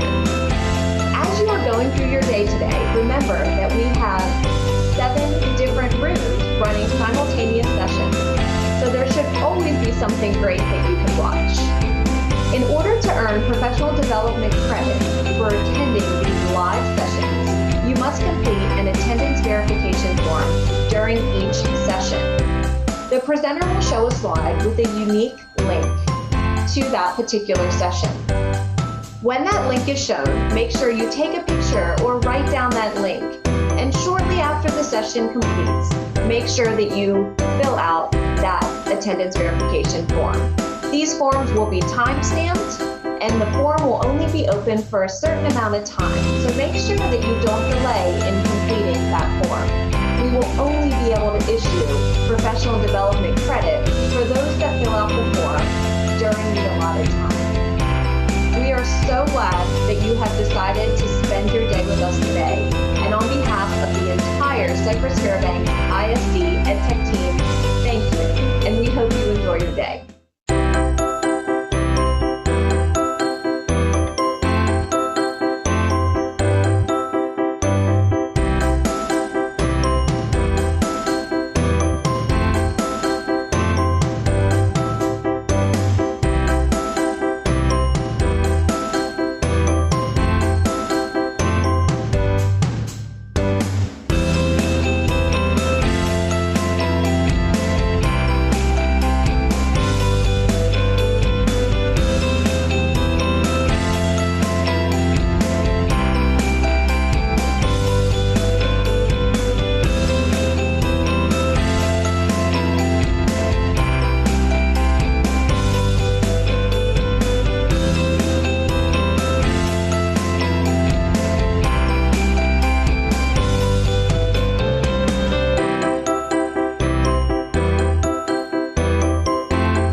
Hey, welcome to DLC 2020. This is room 3, sponsored by Promethean, and we are ready to start our 1 o'clock session.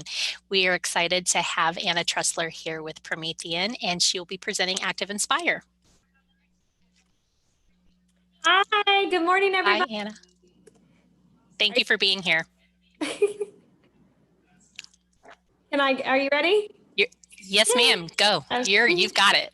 All right, guys. Happy Tuesday. It is 1 p.m. If you were in my last session, I might say the same jokes, so hopefully you'll still think they're funny. But yeah, we are going to get started with ActivInspire. So if you've never used ActivInspire, then I am so happy you're joining with us. It has had some recent updates, which are amazing. I used ActivInspire in my class when I was teaching first grade, so I think there's a lot of cool tools for it. As well as using it with distant learning. If you are doing the littles, you can connect with them via Zoom or something like this, and then be presenting it from your screen. So I'm going to show you some different options for that as well. But then just on this starting page, if you still need the conference schedule, feel free to scan it. I was going to pretend I'm at the beach today, so hopefully you guys can pretend that with me. But a little bit about me.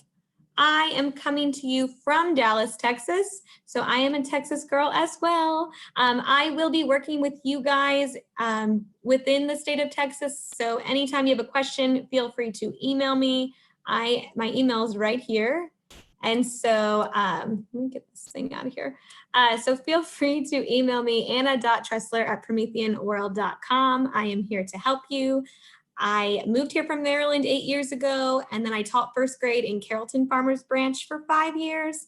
And then I became a digital learning specialist for 2 years.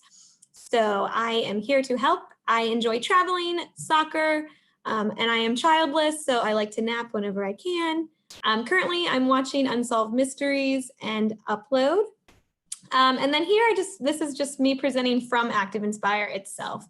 If you are on Twitter, which I know a lot of people are telling you to get on for the Professional Learning network, please add me at Miss Tressler down here. You can make me famous, make me viral. And if you see anything cool today that you want to tweet out, go for it and tag me. Also, Learn Promethean. So that is our Promethean Twitter page. Every Tuesday, we put tips and tricks out there. So something like this, they're really cool looking. And some are specific to ActivInspire. So if there's some little tools that you might not know about, we will pop those on as well. Again, if you tag us, it will also help you find ideas of what other teachers are using in their classroom, and maybe even sharing links to different resources. I already have a few requests, so thank you so much. And I didn't even mention Saturday is my 30th birthday. So all of you are here with me today. So we're going to pretend we're celebrating because this is the most social party I'm probably going to have all year. So thank you guys so much again for joining. I definitely hope you learn at least one thing that you want to take back in the classroom. But again, you always have me as a helper for you. So then I'm just thinking of resources. So thinking moving forward, resources that will be good for you to use. If you do forget anything I teach you, you can visit Learn Promethean. And what's nice about ActivInspire is that you can add links to it. So I'm going to pop out here to our Learn Promethean link, adding a little magic so it loads quickly. And here's Learn Promethean. So if I scroll down here, you have all of these different options. So ClassFlow is right here. I did teach a little bit on, or not ClassFlow, ClassFlow is right here that I taught with the previous session. ActivInspire is right here. And when you click it, it will give you a multitude of videos from beginner, intermediate, and advanced. So if there's anything I show you that you need to revisit, it will give you how-to videos. Also, if I scroll down a little bit further, because I prefer this one, I can click here to free resources. Of course, the connection. And this will give you this Getting Started with ActivInspire PDF and PDF resources. So I like this just to have as a manual, keep it on your computer. It has different pictures that go with everything that you're going to be using. So again, Learn Promethean if you forget. And all of these followers keep coming in. I told you I'm going to get famous today.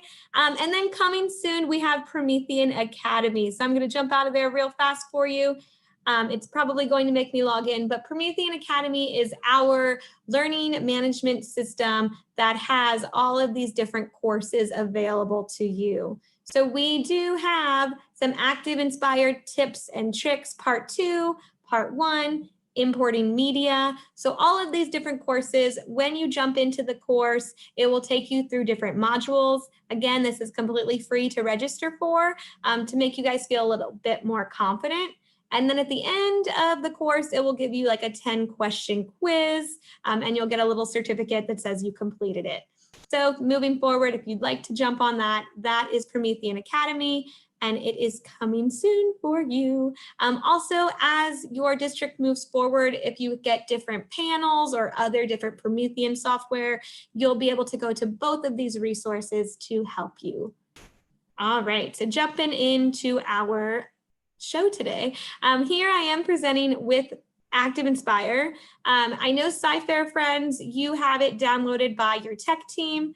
If you're joining and you are not part of SciFair and you do not have ActivInspire, you can visit our support site to download it. You can also scan that little QR code in the center. And you can also simply Google download ActivInspire, and it will download to you. It is a free download for the personal version. However, if you want to get all of the tools, which my SciFair friends, you do have as well, you will want the professional version. So in order to have the professional version, your panel has a special activation key. So if you're joining from a separate district, if you do have Promethean software, you'll have an activation key that will allow you to do the professional version. Personal version, you'll still have a bunch of different annotation tools, but you might not have as many tricks. This is just giving you a little more about that. And then when you do download it for the first time, it will ask you for an activation key. So if you are not in SciFair and it asks you for this activation key, it is on the back of your Promethean panel, or you can email your tech friends. Or if you don't even have a Promethean board, but you would like to use ActivInspire, you can just select down here, run the personal edition. All right, now for the cool stuff. Okay, so what is a flip chart? So here you are seeing my screen of my ActivInspire. So ActivInspire is kind of like if Microsoft Word, PowerPoint, and Paint all had a baby together. So it allows you to have different pages on here. It also has this toolbar up here with all of these different icons and different tools that you can use. When I use this with my students, I like to do it full class or create different stations, and then they can come up and manipulate and move things around. So I'll show you a few different options and ideas, but this is basically what it looks like. And you can just keep changing your pages. You also, when you open your ActivInspire, it will pop up with this dashboard. If you ever cannot find it, you'll look for this blue rocket ship, and it is right here. And when you select your blue rocket ship, your dashboard will pop up. So today, and also this is also a way to know if you need an update for your software. So if you do not have the blue rocket ship, you will need an update. I know a lot of friends use Mac, and it has been updated to use with the newest Mac update. But we're going to concentrate on, for today's session, we're going to look into activities. We're going to also check out the resource library, which is new, and a great way for you to find previous made ActivInspire charts. And then just looking at the dashboard, all of your recent flip charts are going to be here. And then if you're brand new to ActivInspire, we have made this little link for you that will pop you out to those how-to videos and how to get started. So again, saving you guys time and trying to keep you in mind of moving forward. You will, I didn't mention, you will get credit for this session at the end of today. At the end of my session, I'll put the code for you to gain attendance. I cannot see the chat on the YouTube feed right now, but you can feel free to give me a shout out and say happy birthday. But my friend here with SciFair will message me if she cannot answer them herself. And again, if you'd like this presentation, I can also send it to my SciFair friends to show you. So navigating through the window, I have these little things for you. So browser window right here. So this will show you all of your pages. You can change how you'd like them to look. You can also exit this out completely. If you don't want this to be available for your students, you can exit it, you can roll it in, or you can select this little thumb pin and pin it right there. So browser window, this will just give you different options. If you're searching for different pictures, you can search it in your resources. If you're putting notes for each of your pages, you would provide notes here. So if I'm creating this for a substitute, I would put notes on how to use each page. If I'd like to change different properties, we're not going to get to that. Or also if I want to use any of these other specific tools, that is where you would find it. So that is your browser window. Let's say you completely exit out of this, because this does happen where everything is missing. In order to find it, you will go to View and just make sure there's a little checkbox there. So checkbox, and there is my browser. All right, my menu tab, and I lost my word, but my menu tab here is up here, and it will tell you what to do with your menus. So you have file. This is going to be your opening, your saving, your importing, your exporting. If you already have PowerPoints created, you can import them into and create flip charts with those. If you have any smart notebook files already created, you also can import those, and those will work the same way. So we'll see how time works for us today and where we can go with that. Editing, view, tools, and inserting. When you get into your ActivInspire, you also have settings up here. And what I can do with that is I can change the size of my icons if you'd like them to be larger. You can change how many colors are then on your toolbar. So a bunch of different layout settings for you as the teacher to facilitate how you'd like to. This is super large, so we even have this option here for you. All right, so then we have flip chart tabs. This is nice because unlike PowerPoint, you're not stuck with one PowerPoint. I can open multiple flip charts here and I can just jump back and forth. So if I'm teaching a math lesson, I could have math here, I could have science here. If I want to go rogue on this lesson right now, I can just jump out to a different side and just make a different lesson and get working. Okay, so that is the flip chart tab. Now I have the menu up there, page info is up here. So this lets me know if there are notes on the page. If there are notes, you'll see that there's a little notepad, and when you click it, the browser over here will change to show your notes. So if you'd like to add notes, you do it over here on the browser. If you want to get to them, you can select them over here as well. This is your design mode. So right now we are in blue. So blue is like student mode.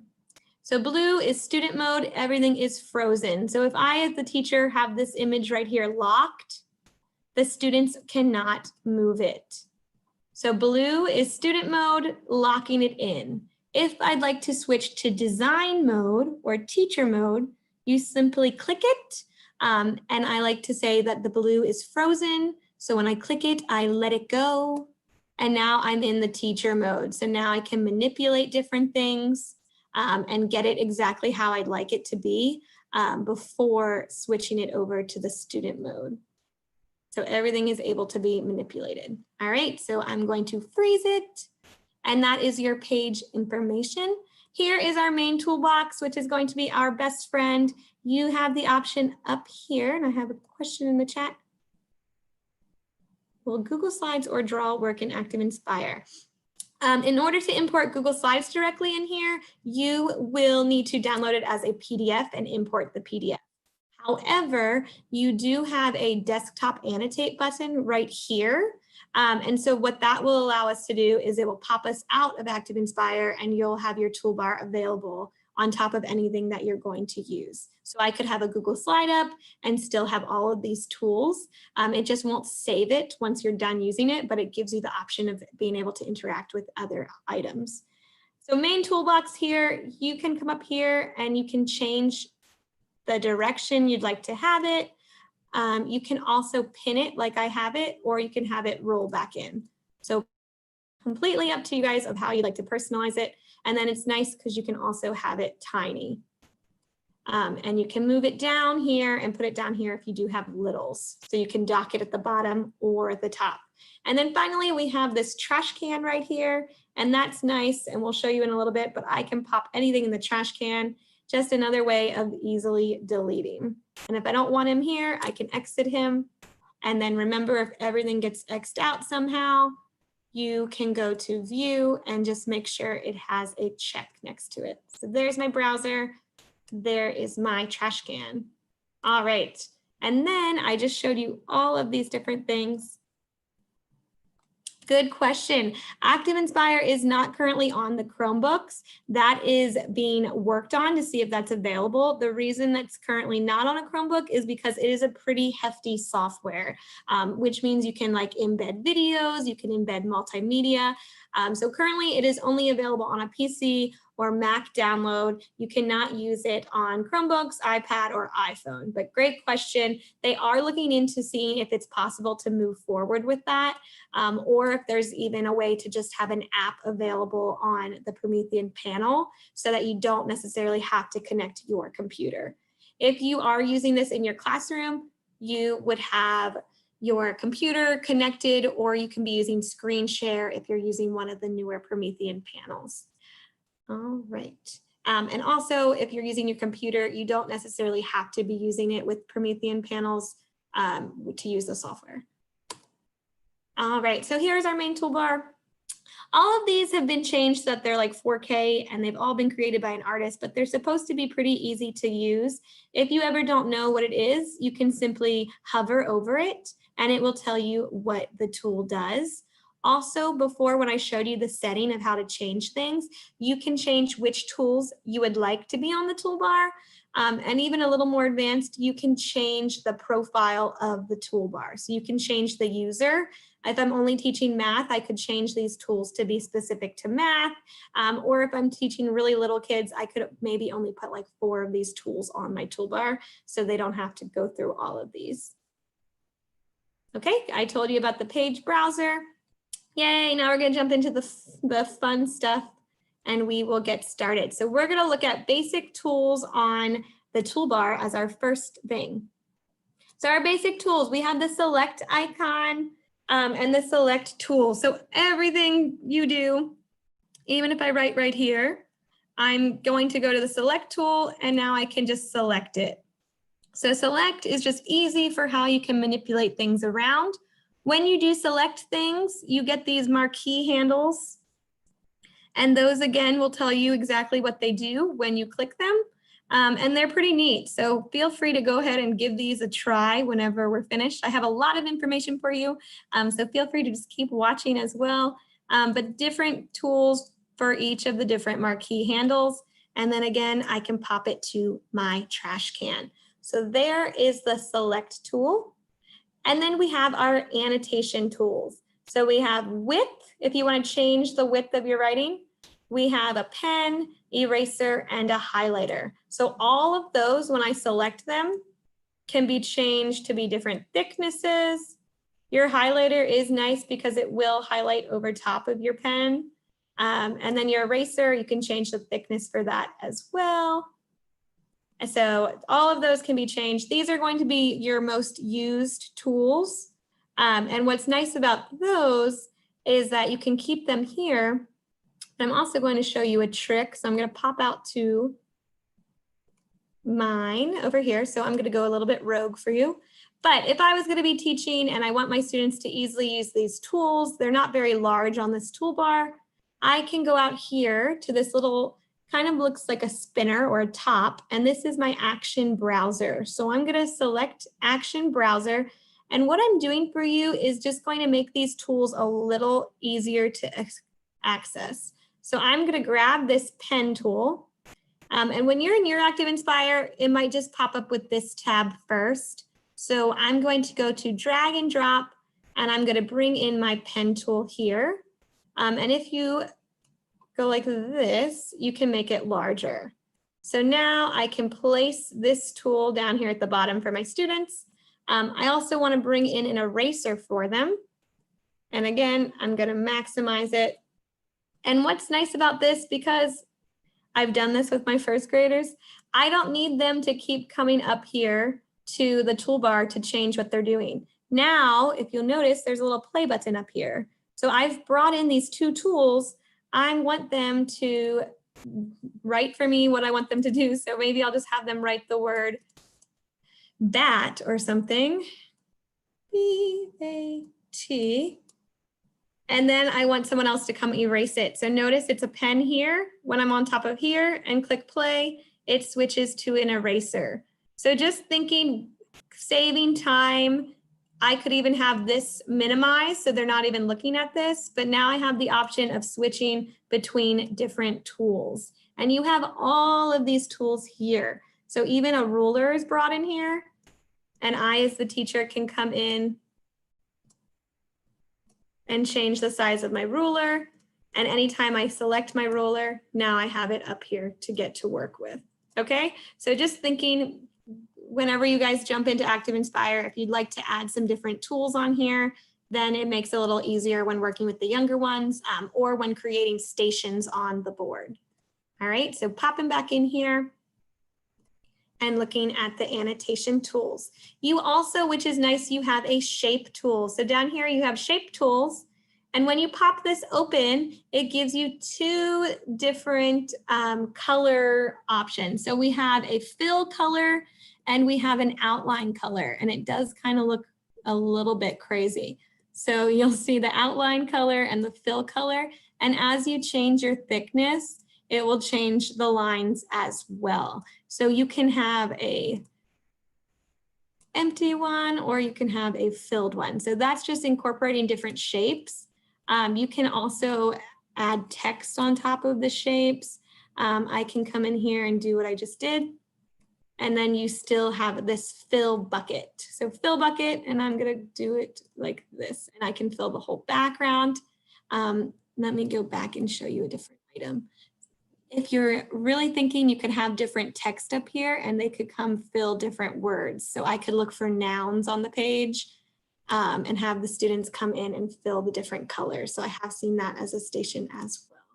So the shape tool, the fill tool, I'm just going to refresh it back to the beginning. So you do have a refresh button here, but you can come in here, and I'm going to make this look a little prettier, but I could come in here and I could build a circle. And I'm just going to build a little person for you. So I'm going to build him. All right, so those are two separate tools or two separate shapes that I just built. And you notice they are not connected. So if I'd like to connect them, all I have to do is grab both of them together. And you notice how it just makes them outlined like this. And in the marquee handle right here, I have a group button. And there it is, it says grouped.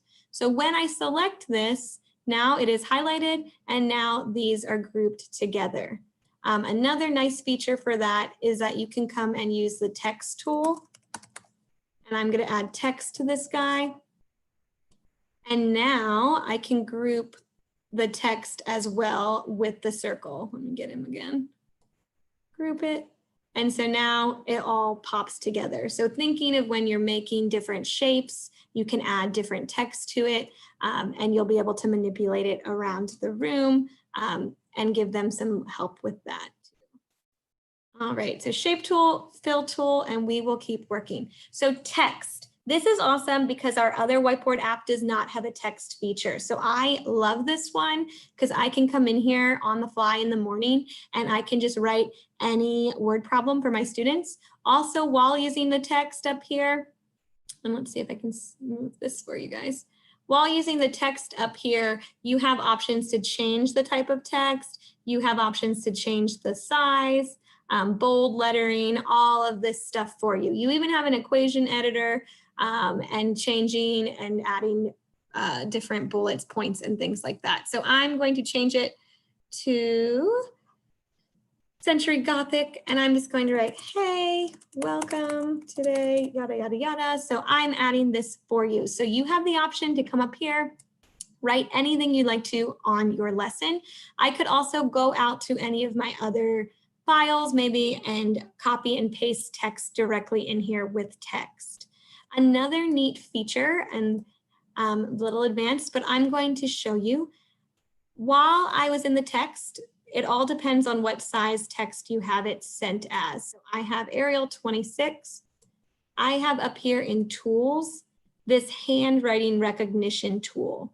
So when I select that, I can come up here and I can write, hi. Network difficulties. Okay, of course. But when you guys go practice with this, it will change your writing into the word. So it's not working on my end right now, but it will change anything you write into the text that you have chosen. So that's also great when working with the little ones, having them practice their handwriting and also just making it more legible for you. I have a question in the chat. Does math type work with ActivInspire? I am not sure what math type is, but I will definitely get back to you for that. Math type, I will double check for you. Okay, so that is working with text. You can do whatever you'd like to. I did mention with the fill tool, you can come up here and you can fill individual text. You can highlight text with the highlighter tool. And you can come up and just change it however you'd like to work with it.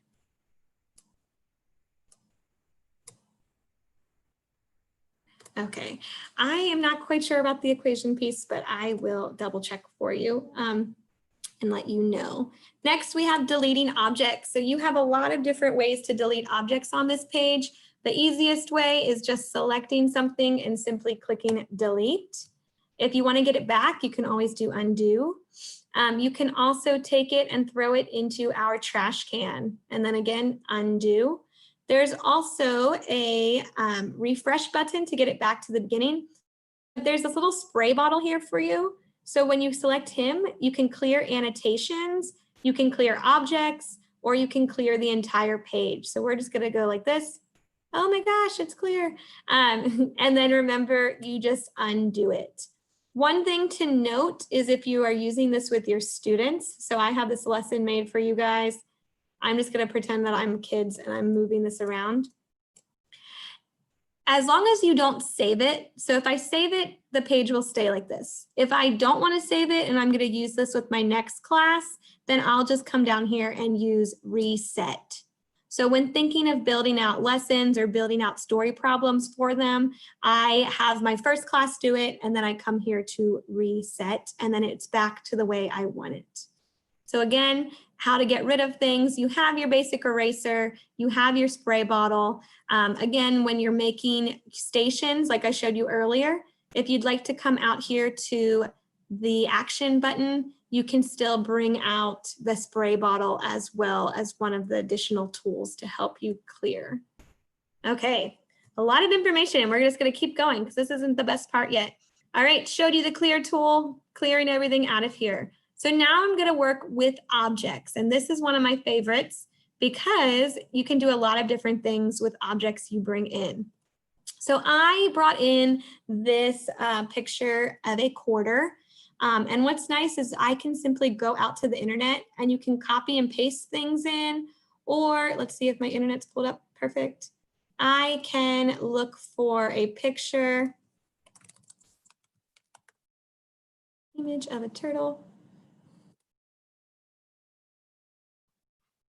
And I'm going to minimize it, and I can just drag it right in here. Awesome. I know I can't hear you guys, but I hope you think that's super cool. I also have already brought in 2 images of a quarter. So I have put one on top of the other. And what I'd like to show you here is, again, when you're in that select tool and you select, you get these marquee handles. So I could have students come up here and use the translucency slider and to see with the difference between heads and tails. I know that's not the current tails, but it looks neat. So I have it on top of each other and I'm just translucent sliding it. I've seen people use this for like before and after explosions, or maybe past and present, and they use the translucency slider to see the difference. And then also what I want to show you is I'm just going to delete both of these, and we are going to make a story problem here. There were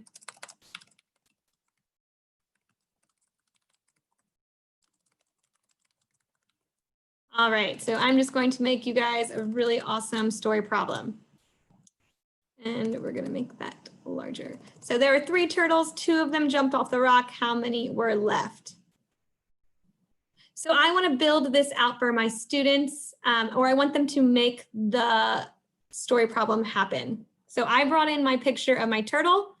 If I right click my picture, I have these different options.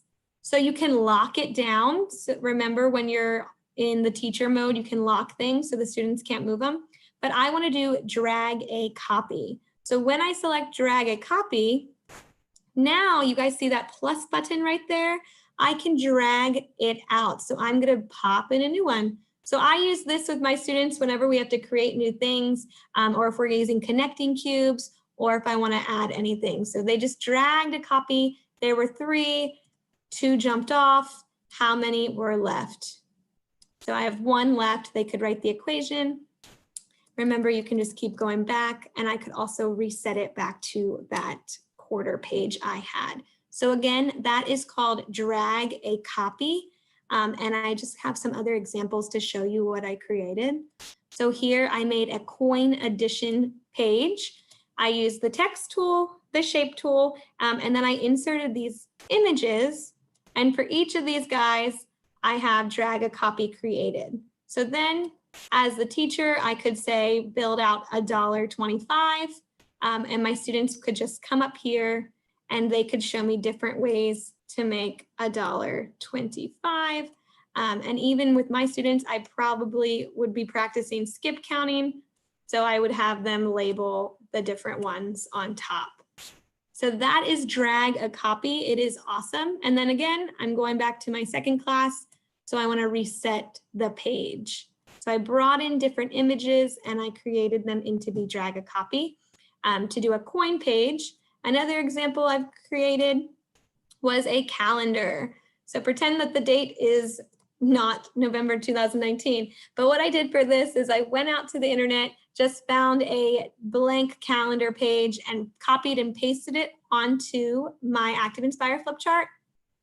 And then with the shape tool and the text tool, I created each of these. So all I did was go to the shape tool and build out a square and make sure it's filled. So I'm going to fill it. Just pretend this is amazing. And then I can come in here to my text tool and I'm just going to write on top of it, square. And then remember I showed you before, if you want them to be grouped, you just highlight them and group them. So here I created a different square for you and it's going to keep that like that. But now if I'd like it to be drag a copy, I right click it and select drag a copy here. So I'm going to go back to this and just show you that I did that for each of these. So this is if you don't really want to do calendar math, or if you're going to do this virtually, this would be a good idea to show them too. So I could ask different students in my class, how would I continue the pattern? And they could come up here and drag the different shapes. Oh, and then we also have a birthday today. So thinking of different images you could bring in here and then creating them all to be drag a copy. So that is just showing you how you can work with different objects. And so now we're going to move on to desktop annotate. So I did have someone ask me, how can you use this with other things? So desktop annotate, you have that button right here.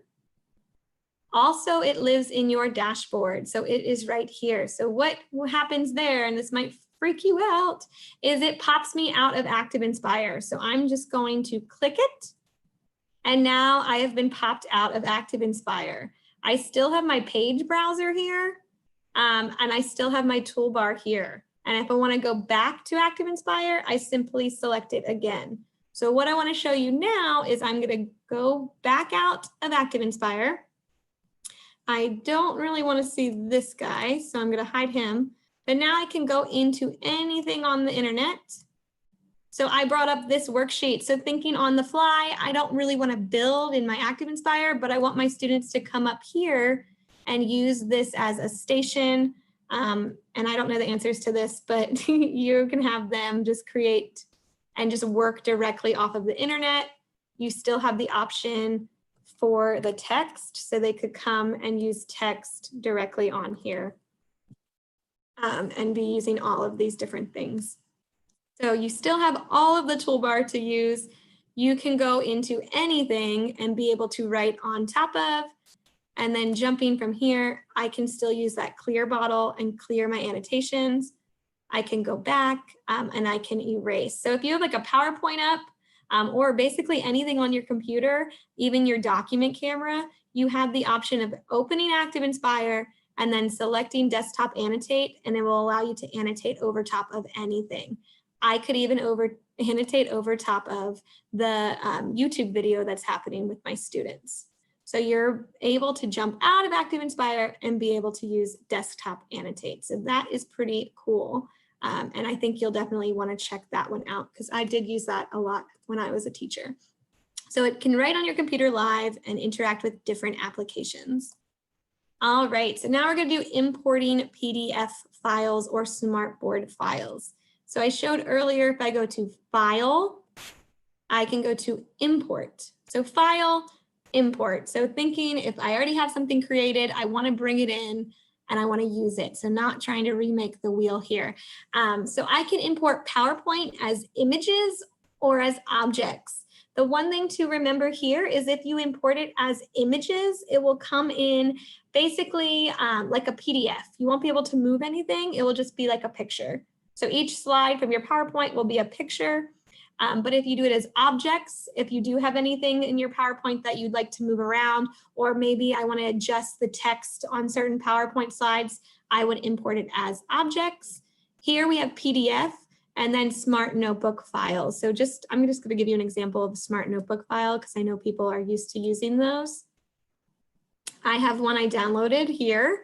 I'm just going to click open, and now it's going to open it in ActivInspire. So super easy, and now I can just start working with it. So if you're used to using Smart Notebook, or if you have a resource on the internet that you look for free Smart Notebook files, all of those can now be opened within ActivInspire. So popping back here. Also, if you want to do an PDF, which is what I'm showing, I'm going to go into PDF, and I am going to hopefully have one that I can just pop for you guys. So I have this great Smart Notebook to ActivInspire migration resource for you, and we have a check. Can you link an object on one page to another page? Yes, you can. You can change that. Timeout, and I'll get back to that. But I'm inserting a PDF. I'm going to select open. When you do choose a PDF, it will come up with this little box for you. Do you want to keep it the same size? If you want it to be the same width like my flip chart right now, you can customize it.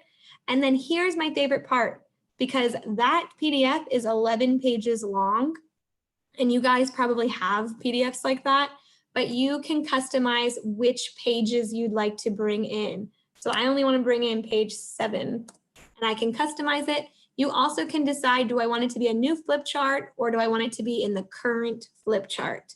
And then you select import. So thinking if you're going to be doing shared reading with any like poetry poems, I had like an addition worksheet booklet that I wanted to bring different pieces in, or even any PDF you have downloaded that's multiple pages, you can now switch it and have it be on here for you, and be able to annotate over top of it.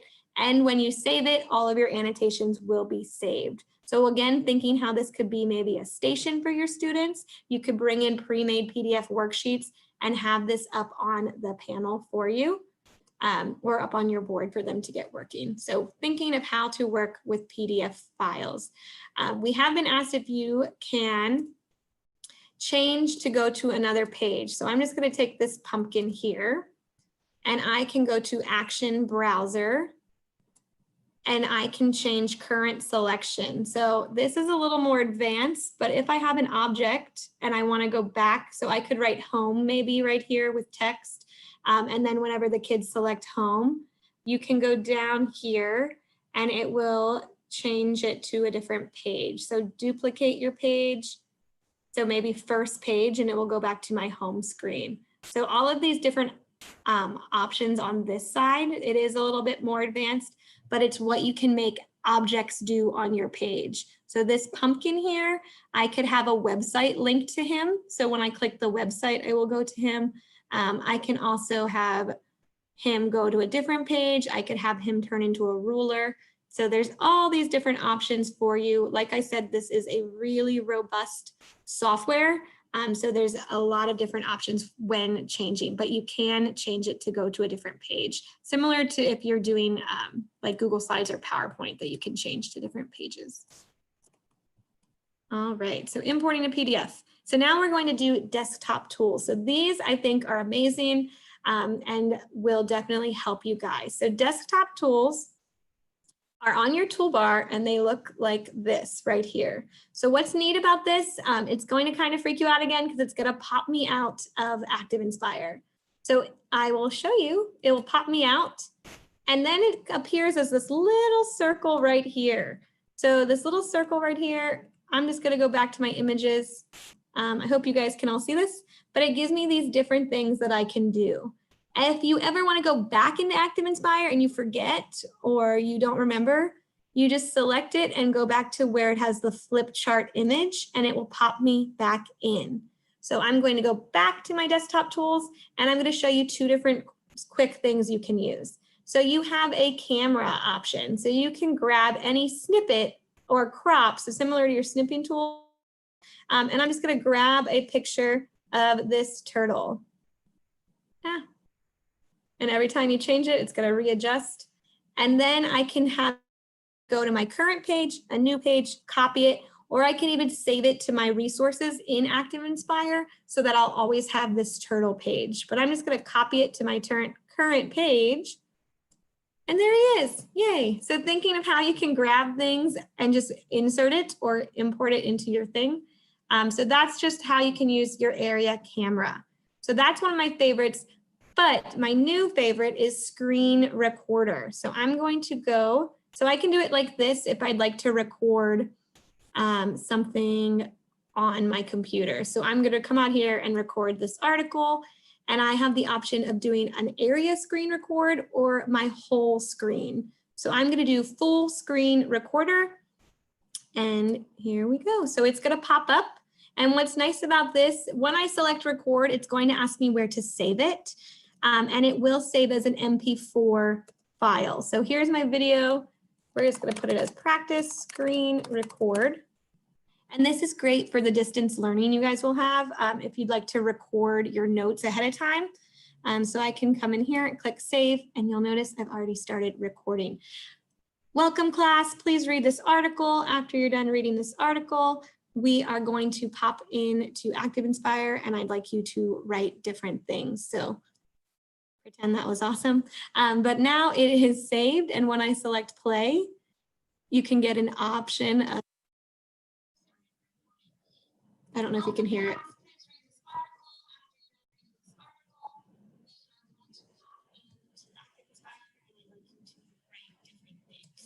So now you have a video recorded of your screen, and you can upload that file then to your Schoology, to your Google Classroom, or Seesaw or Canvas, however you guys share your files with your students. So that is how you can do screen recorder on anything within your computer. You also can do it within ActivInspire itself. And I know we're getting close to time, but I think this is super cool. So within tools here, if you go down here to more tools, this is where you will find screen recorder as well. So we're going to do a full screen recorder, and I'm going to now record my flip chart. So I'm going to click record. Again, it's going to ask you to save flip chart. You can create like a folder like I did and just add them all to math videos, and then you'll have all your charts, but I'm just going to click save, and then it's going to get working. All right, class, when you come in today, I'd like you to answer the equation 3 + 3, yada, yada. And then I'd like you to take and draw me of how you would create this on the side of your paper. So here I'm showing you, I made my equation, then I added three circles for you, and then 3 + 3, if I add 3 more, the total is now 6. Click stop. You can click the record to keep going, and then play again to see if it's what you'd like it to keep.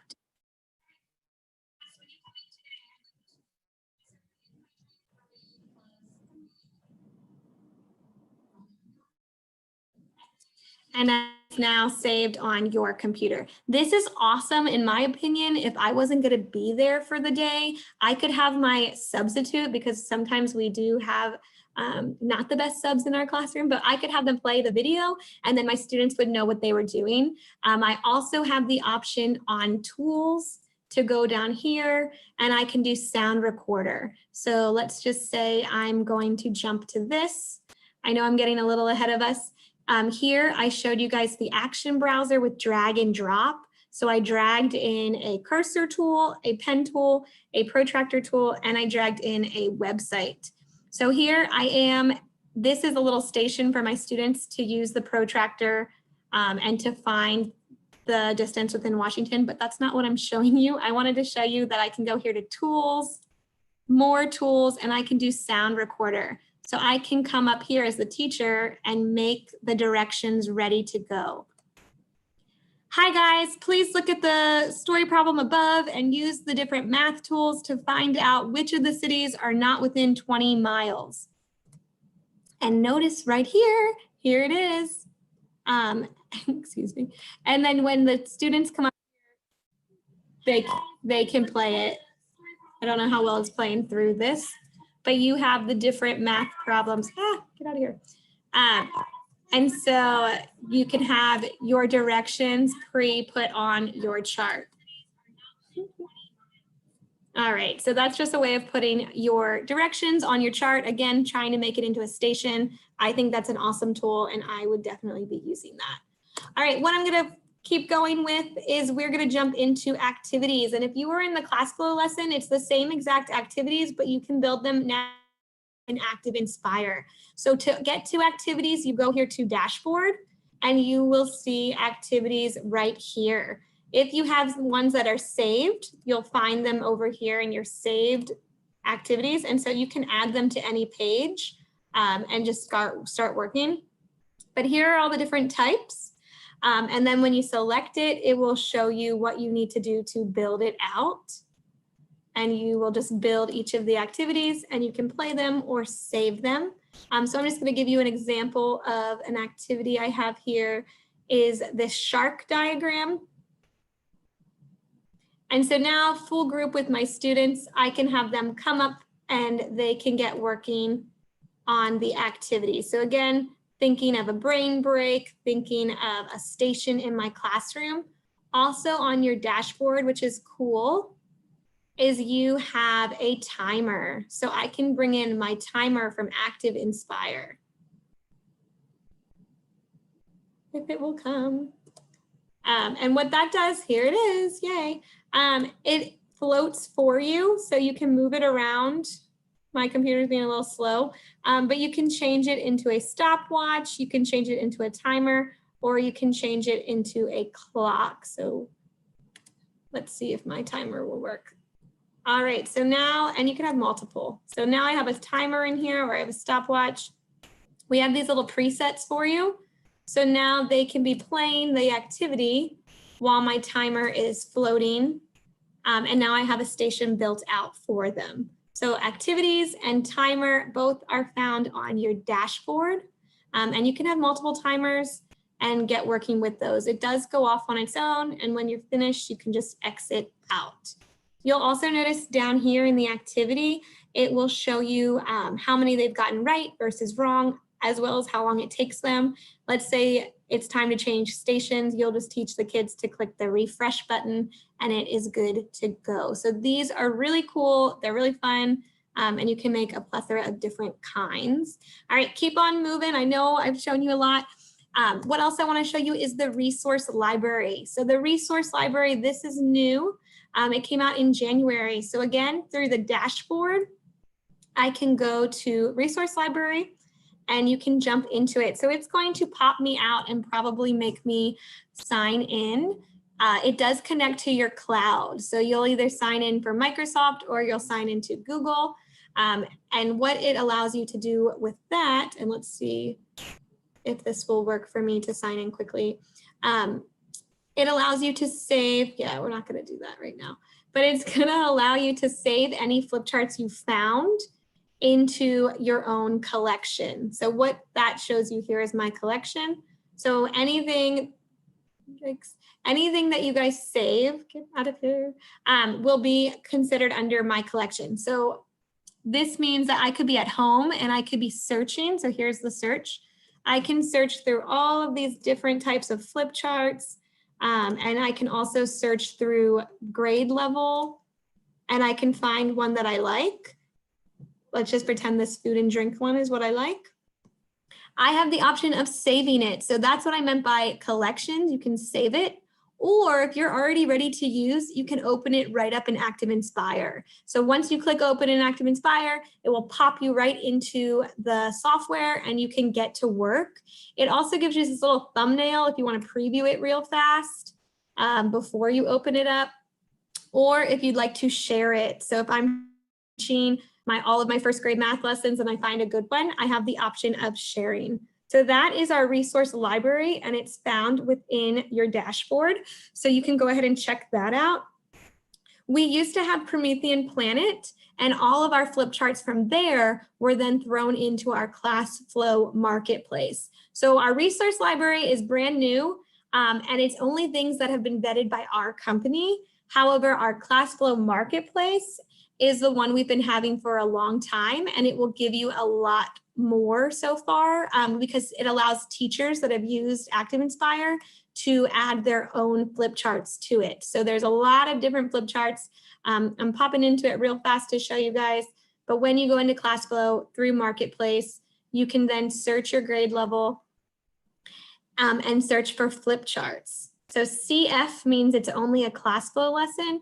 Flip charts, it will be for ActivInspire, and you will just find one you'd like, and then you can download it and be able to open it.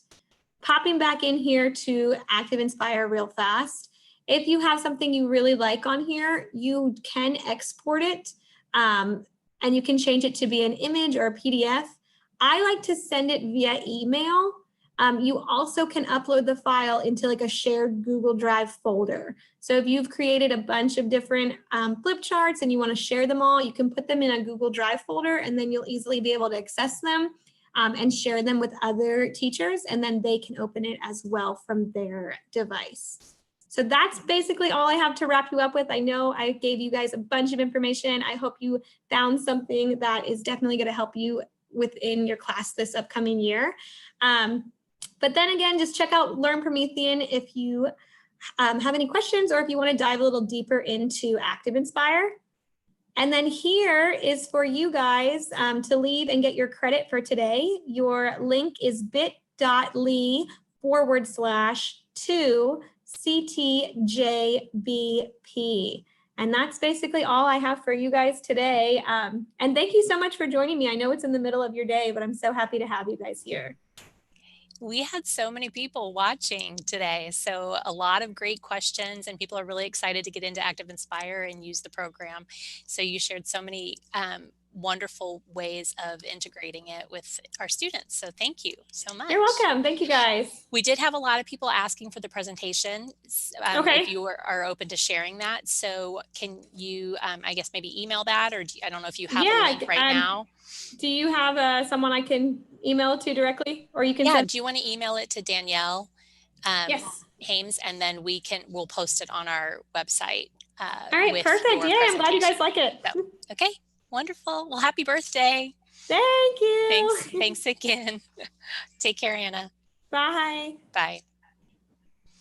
Okay, so there is your attendance verification link. Make sure that you click on that. And if you were participating in our 1 o'clock session, that you complete the attendance here within the next 10 to 15 minutes. We're going on a commercial break, and we will be back at 2 o'clock with Greg Garner from WeVideo. So we will see you then.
remember that we have 7 different rooms running simultaneous sessions, so there should always be something great that you can watch.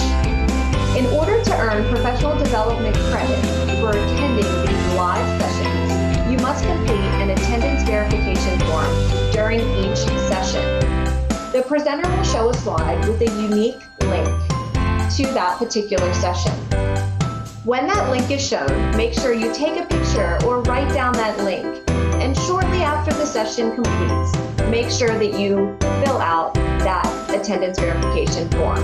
These forms will be time-stamped, and the form will only be open for a certain amount of time, so make sure that you don't delay in completing that form.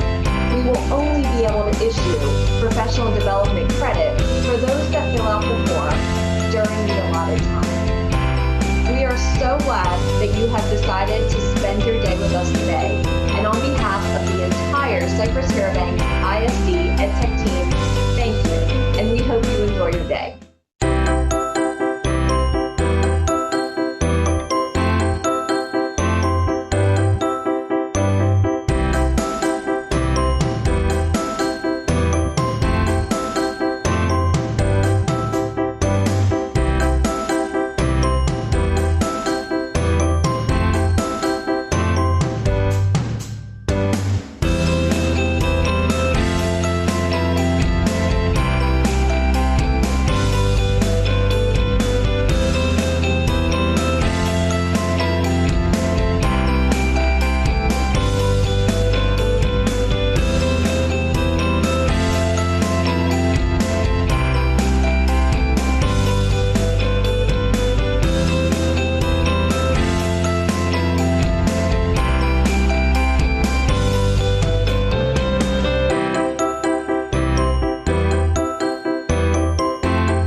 Something great that you can watch. In order to earn professional development credit for attending these live sessions, you must complete an attendance verification form during each session.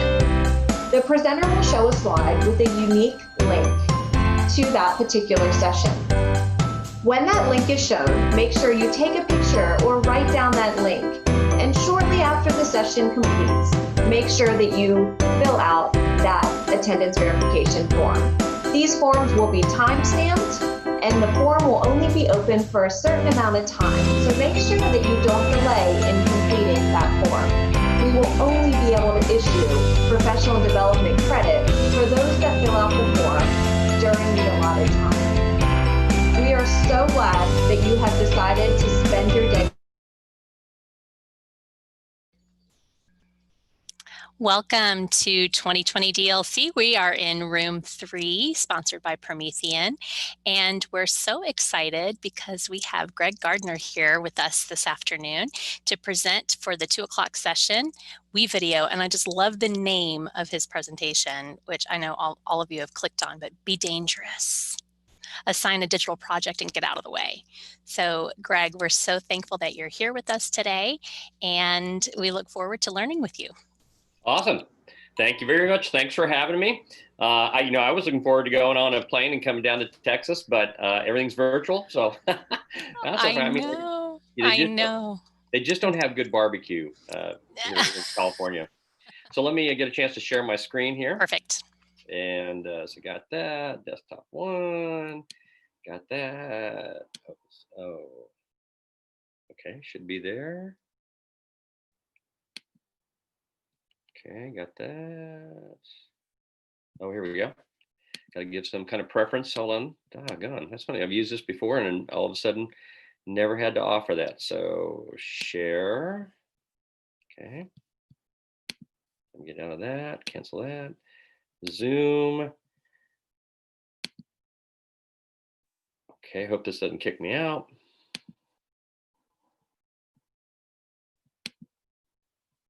Here we go. Come on. There we go. There we go. I'm sorry about that. No, that's okay. Just wanted to make sure it was all good. Okay. I used that before. So anyway, for those of you joining in, if you want to get a chance to follow along, I put a link on my presentation here. Here we go. Come on. Full screen. Come on, internet. There we go. All right, and so there's a link here if you want to follow along in my slides. So it's a tiny URL, and then the slash, I believe you have to use the caps on that. So WeVideo for SciFair 2020. So you got my slides, you get a chance to follow along. So I'll let you get that, take a quick picture. I'll give you 5 seconds or 4 seconds, 3 seconds. Take that if you need it. And we'll come back to that. So it's easy. WeVideo, WV at SciFair 2020. Okay, so basically what I want to do is go over the WeVideo features. I'm assuming since everybody in Cypress Fairbanks has access to this, that you've already gone in and taken a look at that. So just I want to at least let you know what you have, and then the part 2 will actually go into the product. Let me show you what that's about. So again, it may be something you've only gone into once. To be able to show you the cool things about it. And then if we have time left, I want to go back in and just see how it's being used in your classrooms and just some ideas for you. If you have my slides, you have some great ideas toward the end of this. Even if I don't get to it, please go back and look at those. There are ways that can really make WeVideo exciting your classroom. But let me start off. A lot of people think WeVideo, it's just video. That's all you got. But we also have a screen recording tool that really during the COVID crisis that a lot of people have taken advantage of. It's amazing, when people see it, they go, I didn't even know that was there. Also, it's a tool for your students to be able to make podcasts. And one of the most exciting things we've seen actually with student use is more of a video podcast or a vodcast. And the vodcast, students are making tons of those. So that's something that is, you get a chance to learn what that's about. Great assignment for kids to be able to explain their learning. They'd kind of like a talk show host that explains a concept in math or in history. But then also too, we've added a GIF or GIF builder. And so when people find out about that, they go, what? We didn't know that was there. And again, WeVideo is a great tool to be able to build those.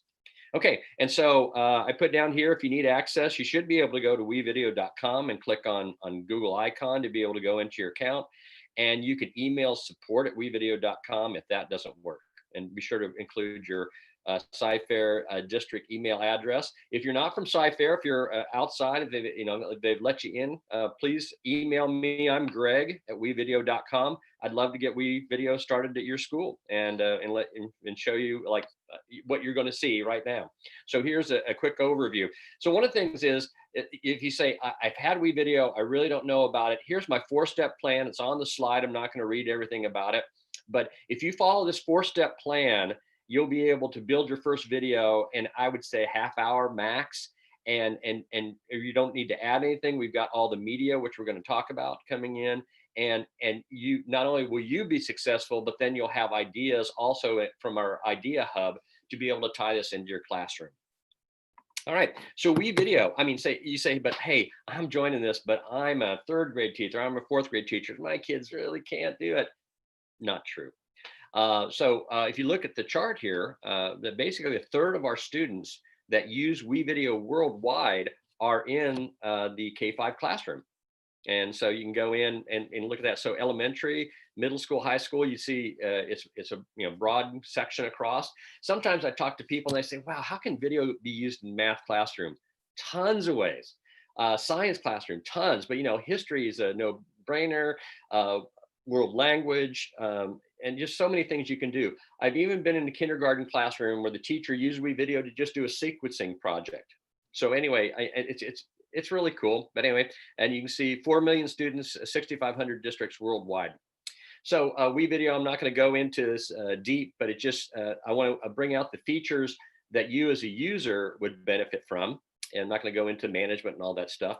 But anyway, everything's in the clouds. That means that it works great on a Chromebook, but if your student Chromebook dies and they need to go over to a Mac or a PC, as long as they go to a Chrome browser or a modern browser, they're going to be in good shape. And we offer collaboration. Now, a cool thing about it is you can see the combined edits and the collaborative projects we've mentioned here, but we're going to release a new version, what's called real-time collaboration, in October. But anyway, since you're a part of Sci-Fair, you're going to have that. It is going to be, it's something that no other product on the cloud has ever offered. So we're going to be, it's going to first, you'll have access to this in October. So when you look at, as far as that, where a student, you can basically, multiple users can use the same timeline. That's going to be better in October. It's good now. Let me move the next one here. Okay, there we go. So if you haven't seen this, one of the things that makes WeVideo amazing is basically the video library we provide for you, or the stock library. And so as you're telling a story, rather than going out to Google and looking for materials, you can actually use our stock library and have access to 1 million different video clips, images, music tracks, sound effects. And since we're providing it, we give you the right to use these. They're all licensed, they're all royalty free.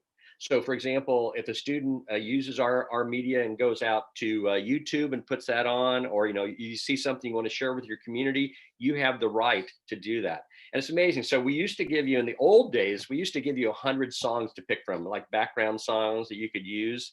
And now we give you over 110,000. Yeah, I think that's cool.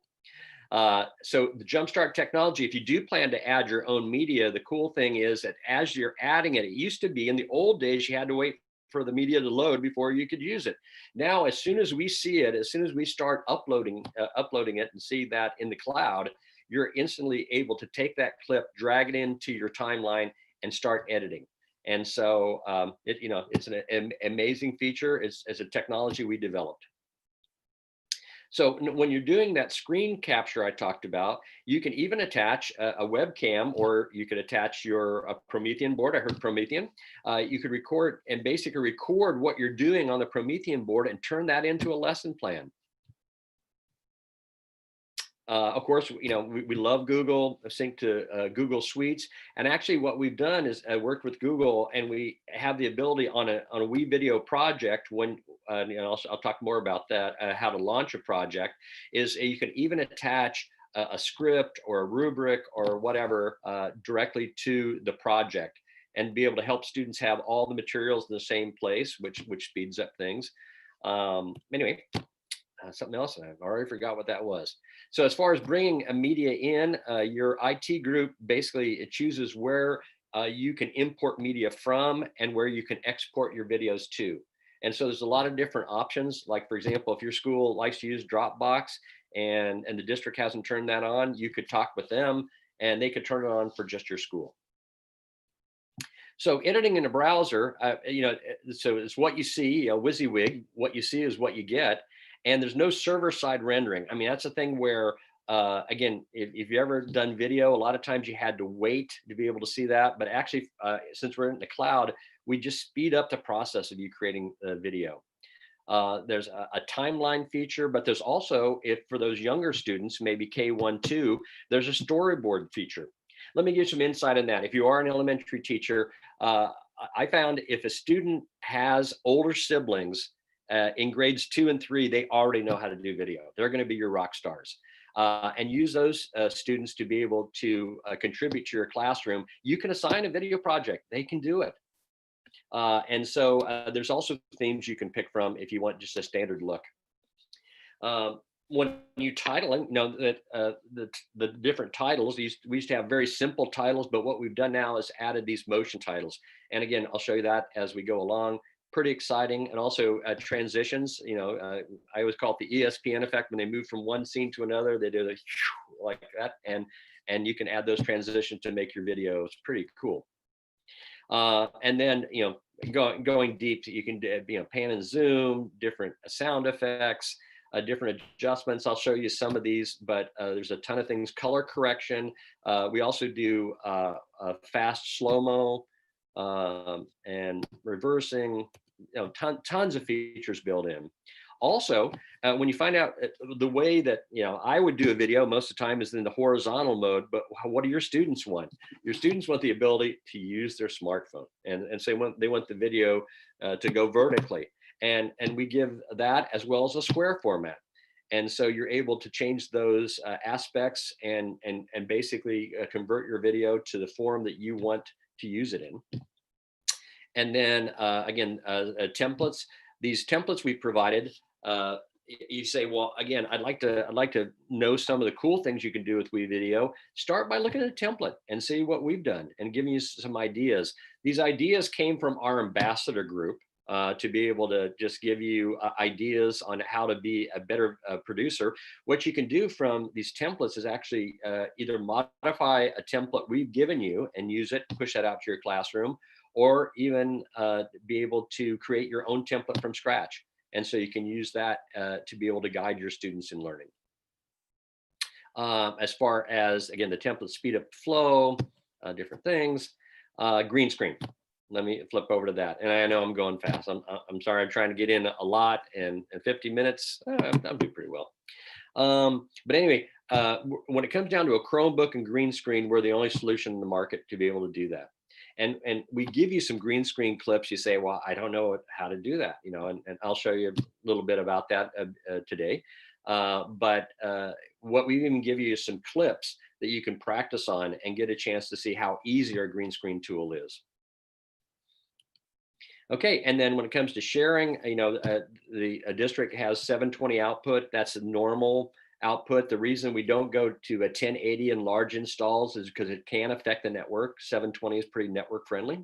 And so we leave it that way. But you notice not only that video out, just to remind you, you can do podcasts, or you can basically go out as an MP3 file.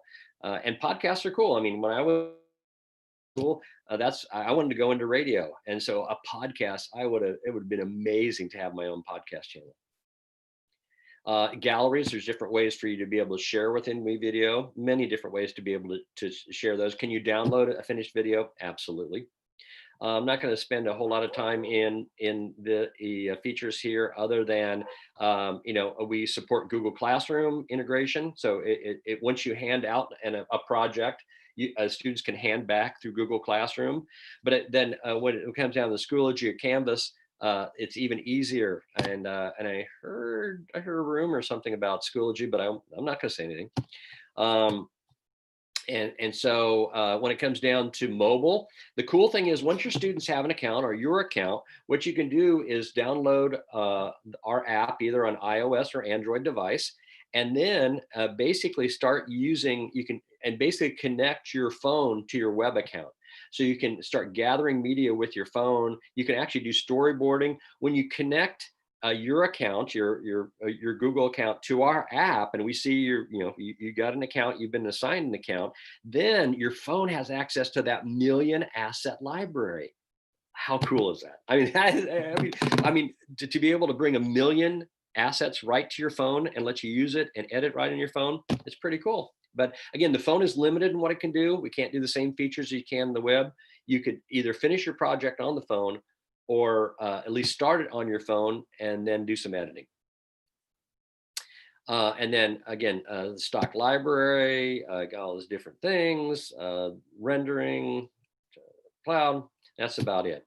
So are there any questions, anything do this before I go into the other part of that? If there is, I'll answer the question. If not, I'll move on. I don't think we've had a few questions about people asking how they access WeVideo in Sci-Fair, Right. but we've been able to field those questions. So we will, do you want me to just wait for you to ask, or would you like me to put them in the chat as you go? And what I'll do is stop again. Okay, perfect. That gives me a thing. So, but okay. I appreciate this. Okay, so here's the screen. Here's my dashboard. I'm an admin, so I have an admin tab here as of the teacher view, which hopefully you've been given, and you should have something that says groups. If you don't have groups, talk to your tech coach or whatever and make sure that you have teacher access. Okay, so dashboard, this is where you got started. Here's these projects. The ones you're seeing here are the ones that I have in progress. So these are just recent edits. They're not my finished ones. I'm going to go through this gray list here of different things. So my dashboard projects, I'm going to come back to. That's our secret sauce, because people oftentimes say, wow, you talk about collaboration, but my kids have done a video and I can't see what they're doing. You have to launch a project because we don't know what group you want to work with. Once you launch a project, we know who you want to collaborate with, and that's the magic. But I'm going to come back to that. Media is the media you have, the media you put in. And I'll show you how to add media here. Well, I'll stop, go here. So the media I've added, I can put it in folders, I can have it loose. And then to be able to add media is just going down to the bottom right-hand corner and just importing media. So I can drag and drop. I can, most districts allow you to come in from Google, probably not Facebook, but whatever's here, it's the way for you to be able to add your own media, to add your own personal touch. But I'll show you that media library. It's pretty cool. When it comes to exports, here's the finished videos I've done. So they're all done here. And so let me show you real quick though. So to be able for a student to hand back through Google Classroom or even through Schoology or Canvas, I'm going to click on this one video that I finished. And so I have to finish the video first, but you see right here is the ability for me to be able to hand back. So if the assignment is handed out through Google Classroom, I can hand back through Google Classroom. So we have that ability, but then again, you'd have Google and Google or Schoology, no, not Google, Canvas or Schoology, access to that. But what I can do also on a finished video is I can change the name or description. I can change the thumbnail, which is really important. A lot of people don't know about that.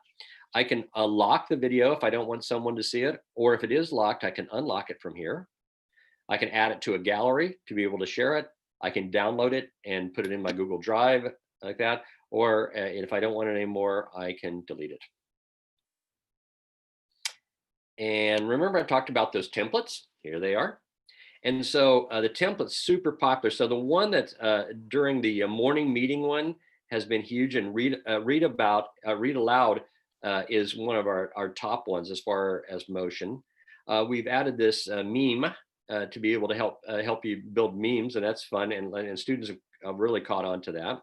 If you have morning announcements at school, you can use our template and use that as a launch board to use WeVideo if you're not already using it. And then book report, and I mentioned vlog. And there's ideas. Students love, I mean, again, we've seen a huge growth in students doing their vlogs. Of course, students a lot of times like to go toward being able to share things with their friends, and video blogs or vlogs is super popular. And then again, as admin, I'm not going to go into that since not going in a deep dive training here. But let me show you projects real quick. And then once we get into, I'll stop for a question just here in a minute.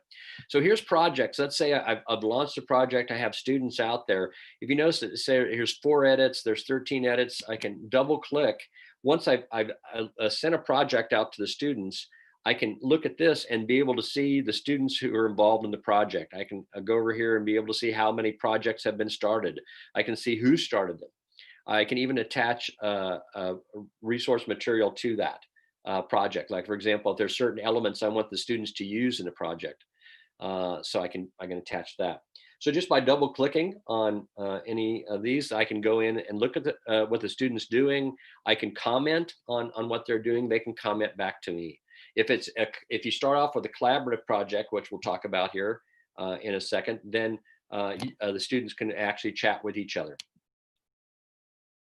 Okay, and so to be able to start a project, I'm going to go here and then I create a new project, and I'll title it so CFISD.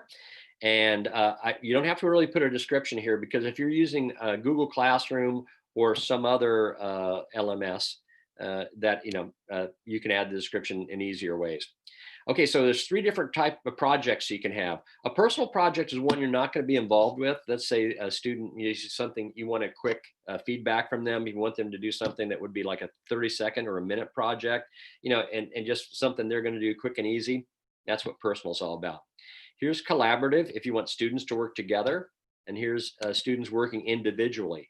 And one of the things that we talked about earlier, what's called combined edits, you can actually let your students start individual projects, work on individual elements of a project, and then they can work together to combine their edits and have a collaborative finish.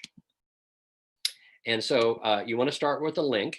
And so again, don't worry about groups. It's more work than you need to do.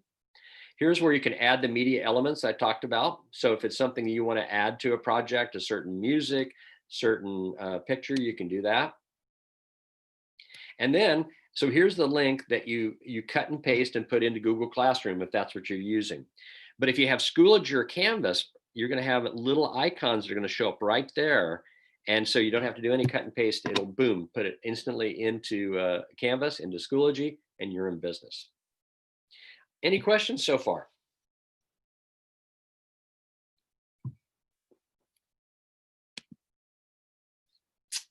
All right, I'll take that as a no. I think we just had a question about the templates tab. I think that looks a little bit different on our accounts. It's slightly different because of an admin, you see that, but the templates will show up on your dashboard. Perfect. Thank you. Correct. Yep. Sorry about that. Yep. It's a slight difference. Okay. So just to start a video project, it's easy to do. You attach your video project either to your own projects or to a different project that you've done. Yeah, somebody decided to print in the office here. Okay. Anyway, so sorry about that. Okay, so here's your workspace, and so magic here. The star library is the stock media, and this is where you find all the media that it's amazing. Again, that million access. You can go through and just choose certain elements. You can actually go through and refine your search. And so, for example, if I want to type in and see what we have in Texas, I can type that in and be able to see I have pictures of the state, I have pictures of the flag, I have pictures of downtown Dallas, whatever you want. So, I mean, again, there's actually, and probably for Texas, you have thousands to choose from. And to be able to add something like that to your media, all you have to do is drag and drop and put that in your timeline. Pretty easy. Okay, and then my media, again, this is the media that you brought in. Again, it's the same drag and drop process. Let me go back so I know something I'm thinking about. I'm going to drag in, and I'm going to drag in 2 clips here. So my media, this is where your media lives. So if I need to import more media, I can do it from here. There's that same media window we looked at. If I want to do a screen recording, I can start my screen record here. And then we talked about how you can use your camera and your elements on your laptop, or be able to tie in a webcam or your Promethean board or like.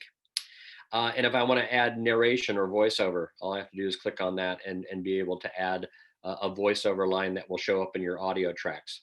And so since we're talking about the tracks, there's no limit to the amount of tracks you can put. So I can just add another video layer, no problem. So now I have 3 video layers. So there's no limit to the amount of audio and video layering you can do. Well, why is that important?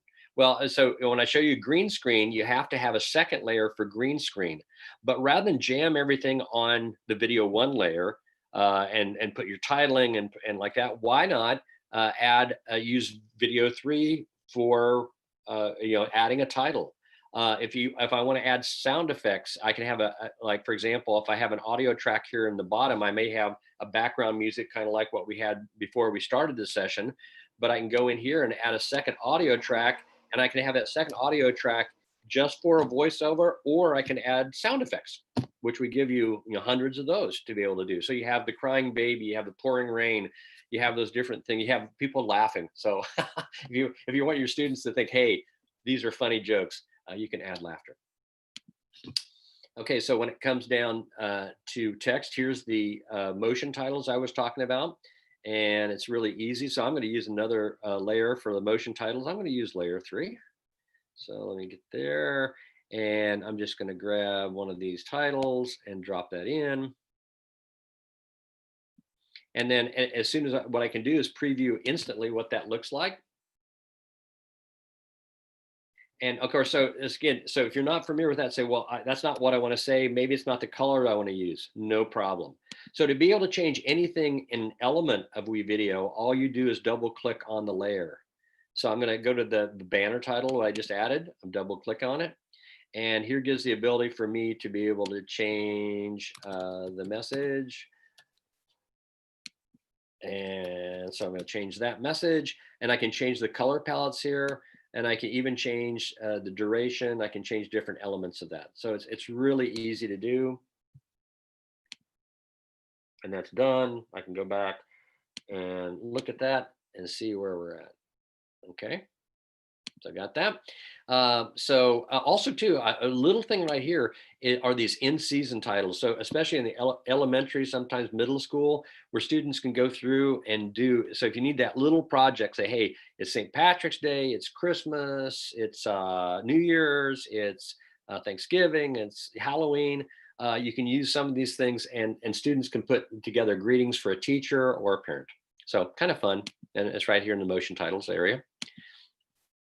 Here's some audio clips, and all these audio clips, and the reason I use this tab, especially with the sound effects, there's all your sound effects. And again, drag and drop to be able to add those. It's all there. They're also tied in to the stock media search. So it's just a separate tab. This will probably go away sometime, but I like how it's separate for just the sound effects. To be able to add a transition, what I can do is actually preview the transitions. Go here, take a look at that. I can take a look at that, and that. And let's say you find one you like. Oh, I like that one. Then what I can do is just drag and drop that in between there. And then my transitions, whoops, drop that in, and it's there. Now the transition's there. Sometimes you miss that slot. But what I can also do is just, so I added a transition, I can go down and just click once on that, and I can go through and review all of the ones, all the transitions that are there. And if I need the transition to be longer, to be able to give the effect or to match another line, I can change that. So pretty cool. And then also the backgrounds. And so backgrounds are used, especially in the green screen. I can, again, drag and drop there. The curtains are super popular if you want to be on stage. If you want to go back to your 70s roots, you can do a little disco, and you got the light show here. And also, if you have a newscast, you can get the newscast music that goes with that and throw in a little green screen, and you got your anchor desk. So you can make your own template. Any questions so far? Yes, we do have a question about, you had mentioned the Schoology integration. Mm-hmm. I'm not sure if you have time for it with this presentation today, but if you did, would you be able to maybe show us that or a little bit of it? Well, I don't have that tied in my account. I can't. So, Okay. but what I showed you, that process of launching a project, and I showed you where it is. So basically, you title your project. You choose if it want to be either a single user or the collaborative group. You choose that. And then at that very end, when you have that link that's there, you'll see the Schoology tab, and when Schoology pops in, it'll be there. How you're tying Schoology in, I don't know. I don't know the answer to that because I haven't seen the integration of that. But you should be able to find WeVideo easily within the Schoology tool, and yeah, and then. Once the students, again, once we've taken that link and put the project into Schoology, you've got it there where the students can go in, they can self-assess if you want, or you can do the assessment, and then your grading, of course, since the students can hand back through Schoology, since they're starting Schoology, it's already there, is to be able to go and do your grading, or the students can do the self-assessment, and all of the videos can be reviewed within Schoology. Okay, great. We'll check on that because I know that we have been slowly introducing different apps into Schoology. So we will check on. I heard rumor Schoology was coming, so I get. Yes. I'm glad that it's more public knowledge. Yay. Yes, it is. Okay. Thank you. Okay. Yep. So so we've gone through and showed you that simple. So let's go back to where we were at. And so what I want to do is show you how easy green screen is. And so again, I rather than green screen, I can make my own clip and drop it in. And so when you think of green screen, whatever's on your top layer is going to be dominant. And let me show you. So I'm just going to go back here to the stock media and type in green screen. And grab a clip. And say I'm going to drop that in. And so remember, we had everything working. Our video was in pretty good shape here.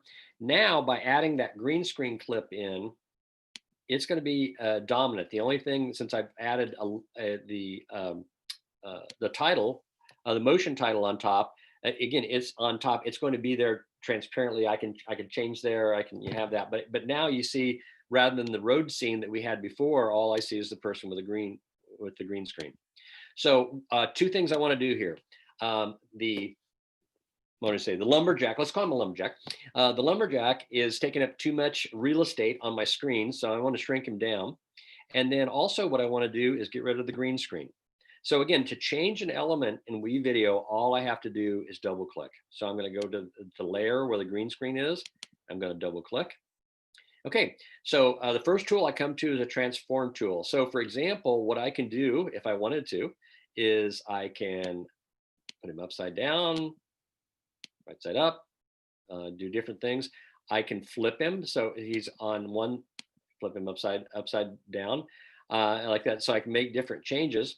But what I can also do, one of my goals was to be able to shrink him down a bit, and there we go. So I'm going to put him over here and put him over here and pointing toward the road. Okay, so I've accomplished one of my goals. Well, what else can I do? If it's a still, I can add animation, like a Ken Burns effect. So if I have a bunch of stills, I can make my stills more exciting. If the color's just not right on a clip, you can go through and do some color correction. But the next tab is color keying. A color keying, chroma key, green screen, pretty much the same thing. So all I have to do is click on the dropper, move it over here, click once, boom, green screen gone. That was easy. And what else can I do? I can also add, this is where a fast slow motion approach, different ones. So I can do different things, especially if I'm in a science classroom. A fast slow motion is a huge thing, because then I can capture scientific experiments down to the 100th of a second. Okay, and so now I've got the green screen working, I've got the title working. I'll probably have to adjust the title in here, but once the title goes away, got it.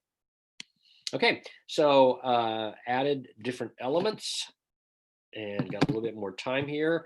Trying to think if there's anything more. Oh, I didn't show you. One of the things I wanted to mention is the linked resources. This is where, again, if you're using Schoology, that probably is an easier way, but if you do want to attach Google resources, a Google Docs slide or something like that, you can do it here. I've seen both.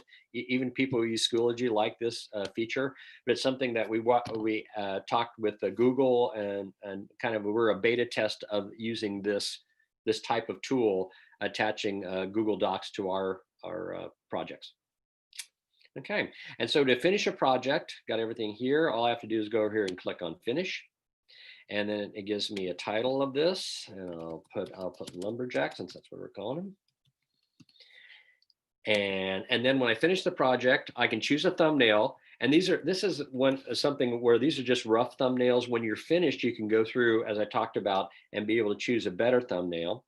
I can go video out only, or only audio, or a video, or video and audio only, or if I want to do a GIF or GIF, however you pronounce it. Got there. Then you also can do a low res or a high res output. And again, we stop at 720 on the school version because of the size of your version. But if there's some reason you need 1080, send me an email. We'll figure out something. We might have to be creative. And then these destinations are chosen by the district. And then if you want this marked as public, great. But if you want something that you created and you want a private, that's okay. And then when you hit export, as soon as you hit export and you see that we've received it and that we're processing it, you can close your laptop, your Chromebook. It's already taken care of, and you'll get an email when it's done. So quick and easy. Okay, so I'm going to go back to my slides. Let me see if there's any more questions on WeVideo as far as the editor, things you can do. Okay, let me go back to slides. Okay, and here's one of the valuable things that I know you want. There we go. Being dangerous. So some of these slides are going to come in and say, what's so dangerous about this so far? I mean, really, the reason I got the title are these two teachers that decided they're doing history videos, and the two teachers decided to do this, and they were getting dressed up, and they were doing these videos for students, and they realized how much work it was. And so they shared it with their students. They go, you know, we got this great idea, but, you know, it's a lot of work for us. And, you know, could you help us? And the students go, actually, we can do this. Like, oh, we can do this fast. It would be better just letting us do it.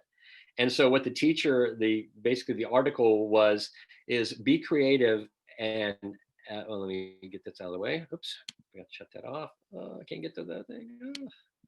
All right, let's see if I can get this. Sorry about that. I'm gonna have to go out. Okay, I'm gonna quit mail. Yay.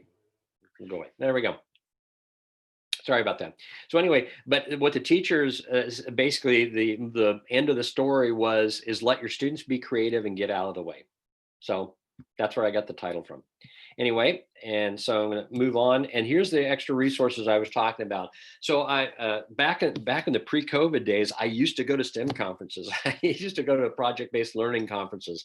And here's some of the things that I've learned from that. And again, I'm not going to read through all those, but video supports a lot of the educational initiatives that you're facing. But one of the ones I want to pull out is this one. Basically, a written report, and it's in the information I gave you, is often limited to the classroom. I mean, a student could do a report, but it's pretty, you read it and never gets out of the classroom. But a video can be shared. It's shared learning with anyone, anywhere. And you know, I'm just saying that's how exciting it is. Even if you look at just building this GIF and doing it like that, it's exciting. Bravo. And I love this quote from the National Center for Technology Planning. You know, so we even have colleges that are coming to us and saying high school students need to understand digital storytelling. They need to understand just the basic skills of creating a video, and they don't have it. So a college in Southern California, every student is going to have to take a class, and it's basically for them to understand the concept of coming up with a digital story. Not that they're going to be video editors down the road, but the concept is that whatever profession, so if they're a teacher, whether they're a nurse, whether they're an engineer, that they need to be able to understand how to build that story, and someone else will create the video, but it's basically a communication tool of the 21st century. I love, and I got this from Twitter. So imagine your kids go, wow, you know, this is the best day of school I've ever had.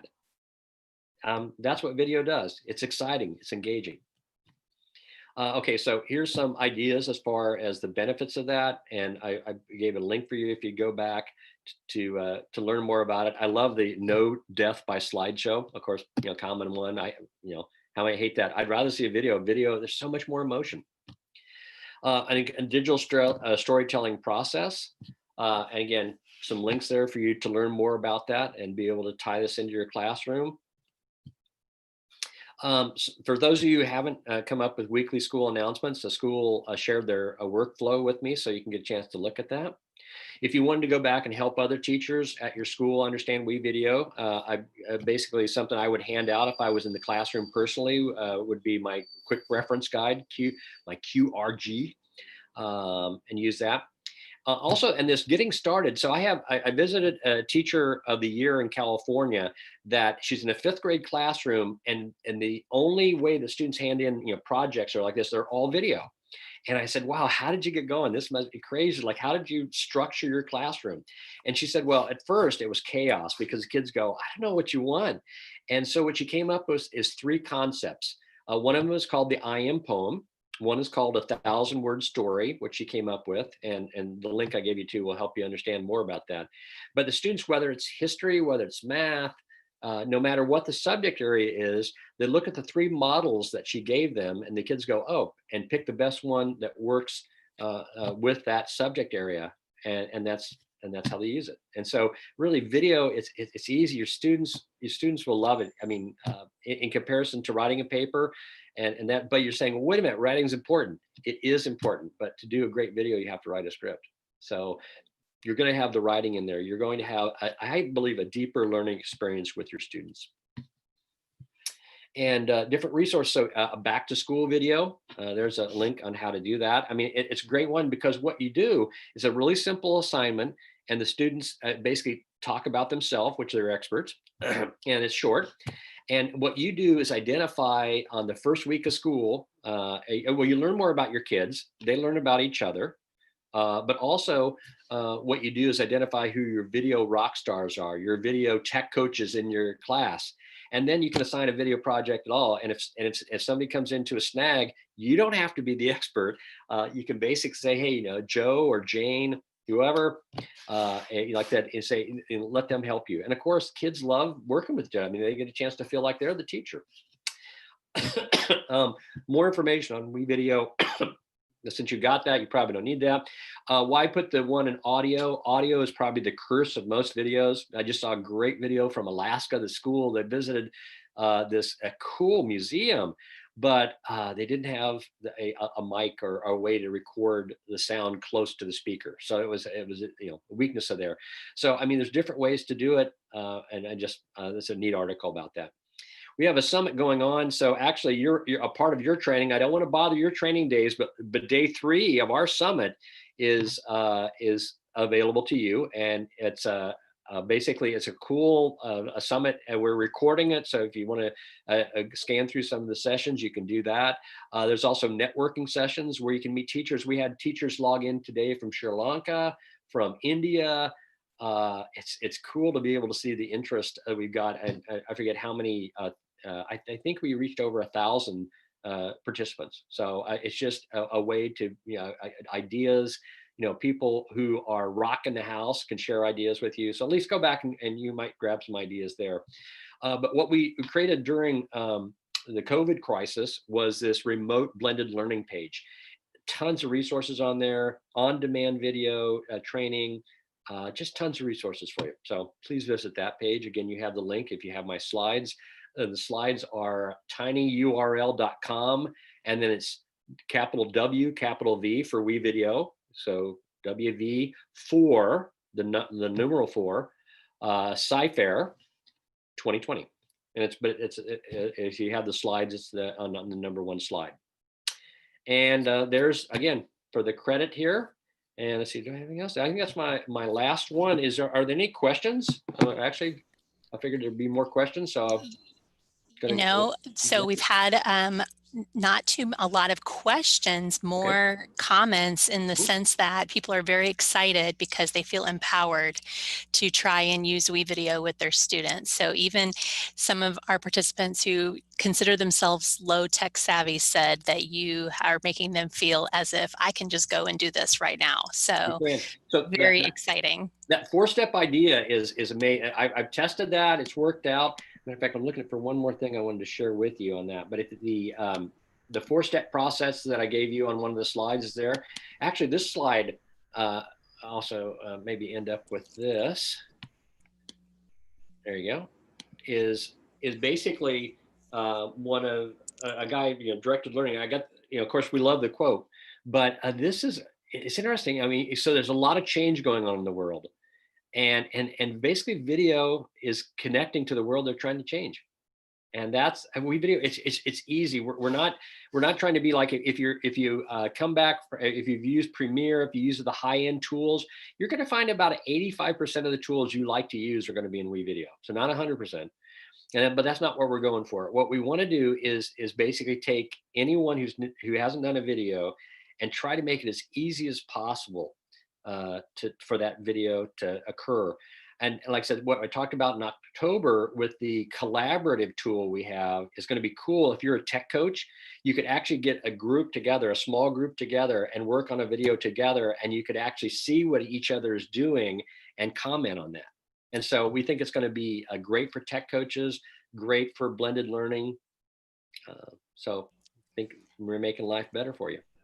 No, absolutely. WeVideo is amazing. We're so blessed that we have it in CFISD, and everyone that gives it a try is always talking about, I didn't think I'd be able to do it. And then once they do, then they are shocked at themselves. And so we appreciate your company, your product so much, and everything that it's done for students in CFISD. And I know that it just continues to get better and will continue to grow with it along with you all. So thank you so much for being here today. And we did share your presentation link, so everybody has that. And also just wanted to point out the summit that you mentioned too is going on tomorrow through the rest of the week, correct? Right. Well, it's today's day one, tomorrow and Thursday, but Okay. everything's recorded. So even if you say, hey, I can only catch Thursday, or if Thursday's already booked, then you can go back and check the sessions that might be most appropriate for you, because it's trying to cover all different topic areas, subject areas, and just ways to make you a better teacher.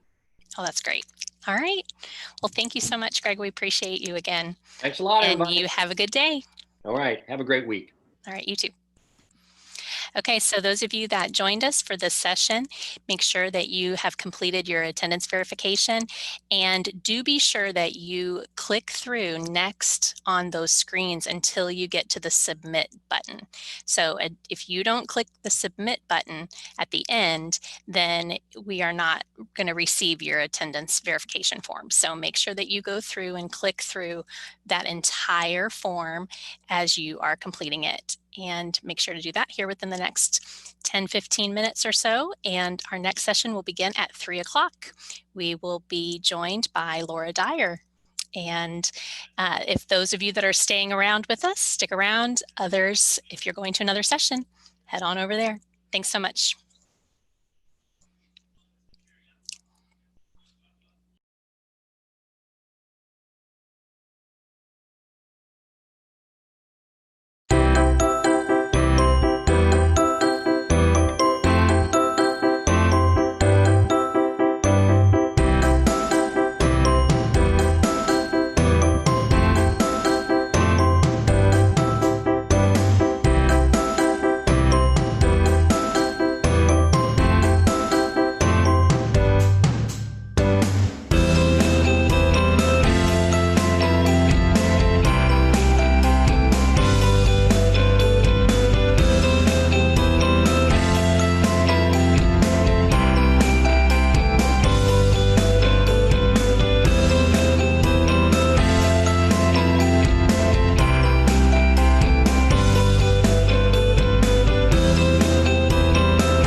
Something great that you can watch.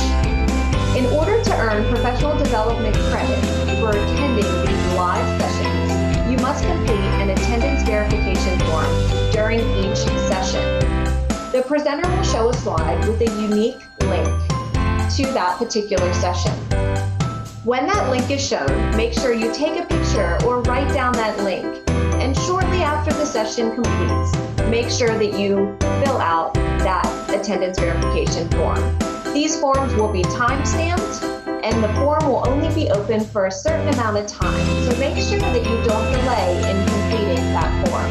We will only be able to issue professional development credit for those that fill out the form during the allotted time. We are so glad that you have decided to spend your day with us today.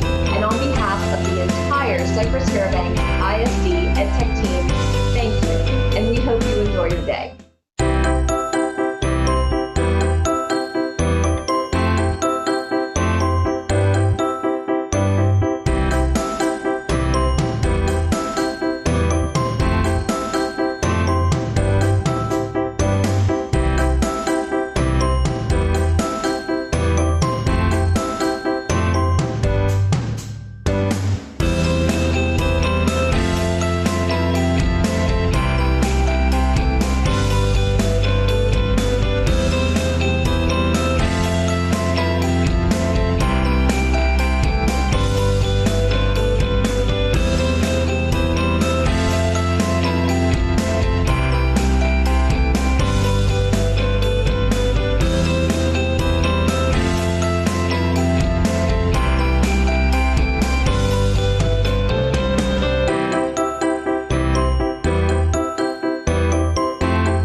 glad you're here. As you are going through your day today, remember that we have 7 different rooms running simultaneous sessions, so there should always be something great that you can watch. In order to earn professional development credit for attending these live sessions, you must complete an attendance verification form during each session. The presenter will show a slide with a unique link to that particular session. When that link is shown, make sure you take a picture or write down that link. And shortly after the session completes, make sure that you fill out that attendance verification form. These forms will be time-stamped, and the form will only be open for a certain amount of time. So make sure that you don't delay in completing that form. We will only be able to issue professional development credit for those that fill out the form during the allotted time. We are so glad that you have decided to spend your day with us today. And on behalf of the entire Cypress Fairbanks ISD EdTech team, thank you, and we hope you enjoy your day.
Something great that you can watch.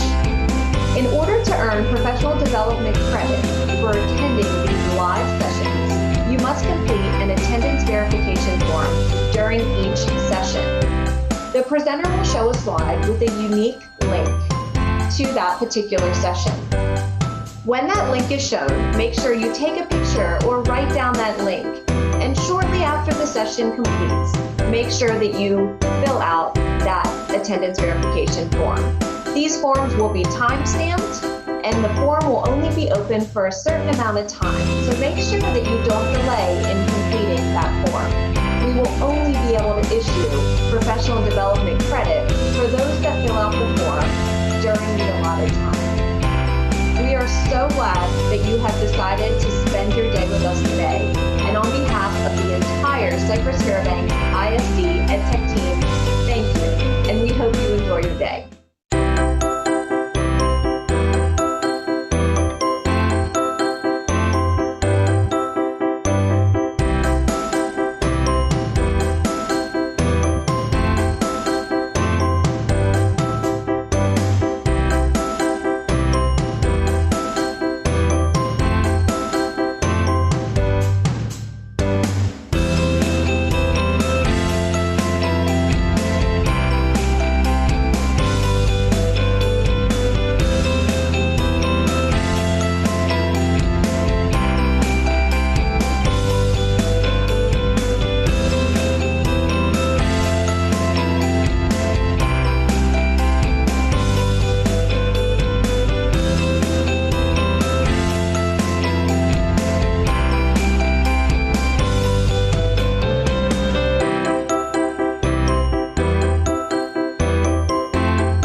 glad you're here. As you are going through your day today, remember that we have 7 different rooms running simultaneous sessions, so there should always be something great that you can watch. In order to earn professional development credit for attending these live sessions, you must complete an attendance verification form during each session. The presenter will show a slide with a unique link to that particular session. When that link is shown, make sure you take a picture or write down that link. And shortly after the session completes, make sure that you fill out that attendance verification form. These forms will be time-stamped, and the form will only be open for a certain amount of time. So make sure that you don't delay in completing that form. We will only be able to issue professional development credit for those that fill out the form during the allotted time. We are so glad that you have decided to spend your day with us today. And on behalf of the entire Cypress Fairbanks ISD EdTech team, thank you, and we hope you enjoy your day.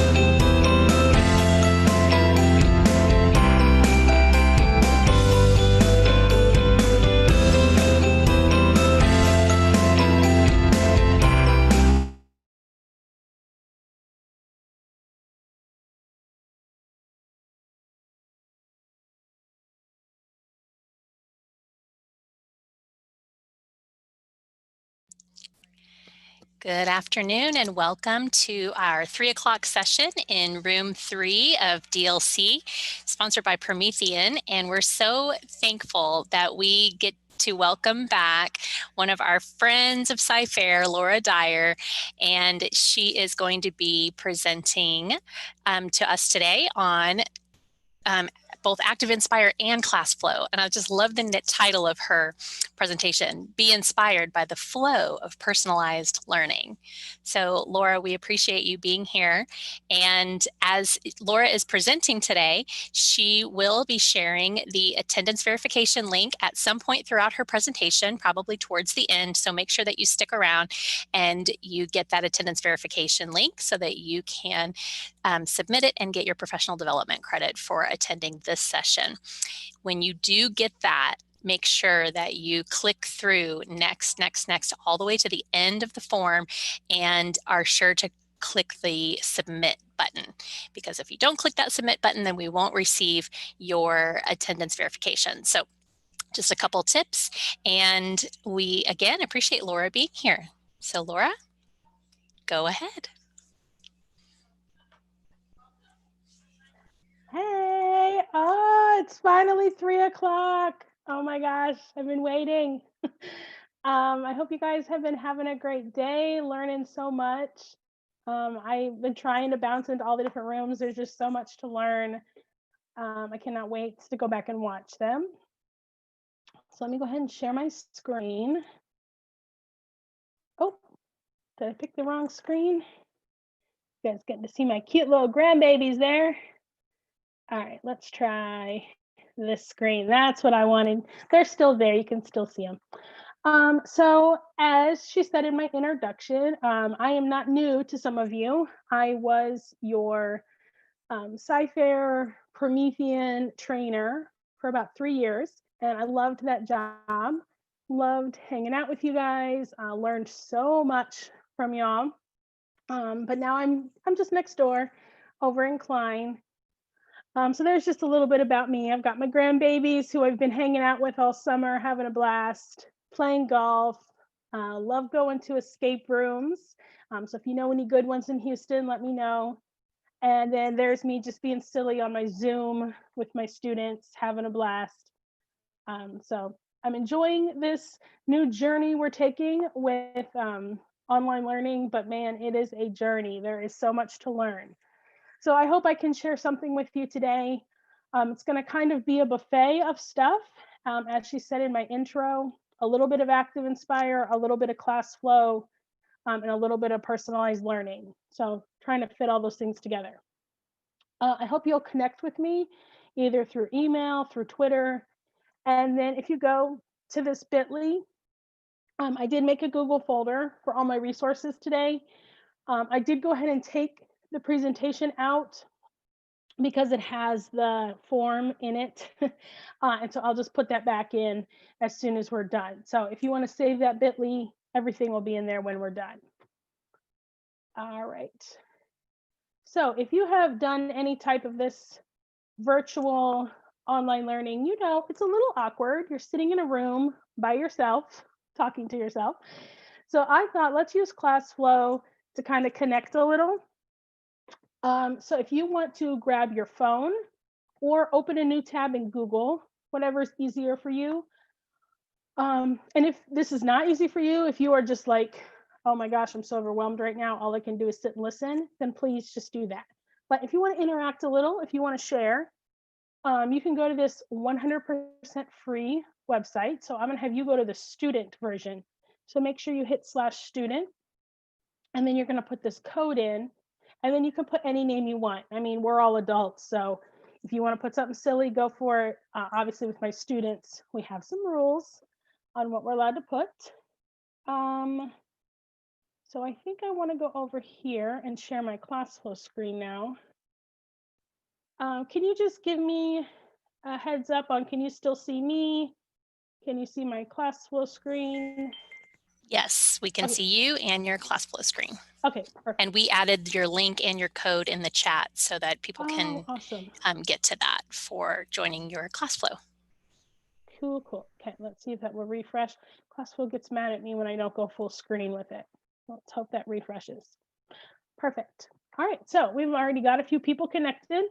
Now, I love to use this tool with my students as kind of like a pre-check as they're coming in. If we're starting to learn something new, I just put a vocabulary word up there, put a star question. It's just a quick way to jump into kind of personalizing the learning a little bit. It helps me group people. So I'm just going to show you that, but I'm going to get to know you.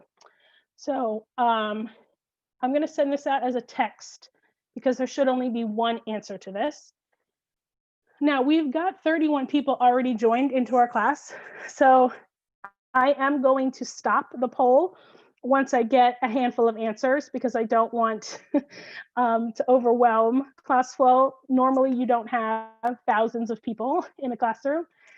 So once I get a few good answers, I'm probably going to go ahead and stop the poll. So I'm so sorry if yours doesn't make it in, but this is a really fun tool to use at home with your family and just test out. All they got to do is grab their phones, you get on the website, and you see how the answers start to come in. All right, we're seeing lots of Sci-Fair. Anybody going to represent for another district out there? Oh, but lots of different grade levels. So I'm seeing first grade. So see, I can start to make some connections here. Got some high school. And so now I'm not sitting alone in a room. So with this online teaching, it can be a little awkward. Like, are they listening? Oh, I just said I was going to stop it and then I didn't because they're going to start to come in fast. We've got like 60 people signed in. So this right here, I already feel more connected to you. I know you're connecting with me, you're sharing information, and now I can start to group you. So if this was a question like, do you know the answer to this? Do you know anything about this, you know, this battle or this vocabulary word? We can start to group them, and then that can be my first group for the day, my small group that I'm going to pull while everyone else is working on something else. Now, again, I know I'm saying all of this as someone who taught in an actual brick and mortar classroom, and so that's going to have to change a little for us, but we can navigate some of that together. Okay, so favorite thing you learned today. This might have more than one answer, so I'm going to send a word seed poll this time. So if you didn't get your answer in last time, just type a little faster this time, and hopefully you'll get through, because I am going to stop it once we start to get some good ones. Oh my gosh, I was just watching class on Schoology. Mind blown. I totally going to change the way I set everything up. So hopefully you guys are learning some good stuff today. I'm hoping it's just the internet being slow here. And you'll notice here, I can show your names or I cannot show your names. Okay, so I can keep it anonymous, especially if I'm working with students who are a little shy. I don't want to reveal anything about them. All right, now I'm just hoping that the internet is tired. This always happens in the afternoon. The internet just says it's enough. Now we'll give it a few more seconds, see if your answers start to come through. Because I know you guys are out there. Feel free to put them in the YouTube chat as well. Any fun stuff you learned today. All right, I am going to take a risk here. I'm going to hit refresh. We'll see what happens.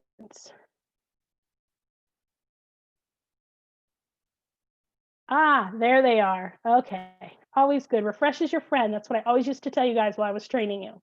I need to take my own advice. All right, ActivInspire, good. You're going to see me using that today. Emojis and word walls. I love it. Oh, the self-care one.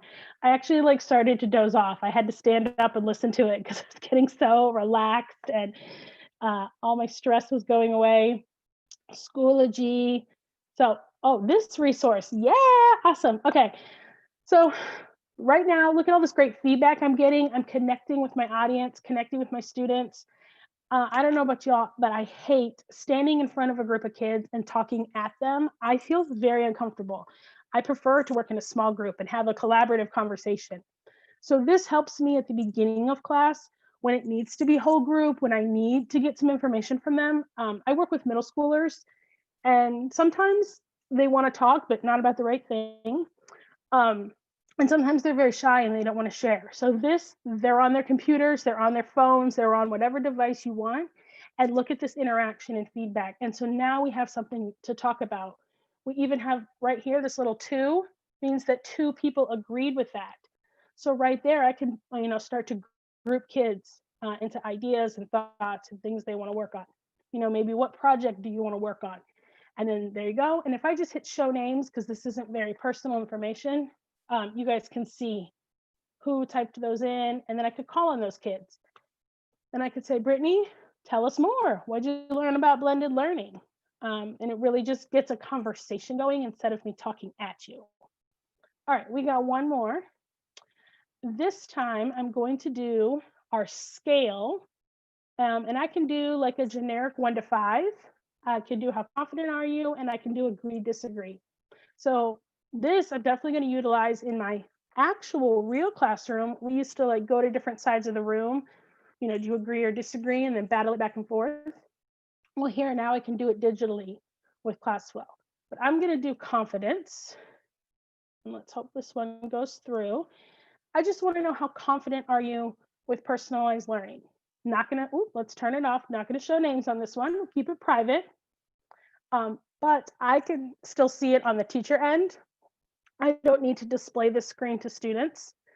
And so this right now would help me choose who's going to be my first small group. Okay, and who is going to I'm going to send them to do a more difficult task. Okay, I've got my highly confident friend there. All right, so maybe that's going to become my helper today in class. They're highly confident in the skill that we're learning today. My somewhat unconfident, I'm going to pull them first. So this is just a great tool. If you're just jumping into personalized learning, it's a great place to start. It's a free website. It literally took me 2 minutes to make those slides. Have them ready. You can copy and paste, star questions, vocabulary words, whatever you need. I think you guys are seeing the bar is just constantly changing there. So I'm going to go ahead and stop it. All right, so that was just a little taste of ClassFlow. I think they did a whole session on it earlier today. Tons of resources online. So definitely check that out. And we can come back to it more if questions pop up. So I'm hoping we're back on my ActivInspire screen. If we're not, please let me know. But if we are, I'll just keep going. So you guys should be back seeing my ActivInspire screen. I still see your ClassFlow screen. Oh man, okay. Let's do new share. What if I try this one? Did I get it? Yes, that is All it. right, thank you. Thank you so much. That is very helpful. I've actually been teaching summer school to some advanced kids, thankfully, and they've been very helpful in like, yeah, we can't hear you. We can't hear the video. So I've been learning a lot lately about Zoom. Okay, so my goal today is just to show you how me and my team got started using personalized learning and to share some ideas that might help you and your team. I am by no means an expert at this, so please do not quote me on anything or say, you know, that's not technically correct. I'm literally just sharing what me and my team did. And to be honest, I don't even know if what we did would fall under personalized learning or blended learning or maybe a combination of both. But whatever it was called, it worked well for our kids. And so I just want to share. So I hope you take something from it. And then please follow me on Twitter and tell me if there is something that you learned, because that will encourage me. So here's all the tools I'm going to use today. I'm using ActivInspire to show you my presentation. I don't really know how much you guys will use ActivInspire in this coming school year because you're not in class with students. ActivInspire is a great tool when you're actually up on the panel and like touching stuff and moving stuff. When you're, you know, remote learning, I don't really know how well of a tool it's going to be. So we're not going to talk about it too much, but there are great resources online if you want to use it more. ClassFlow, I think you could definitely utilize. So easy to send a poll, get some feedback from kids, especially that kid who won't turn on their video on Zoom, won't talk. You might be able to get them to type something on their phone or on their computer. Okay, and then we're all pretty familiar with Google Docs and Google Drawings.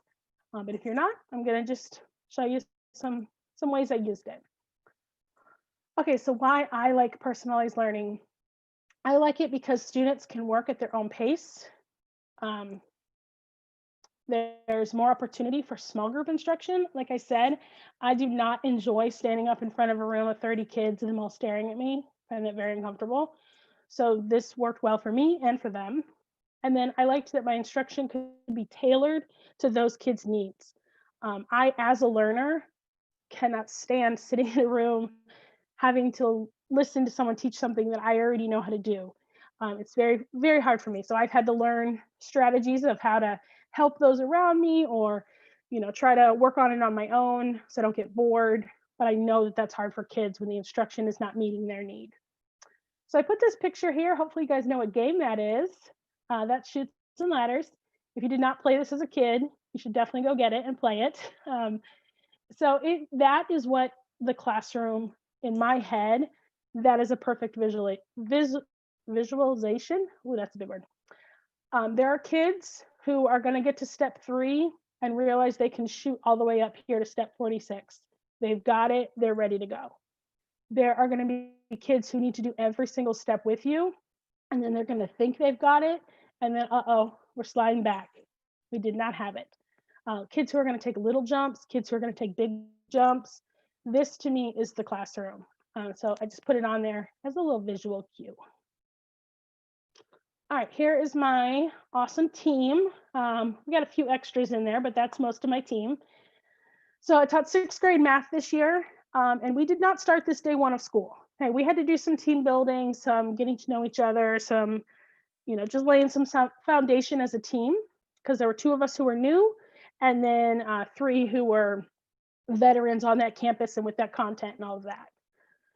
So unfortunately, it was like right before spring break where we really started to roll with this, but I'm hoping we can continue it next year. So some things we did was we started small, 1 unit, 1 lesson, whatever that is for you, just try something small. Don't try to eat the whole elephant, okay? 1 bite at a time, something small. Definitely share the work, divide and conquer. So this was very hard for one of my teammates. She is that type A, control, everything has to be perfect kind of person. So we tried to give her jobs that needed that fine-tooth comb, that needed to be perfect. But we had to tell her, hey, you got to share this. You got to let us do some of it too, because you'll burn out and you'll be exhausted. Keep it simple. So today, I'm sure it feels very overwhelming. You've learned so many things and so many tools. You know, start with 1. Okay, I'm going to get really good at Flipgrid. I'm going to get really good at just sharing Google Docs with my students and collaborating. I pick your one thing, keep it simple. And then this was big. I didn't realize we were doing this. And my department chair, or I'm sorry, my math specialist, when she came in to observe it, this was her observation, that for each of us individually in our classrooms, if it didn't work, we changed it. So don't feel like you're locked into, well, this is what my team is doing and this is how it has to be done and this is what it has to look like. If it doesn't work for you and your kids, as soon as you can, change it, because then you're gonna give up if it's not working for you. Okay, so here was our first try, our first attempt. We decided to create a roadmap to success. We gave each student their own copy of the roadmap, and we had students work through the roadmap at their own pace. Now, in our first attempt, this was 100% digital. So I'll tell you that because you'll see what happens later. So what we did is we just made a Google Doc. And our first step was we decided what every student needed to be able to do by the end of that unit. Now, there is nothing magical about that format. Just one person started, and this is what it ended up being. So if it doesn't make sense to you why it's in the middle, put it at the top. Use a format that makes sense to you and it's going to work for you and your kids and your teachers. So that we picked our TEAC. We said every kid will be able to do this by the end of the unit. And so this really actually helped to guide our PLC conversations because we had 2 new members and 2 veteran members. Sometimes things in TEACs can just become assumed, like, oh, I'm just assuming you know that and you're going to teach that and that's the way you teach it. But in us deciding what our every statement was, and then here in step 2, this is where we really had to get nitty gritty on our conversations of what does that mean in an actual skill? What does it look like? What can these students do? And I'm going to share all this with you if you need to be able to zoom in on it. I'm actually going to share the Google Doc with you so you could make a copy and just change the text and make it into your own. But so this is where our PLC conversation, the district provided us like this huge list of I can't statements, and we just grouped them into things that felt similar. So you could write these out on sticky notes. You could put them on the computer and just move them around. But we just grouped skills and I can statements into things that felt like they went together. Again, there is no magic to why there's 4, to why we put them where we put them. I mean, it could have just been a list. That's for you and your team to decide. And it really creates good conversations for you and your team when you even just making this document. You'll be shocked. The new teacher on your team, might be like, oh my gosh, I have this awesome tool that would totally fit. And then your veteran teacher might be like, oh, well, this is how I taught this. And this is this trick I've always been using. And nobody else on the team even knew it because they're doing it in the privacy of their classroom. So this tool really helped those conversations grow. Okay, so we grouped everything. And then this is where we divided and conquered. So we had to divide up the work. Now you can go 2 different ways with this. I'm sure you can go lots of ways, but we kind of debated on these 2 ways. Option number 1 was, okay, we'll just use me for an example, Laura. Should Laura take skill 1 and create all the activities for skill 1? And then should someone else do skill 2 and someone else skill 3? Okay, that's one way to do it. Or we have people on our team who have strengths. We have one girl who is just amazing at creating like online interactive resources. We have a girl who's great at actually using manipulatives and creating hands-on activities. So that's another way you could go, is divide it up where everybody has to contribute to each skill, but they bring their expertise and their specialty. So talk about that with your team and decide what works best. Okay, I feel like I've been talking a while, so I am going to pause before I jump into step 4 and just see, are there any questions? Is there anything I need to address? I don't think we have any direct questions. We did have one person ask about poll everywhere. I think they were considering that being similar to the polling that you did in ClassFlow. Definitely. So that, but yeah, everybody's with you though. Okay, cool. Yeah, I don't know too much about Poll Everywhere. I do know there's a lot of other great polling tools available. But you know, my expertise was using ClassFlow, so it feels very natural for me. I liked that it could kind of be like a slideshow. I could already have my slides set, and then I could decide to poll at any moment. Those were some benefits for me. Okay, so step number 4, as a team, this is where we brought in Schoology.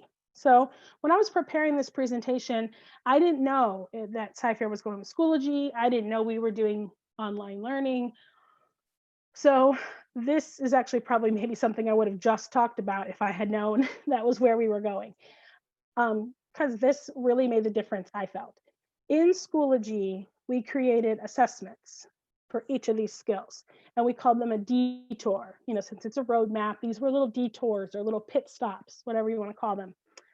So our students, like here in skill 1, they would need to work through these activities at their own pace in whatever order they wanted. Sometimes there were multiple activities and they didn't have to do them all, but they had to get through some of this. Then they had to score an 80 or better before they could move on to skill 2. So we would have students who would whiz through this all on Monday, pass this detour, and Tuesday they're on to the next box. But then we have students who, whoa, I need to slow down. I need to work through this a little bit slower. And they might stay on this for a couple of days. All right, so everyone was kind of in a different box, but the only way you got to that next box was you had to make an 80 or better on that detour. Sorry, I've been staring at a computer all day and I was like, that is an 8, right? Okay, so 80 or better. So in our second attempt at this, so we did that for unit 7. We gave every kid access to this Google Doc.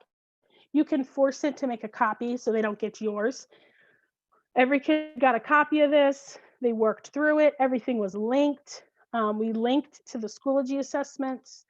And then in our second attempt, we were like, okay, wait, we're linking in on a Google Doc. Then they got to go to Schoology. Why don't we just put it all in Schoology? So really the reason I'm showing you this is how you start out doing personalized learning may not be how you end doing personalized learning. So we tried something, we found what didn't work, and we changed it. So what we loved about Schoology was we had folders that we could organize. I'm going to say you can lock them, but I don't think that's the technical word. But you can like put limits on a folder, like you must complete this before you can get to this. So we liked that. You could have unpublished folders. So we could prepare some like advanced work or something to go a little deeper, have it in there, but not have it published. So the kids couldn't quite see it until they were ready. And we could have assessments and links. So this is how I organized my Schoology last year. I cannot wait for all that I've learned to change this and make it different. But basically I just had every single unit, and then inside of those units, you know, were the resources they needed. So we're going to open up unit 7 so you can see how I did this. So inside of unit 7, there was a folder for each skill. So the kids knew, okay, I got to start with skill 1. And then if they worked through that, the next day they'd come in and do skill 2. Okay, so then if we open the skill 1 folder, there are all of the activities. Now you can see this time when we did it, we actually put multiple options. So our students did not have to do all of these. And we talked them through that. We explained that to them. And with the detour at the bottom, they still had to make an 80 or better, but we gave them multiple tries. So we said, if you think I can write a ratio and identify a rate, you think you're ready to go try that detour. Okay, so they try it, they make a 50. Okay, you need to go watch a video, you need to do some practice, you need to come to my small group, you need some support. So we do that. Okay, go try again. Okay, now you made an 80, you're ready to go on to skill 2. If after 2 tries, they could not make that 80, they had to sit with us and take the detour with us so that we could talk through the questions and figure out where their mistakes were before they moved on to skill 2. All right. So my third attempt, this is where I actually remembered Marcia Kish. I had the benefit of going to so many of her blended learning trainings, watching her in action. And I remembered she said they need paper and pencil when you're getting started with blended learning and personalized learning, and kids are all doing different things. They need a piece of paper. So I went to Google Drawings. If you don't know where it's at, just open your Google Drive. There's a new button right here. Just go to more and go to Google Drawings. And this is what I came up with for Unit 8. So my team still had, sorry, I'm going to go back a bunch of slides really fast. My team liked this. So as teachers, we kept organizing things here because it was a shared space. Everyone could see it. Everyone could add to it. Everyone could make their own copy of stuff. We liked this as teachers, but my students, this blew their minds. They were like, what am I supposed to do first? I don't know. I don't remember if I finished it or not. So that is where this was born. So I actually printed this out. Every single kid got one. It was about a half a sheet of paper. They put their name on it. And every single day for Unit 8, they got out, and you can see I kind of changed the name there a little bit. It became the Pathway to Success. Every day, you know, we do our warm up, we'd do our little pre-assessment, and then I'd say, okay, get out your pathway to success and start working. So here, they actually had this in front of them, and they could check off, okay, I did that, I made this score, I'm confused about this. They could put question marks and circle things. And they liked it because it felt like a little bit of a game board. It might be overwhelming when you first look at it, but it's the exact same information. Skill 1, here are your activities, and then what did you make on your detour? Skill 2, activities, what did you make? Skill 3, activities, what did you make? Skill 4, and then before we got started with any of this, we'd set a goal for the test, and then we would compare that. So that's why I have a big space there for them to kind of like write about their grade and why didn't I make my goal and stuff like that. I did see Marcia today talking about data meetings. And so this sheet is something we would get out in that data meeting. What's your goal? Okay, your goal is to make an 80 on this test, but on every detour, you keep making a 50 on your first try. So what are we gonna do? How are we gonna get you to be on that 80? Do we need to go back and do some skills? It just kind of gave us a thing to talk about that was physical, tangible. I could pull it out in a parent meeting. You know, everyone had it. So that was kind of my aha with, if everyone in my room is going to be doing something different, I need something physical. So I'm going to really have to think this through now as we go to remote learning. How am I going to do this? Because they're not physically with me with a physical piece of paper. I can ask them to print it out, but I can't be guaranteed that they'll do that. So probably have to make this clickable, let them all have their own copy of it so they can put their own little check marks and stuff like that. So, oh, my other thought was, if you were in the classroom and using ActivInspire, was that you could actually make little game pieces and the kids could make their own piece. I was even thinking they could put their Bitmoji on here if you really wanted to have some fun with it. And then they could move their piece to where they were working at. And you even could color code this. So I might not use these colors with the kids, they might pick up on it, but you know, my more advanced group, I might say, okay, go ahead and start on skill 1. And then my red group, you're gonna come to me for small group first.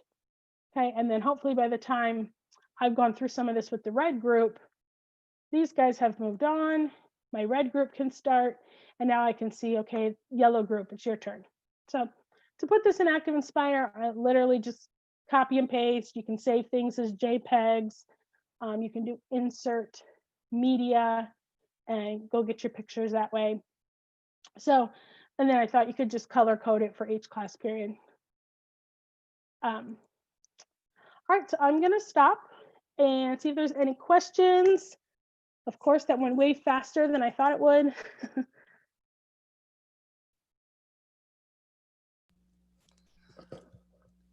We do not have any questions right now, All right. but I love how you are showing that integration with Schoology. I think that's going to really help a lot of us make that transition and learn how to use it within the classroom. So glad that you included that today. Yeah, no, I'm learning a lot about Schoology. I didn't use it until this past year. Thankfully, my 2 veteran teammates were pros at it, so they could teach me a lot. But what I'm really loving right now, I know this isn't part of my session, but hey, we're here to learn, is assignments. So with my summer school group, I'm making these Google Slides, and I want to see what they're doing, like live while they're doing it, but I don't want them all to be on the same one because I'm worried they'll mess each other's up. So if you post it as an assignment in Schoology, you can watch them live as they're working, you can grade them, and they all get their own copy. So I've really been enjoying that piece this summer. That's awesome. I really, the Google Drive assignment option in Schoology is so cool because, like you said, you can see what they're doing and you don't have to go through that process of making a copy for each. It just automatically does it. So, ooh, we have a question. Okay. Oh, all right. A couple questions. All right. So, why or do you think doing this on Google Drawing is easier or better than making it in Google Slides? Yeah, honestly, it was just a tool I felt comfortable with. And that was actually hard for me a little bit while I was working for Promethean. Is I want teachers to find a tool that works for them and they feel good about. Nothing I showed you today couldn't be done in a PowerPoint, in a Google Slide, in a Google Doc. So I would encourage you to just find the tool that's the most comfortable for you. I grew up in a Microsoft world of only learning, PowerPoint and stuff like that. So when I think make shapes, I don't know why my brain thinks Google Draw. Like obviously it can make shapes on a Google Slide. And now that I've jumped into this whole Bitmoji classroom, I'm definitely enjoying Google Slides more and having a lot of fun with that. So yeah. So yes, you've went totally virtual into your Bitmoji classroom. Yeah, it's crazy. Like a week ago, I was like, I'm not doing it. And then I got asked to teach summer school and I was like, okay, I'm going in, deep in. It's been really fun. If you haven't made one, watch some of the videos. There's so much help out there. Brittany Cohen, saying her last name right, I think. Yes. That's who I got a lot of stuff from on Twitter. That's great. Super helpful. So there was another question here too. Can you explain how you added the game pieces on the game board? Oh yeah, of course. Can you do that again? So actually, these are just shapes. If I was doing this in class, I might get a little more creative with it. But to add a shape into ActivInspire, you just go over here to the toolbar. And if you hover, you'll see there's a shapes tool. It's like a circle with a square. And when you click on that, you get a row of lines and colors and shapes. And even at the bottom, you can expand it out and get even more. So you could get even more creative here. I could have done a smiley face. Now the tricky thing with the shapes is you got to think about your inside color and your outside line color. So if I want my smiley face to be a yellow smiley face, I pick yellow here up at the top of the shapes toolbar. But then if I want a blue ring around my smiley face, I go out here to this color palette and get blue. And then I just hold my mouse down and I drag to get the size of smiley face I want. All right, so then I could go back and get a green one with a pink outside. And could get a red one with orange outside. All right, so that's, I just did circles. Those are smiley faces. Probably if I was in the classroom, I'd let the kids pick their own and just email me the image or share it with me through Google. And then we could paste them up there. Okay, thank you, Laura. Okay, we have another question about the goal on your pathway to success. It said, how is the goal that is set established? Prior performance, student choice, or school expectation? Do they mean the goal for the test grade? Yes, I believe that is what they're referring to. In my classroom, it was that was when we had our little data meeting. So we would look at how they did on their map. I don't know if y'all take map tests.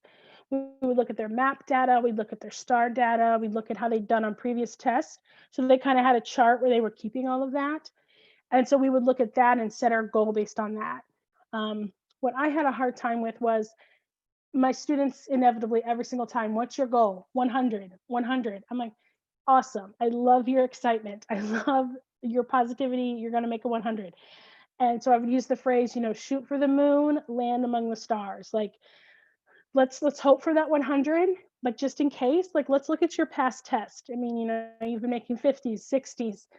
Let's set our goal of a 70, you know, let's pass this next one. You make 100, awesome, you know, whatever the reward was. You know, I had treasure box and good phone calls home and stickers and lunch with the teacher. You know, I'd say, hey, if you can do better than that goal, you know, you get to go pick a prize, maybe 2 prizes, whatever.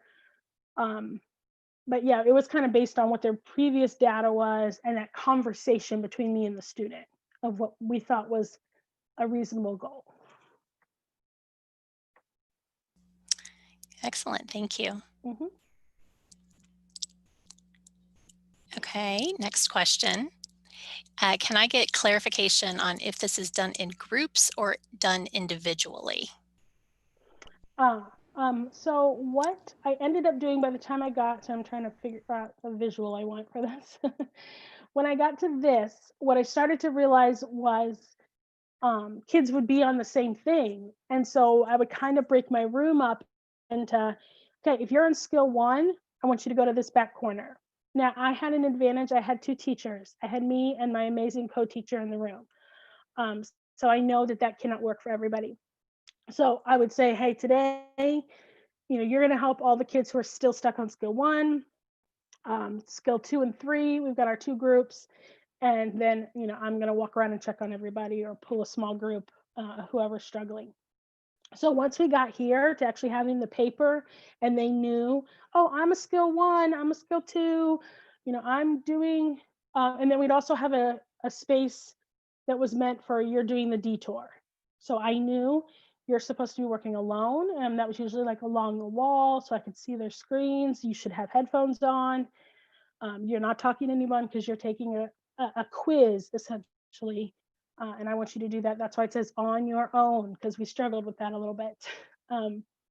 So it doesn't have to be in groups, but it kind of morphed into that because I wanted them helping each other. I love collaboration. I love when a kid teaches another kid something. I usually tried to make my Promethean panel a student teaching station where they could go up there and show their classmates how they were doing something. So yeah, it morphed into that. But the more advanced, the teachers who had the more advanced kids, I don't know that they did that. Okay, wonderful. And then we have another question, and this is about the tokens on the ActivInspire screen. They wanted to know, do they save where you moved them when you open the same document the next time? Yeah, so it kind of just depends on, like, if I was to exit this document right now, it's going to ask me if I want to save it or not. So if I say no, they're going to go back to wherever the last time was I saved. So actually, next time we open this, those smiley faces wouldn't be there if I say no. So yeah, if this was a continuation of, we're obviously going to be doing this for multiple days. So they're on skill 1, they're on skill 2, they're way down here, and they're over here. Okay, and then we'll get rid of these guys. So if I saved, file, save, then tomorrow when I open, that is exactly where they will be.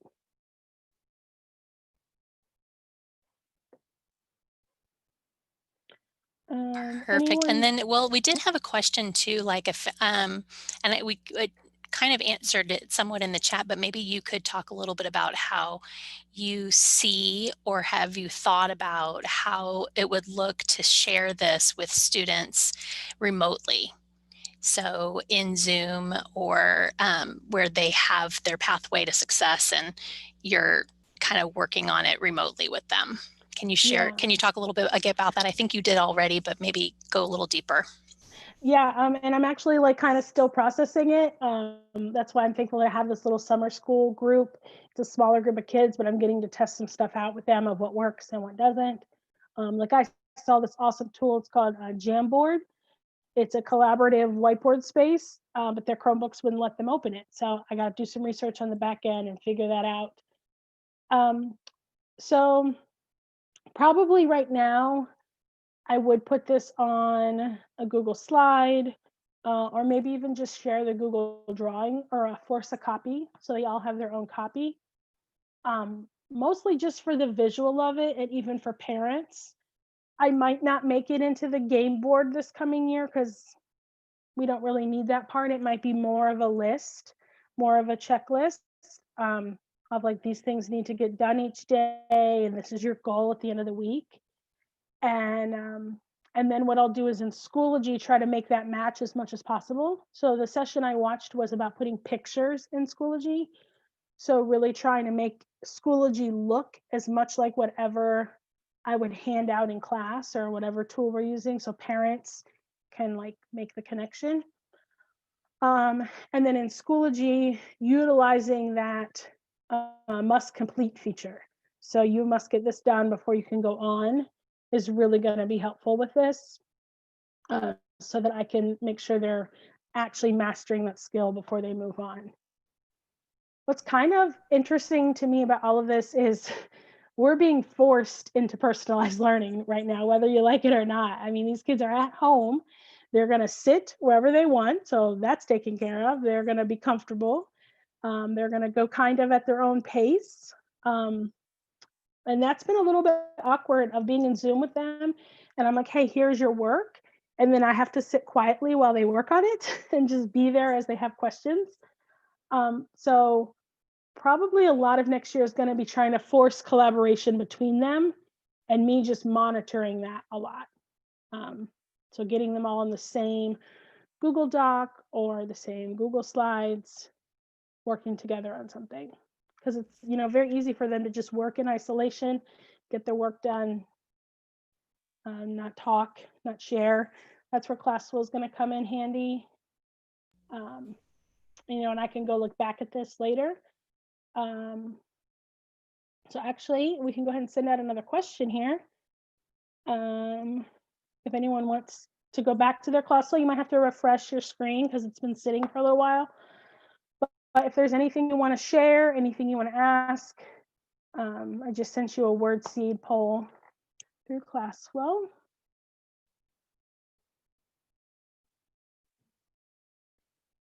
And you'll notice I didn't really ask anything on that word seed. That's what I like about ClassFlow. It can just be open-ended. Is there something you want to ask, want to share? Maybe something you tried, a program that you think works really well. And I am here to learn. Let me refresh just to see if some answers are in there. And while we're waiting on any responses to come through there was another question too about, I think they're very intrigued by your pathway to success and how you implemented that in your classroom. So we're talking about virtually, the students could finish at their own pace and then take the assessment when they finish the detours. And then, but in the physical classroom, would you use enrichment materials if they went through the pathway quickly? Yes, so we would have those linked in. So let me go back to this screen so I have a visual. That's kind of where it evolved. We realized as we started making this, in the second one that we made for Unit 7, which I don't have a picture of, sorry, we gave somebody the job of every single one of these skills needs to have under it an enrichment piece. So that was somebody's job to go do, was you need to find those pieces, which if I'm a teacher doing this by myself, I'm like, what? I can't do all this. But if that's your only job is to find enrichment pieces, it's like, okay, I can do this. It's my one focus. And so we'd have those linked, and then we'd link them, we'd put them in Schoology, but unpublish them. Or you could actually, I learned this at the end of the year, you can make groups in Schoology of students and then assign folders just to that group. And you can add kids into that group, take kids out of that group. So you could have a group of kids who were finished and they're able to see that folder where no one else is. So that's how this kind of evolved on our second round, was we realized somebody needed to be in charge of adding that. Because it's that piece that if you don't intentionally think of it ahead of time, you're never live in the moment going to go, oh, I know exactly how to enrich this activity. You got to really be intentional and think about that ahead of time. That's so great. And I love how you sharing how you and your team work together on that. So it looks like you have some questions coming up in there. And then we did have one other in the chat about if ClassFlow has to be used live. Yes. So you can share a ClassFlow lesson and kids can go through it on their own, but that would be just the same as like sharing a PowerPoint with them or sharing a Google slideshow with them. You're not going to get that interaction piece, but when you are doing it live, that's where you can add that. Now, what is nice is you don't have to connect students if you're using the ClassFlow lesson. So you could have it up on your screen, and then at any moment, if you're like, okay, I'm getting crickets, I don't think they're understanding, I'm going to do a poll. You just live in the moment, click on that poll button, and you're connecting with them. Your code is always up there. I can minimize this if it's distracting, and then when I'm ready to use it, I have it. Let me read these real quick. It says, I'm new to all of this, so much information helps. Oh, good. I'm glad you're soaking it in. I know, I feel the same way. I've been doing this for 15 years now, and every day I'm like, so much new stuff. New, all this information helps. What are some ways you can use this with pre-K? Okay, yes. Oh, what I'm going to actually suggest for pre-K, because I'm not a pre-K expert. Sorry if you were sending in an answer. I'm going to leave my lesson. We'll go ahead and save it just for in case you want to come back. If you go to classflow.com, making a free account, you can sign in with Google, which is nice. You don't have to learn a new username and password. This right here, the marketplace, this is going to be your best friend. My pre-K teachers, my elementary teachers, because Promethean's been around forever. They need to send me a check after this session. I'm promoting them over here.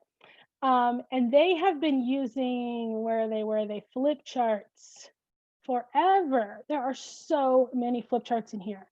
And look, free. So if you go into ClassFlow, now this is what was hard as a trainer. Why are you taking me to ClassFlow, but you want me to use a flip chart in ActivInspire? So ActivInspire is not online. It's like PowerPoint. Well, like PowerPoint used to be before it could be online. It's just a program on your computer. And so if I create something in there, how can I share that out with the world and all these other teachers? Well, Promethean has a website, and the website is ClassFlow. So within their website, they created a marketplace. So you can go in there, but you can filter flip charts. Let's filter pre-K. And now these are already made. Now, I'm not saying they're all amazing, top quality, but we all use Teacher Pay Teacher. We know you're going to get ideas. You're going to have a foundation to start with, and then you're going to personalize it to you and your kids. So this one just, that is not in English, so I'm not going to pick that one, but this one looks cute. So I'm going to pick this one, matching numbers. I just click right there. I can flip through it and just get some ideas. Or if I really love it, I can add it to my resources. So what I'd maybe spend the next few weeks with is just adding a bunch to your resources. And then you see right here, it says resources. That's where that file will be. We got it from the marketplace. There it is, matching numbers. And we go over here and we download it, because you have to actually put it on your computer to use it in ActivInspire. So make sure you're on the computer that has ActivInspire, and then you open it up, and now it's saved onto your computer. This is your file. You can change it. Okay, so if you don't want turkeys anymore, it seems like I can't move those, but I just go up here. There's this little blue icon. It says design mode. I make it red. Uh-oh, why can't I move them? Maybe this is a background. They got real fancy with it.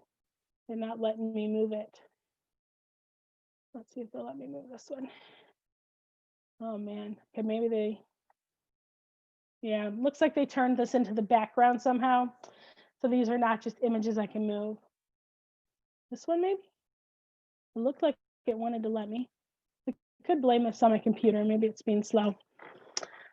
But all that to say, usually you can edit them, you can get ideas and then just make your own. But yeah, lots of cute pre-K stuff in here. That's awesome. Thank you so much. All right. Well, we had one more question and you did share, actually you happened to show it.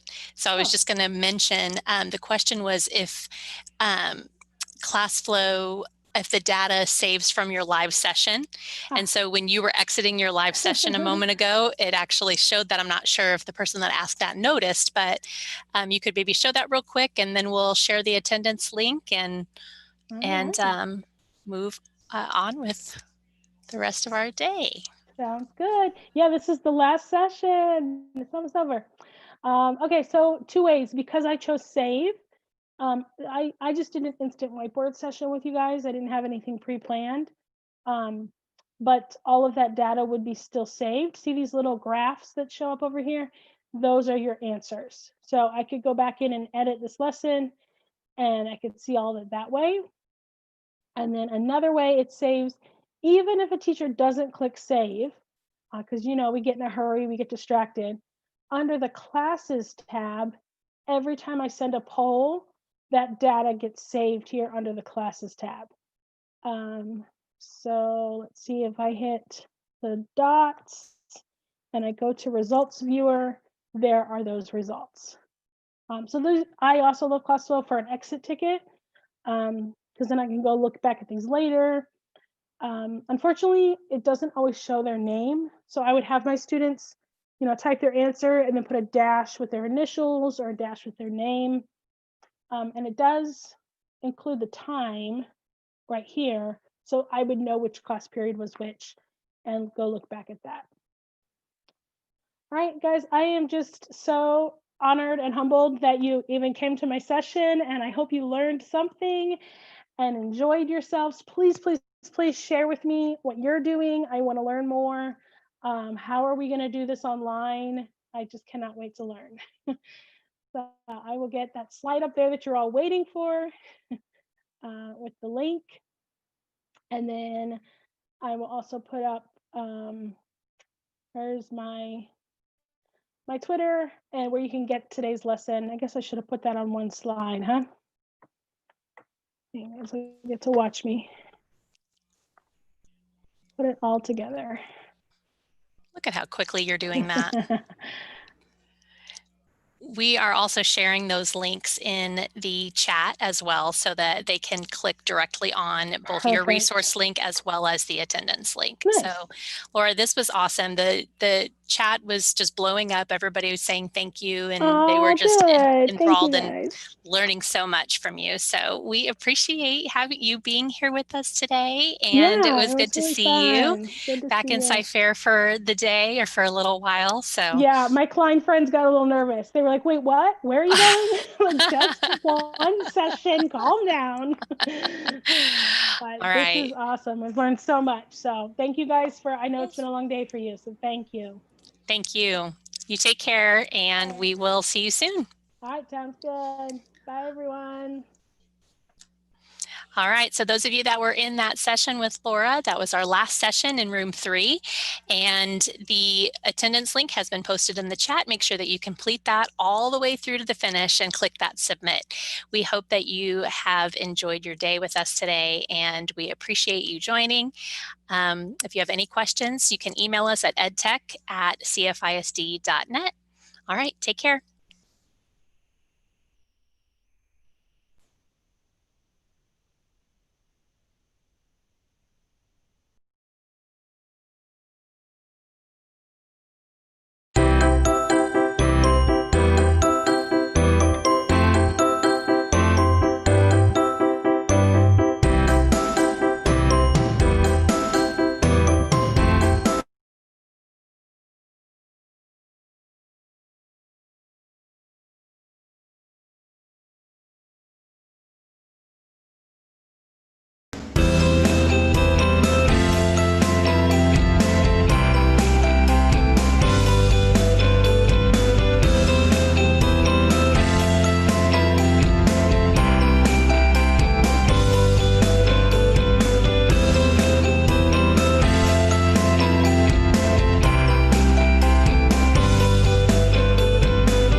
glad you're here.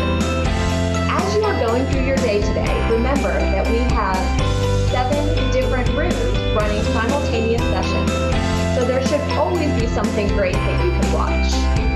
In order to earn professional development credit for attending these live sessions, you must complete an attendance verification form during each session.